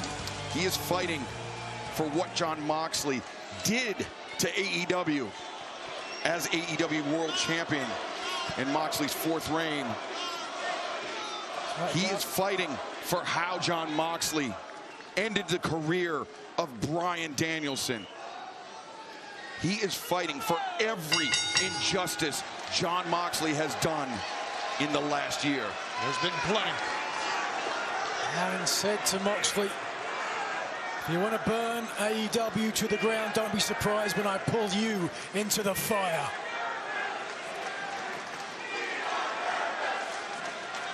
All right, what we got here? So it begins. Darby bringing that flag that he mentioned. He brought with him to the top of the world, to Mount Everest. He proudly raised that flag up. And he is reminding Jon Moxley of what Darby Allin is fighting for here tonight. Allen said AEW is about freedom. Oh, just walked on. Whoa, here we go. The madness is the only freedom you know in a completely sane world. Whoa! Darby Allin answers the disrespect of Jon Moxley with the first violence of this match. And now Darby, who's never defeated Jon Moxley in his career. Perhaps in the toughest battle of his life, Nigel. It certainly could turn out to be that case. Is Shafir not waiting long to get involved, and boom! Wow! Thunderous John Woo dropkick. Distraction immediately giving Moxley the chance to take the advantage. This past week on Dynamite, we thought we were going to see just a war of words, face-to-face between Moxley and Allen, separated by... Downhill from here. It only goes downhill from here. Separated by a glass window in a brick wall. Both men vowed they would not say I quit. Darby better check his teeth, Nigel. But now the chain around the hand, the right hand of Jon Moxley after the middle rope was kicked into the teeth of Darby Allin. The rope, as we always mention, Nigel, a misnomer. It is actually a high-tension steel cable. Oof. Very little tape around that cable. John Moxley attacking the face, the jaw of Darby Allin. If John Moxley breaks the jaw of Darby Allin, how is Darby going to even say, I quit? It's a great point. He could mumble it, and I think the official might take that. But now, Darby, we started early. Blood understandably leaking from the mouth of Darby Allin. Might be time to send Grandma to bed. And I mentioned this was not going to be for the faint of heart. Yeah. A vitriolic history between these two.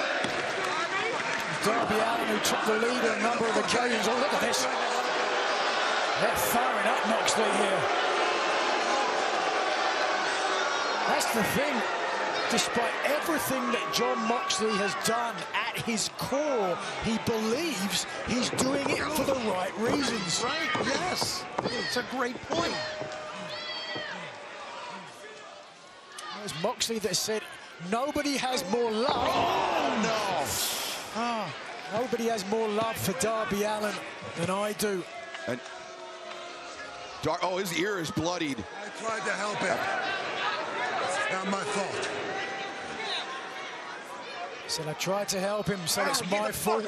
And this is not going to help him. Yeah, Darby going his ear very easily, Tony. And you have, of all people, have seen this in your career. His ear could have been sheared off by that rope. Oh, absolutely. It doesn't take much. It really doesn't. Nor does it take much to break a man's back. If there is anyone in AEW who can absorb the most ungodly punishment that we've seen in professional wrestling, it's Darby Allin. Yes. And Nigel going back. How long do you want to do it? Okay. Could have been different, Darby. Stay here all night, Darby.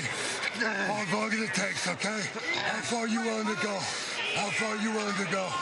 You're gonna have to fight. Let's fight now. Now we're going back to your earlier point of John Moxley being a firm believer, a fervent believer. In what he has done over the last few years. History is littered with believers that have done dastardly things. Yeah, you don't have to look far in the world to see people who have, as you said, you can doubt what they did. But you got to understand why they did it. Right now, a simple standing armbar. Yeah, it's going to lead to something else, as you can see. Moxley ordering Marina Shafir. What's he getting? There is a palpable discontent in the arena now. An eerie anticipation. Marina. What is this? Only got a bucket in. Oh, no. Oh, we've seen these before, I believe.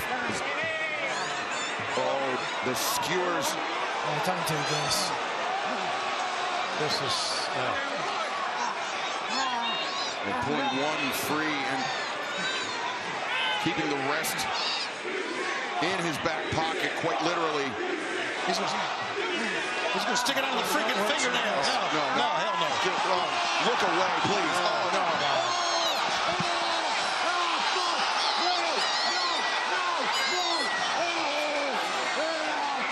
I can hear someone screaming behind me. I'm not looking at the screen.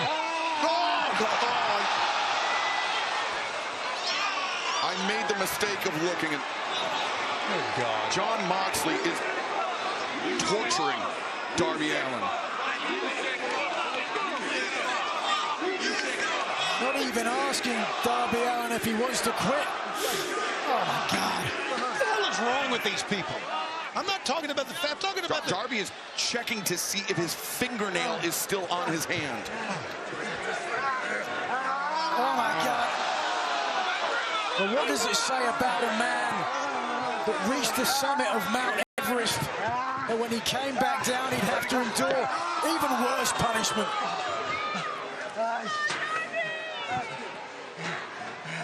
This is sick. Fuck no! The referee couldn't even get the question out, and Darby said no, he will not quit this match. Hey, look, John went damn. He thought for sure he would get him to quit after that.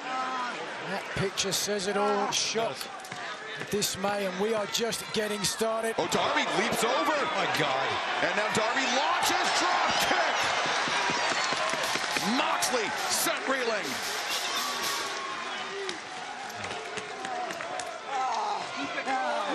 This a battle between two madmen.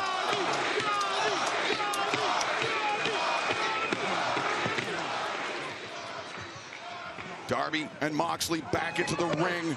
Oh, this is where Jon Moxley will have a profound advantage. Just the sheer size, Nigel. Yeah, the power is clear as day. But there's a confidence to Jon Moxley. Look at the way he moves. Opens himself up. He allows Darby Allin to throw a strike, knowing that he's got the better return. Jon Moxley is the only man to have ever held the AEW World Championship on 4 occasions. Of course he has a confidence about him. Darby Allin has never been able to defeat Jon Moxley in Darby's career. God, Moxley just ate those blows and came right back. Darby, combination, headbutt to the midsection. Moxley doubled over. Code red! Oh, and Moxley went through onto the back of his neck.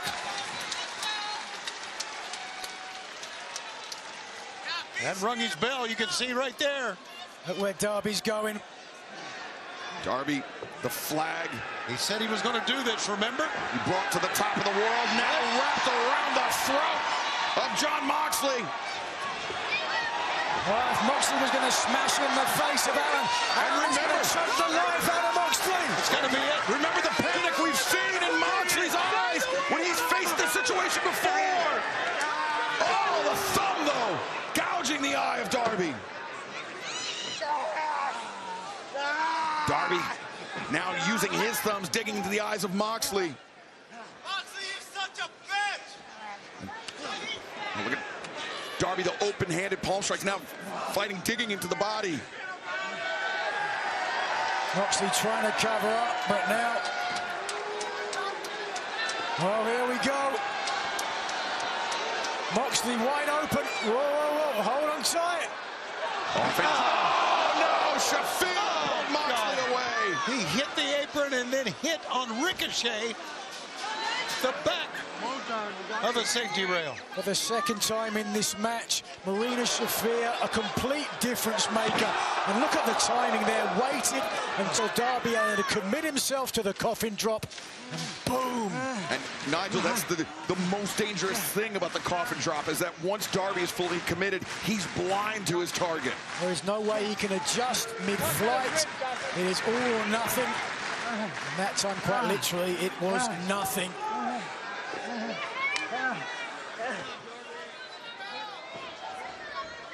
Moxley has got to push forward here. He was communicating something to Marina that time. I'm not so sure what it was. Obviously. The mind wanders, boggles perhaps. What each man is going to have to do to make the other say, I quit.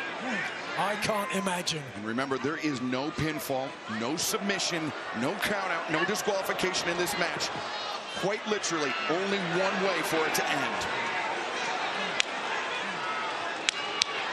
The belt comes off. Shaking his head like Moxley doesn't want to do this, but he has to do it.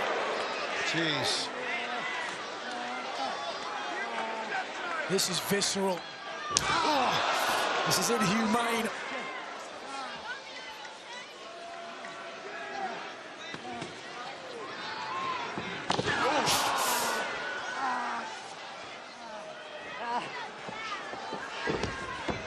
Darby Allin does not know what it means to surrender, but Jon Moxley very well may give him no choice. Sounds like a crack of a Stan Hansen whip.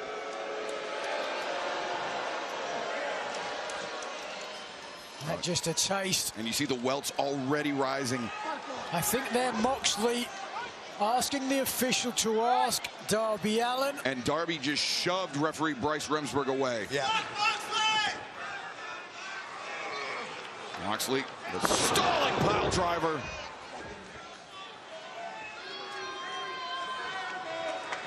And now asking Darby demanding that he return to his feet so he can take more punishment.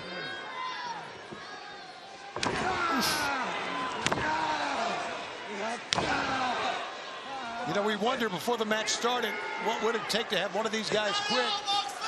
Even now, I don't know if there is anything. I don't know how. This will be a battle of wills. Tony, do you want to quote Jim Ross here? Darby Allin is being whipped like a government. Like a government. Thank you very much. Oh, he's beckoning Moxley in. Come on, motherfucker. Harks back to ECW, perhaps. Oof, wow. And John Moxley is going to say, all right, you want it, you got it. A flurry of leather blows being unleashed on Darby Allin. Right now, I think Moxley's angry. He is angry. Oh, but he's fighting back. You notice how Moxley, though, even though the desperation, he had the great submission defense, Nigel. He broke the hands, the grips of Darby Allin from the submission. Oh, good Lord. I've never seen anything like Darby Allin in my life. I mean, Darby crawling for the backpack. He's got something, and John doesn't realize it's coming.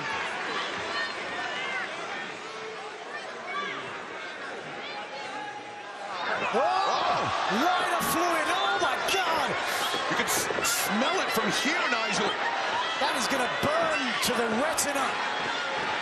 I mean, not only that, we've seen Darby and his propensity. The crowd use a flamethrower, a Molotov cocktail, and now Darby. The crowd is stunned. Moxley's begging. Oh, the chemical spray into the eyes of Yuta and Garcia. The Death Rider's coming to help. Oh, but Moxley the cutter. See on the left of your screen there momentarily. We had to know that Moxley had a plan for the Death Riders in this. When things seemed dire for Moxley, that was their time to intervene. Pac and Claudio were out there as well, trying to help matters out. They were trying to help their compadres on the floor. And Moxley using that towel to sop up the lighter fluid coating his skin. The Death Riders took their shot, but in doing so, Wheeler Yuta bit. The cattle prod.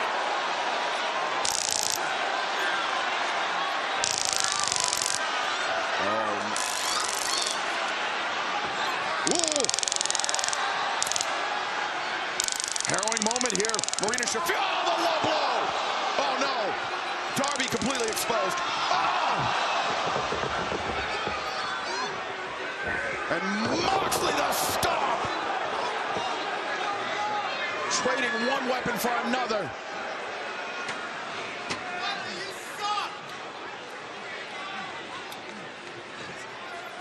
Moxley thinking paradigm shift on the chair, perhaps. Oh, he was. Oh, no.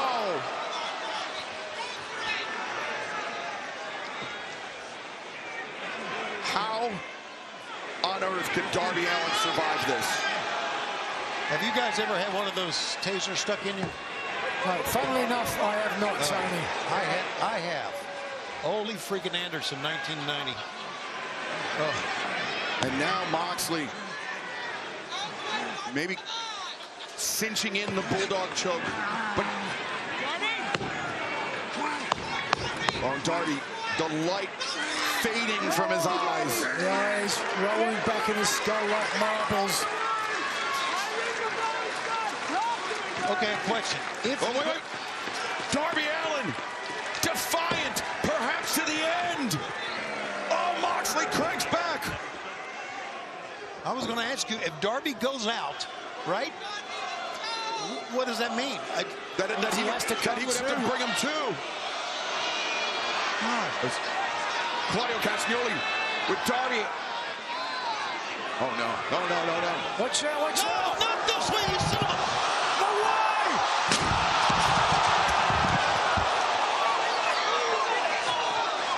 Jesus. He's dead.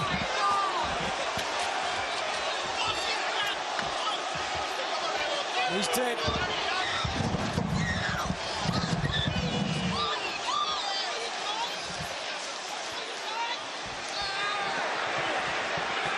Pat pulling his lifeless corpse. I've never seen anything like this. No, he bounced off the edge of that desk. Excalibur got his headset back on. You with us? Darby Allin was just destroyed 3 feet from us, Tony. I don't know what else to say. I've never... No, we've never witnessed anything like that. My God. Oh, no! The Death Rider! Through the tables. Darby Allin has to be finished.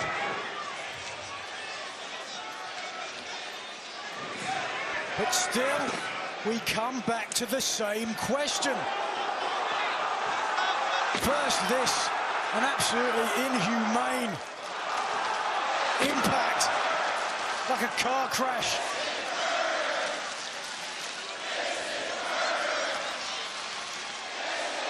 It's what it might become. Darby Allin has absorbed so much punishment. And yet, Nigel, and yet, Darby Allin will not surrender. The fans are just absolutely stunned. They started, they chant, and they stopped, and they're looking around at each other like, what are we witnessing?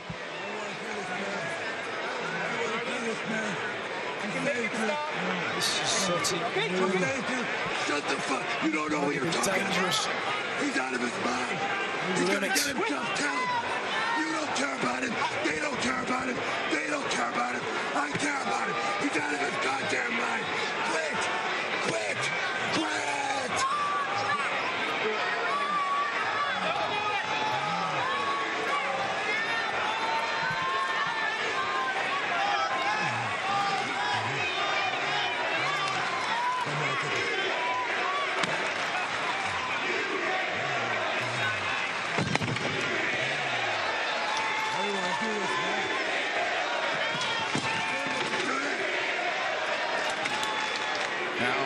In front of our broadcast position, Marina Shafir and Claudio Castagnoli playing something from underneath the... You disrespect me. What do you light me on fire? You melt my skin. I don't know. Like that. Pac and Claudio You bringing... melt me. You set me on fire. That's everything I've done to you. At the sport here at ringside that I think that the shocking realization has just set in around the ringside area. Watching, they have brought an aquarium, A freaking aquarium? into the ring, and they're now filling it with what is believed to be water. Moxley said, I know what I have to do.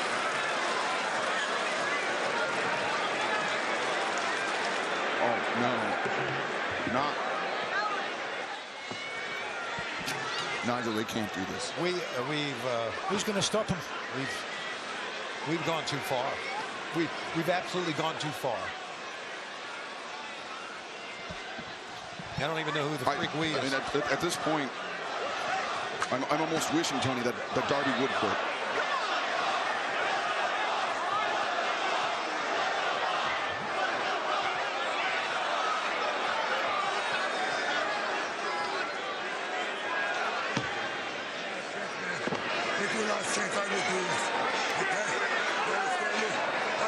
Darby.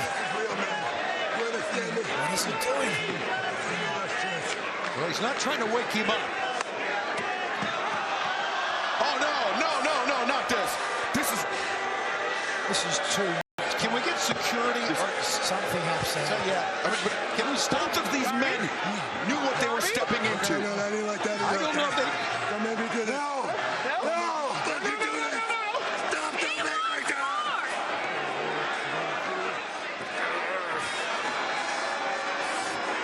Darby Allin flailing.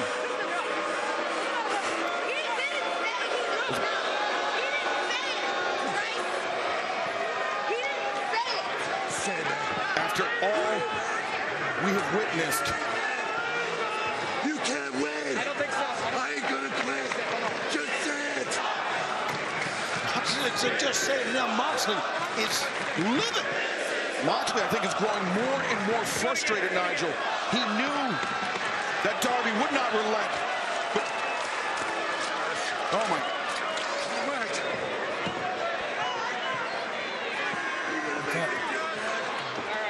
Dying fish, gasping for air, his eyes bugging out. But despite Jon Moxley's best efforts, Darby Allin yet continues.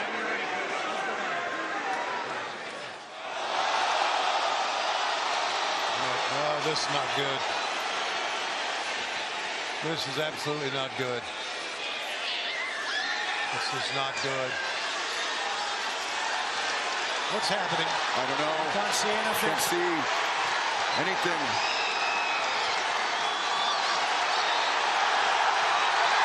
Oh my God!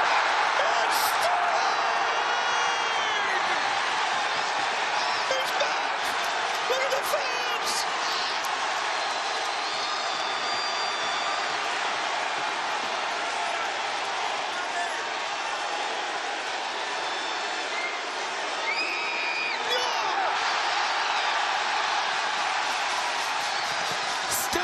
With the bat! A shot for Castagnoli, a shot for Pac! Oh my God! And the aquarium shattered as the icon has returned! Swinging that bat like Otani! Look at the eyes of Moxley! Moxley looks as if he has seen a ghost!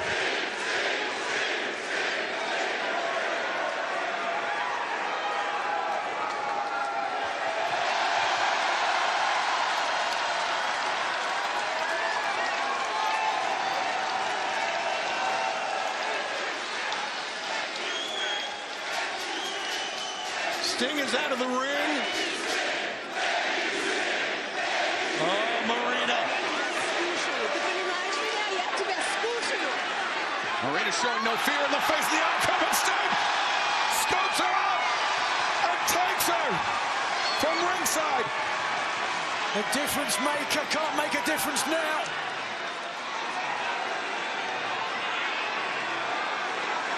Darby Allin can. Darby Allin running just like Sting. The bat in hand, Moxley.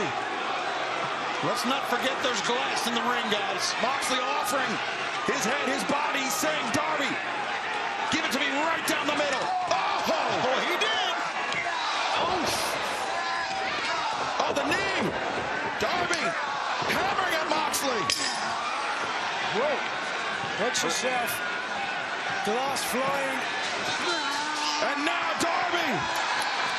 The flag wrapped around Moxley. The Scorpion death drop. And Darby Allin. The coffin drop.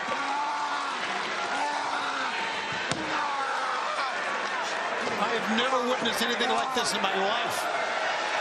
And Darby is not done yet. It's going to be the Scorpion Deadlock. You're damn well right it is. The Scorpion Deadlock, Moxley laying in a pile of broken glass. And then smash! He quits! He quits! We have seen it all. Darby is alive and wins. The winner of this match, once you got it on, there's nothing that Moxley could do. Never in my life have I been so happy to hear two words. I agree. A sentiment shared by many around the world, I'm sure. Darby Allin forces Jon Moxley to say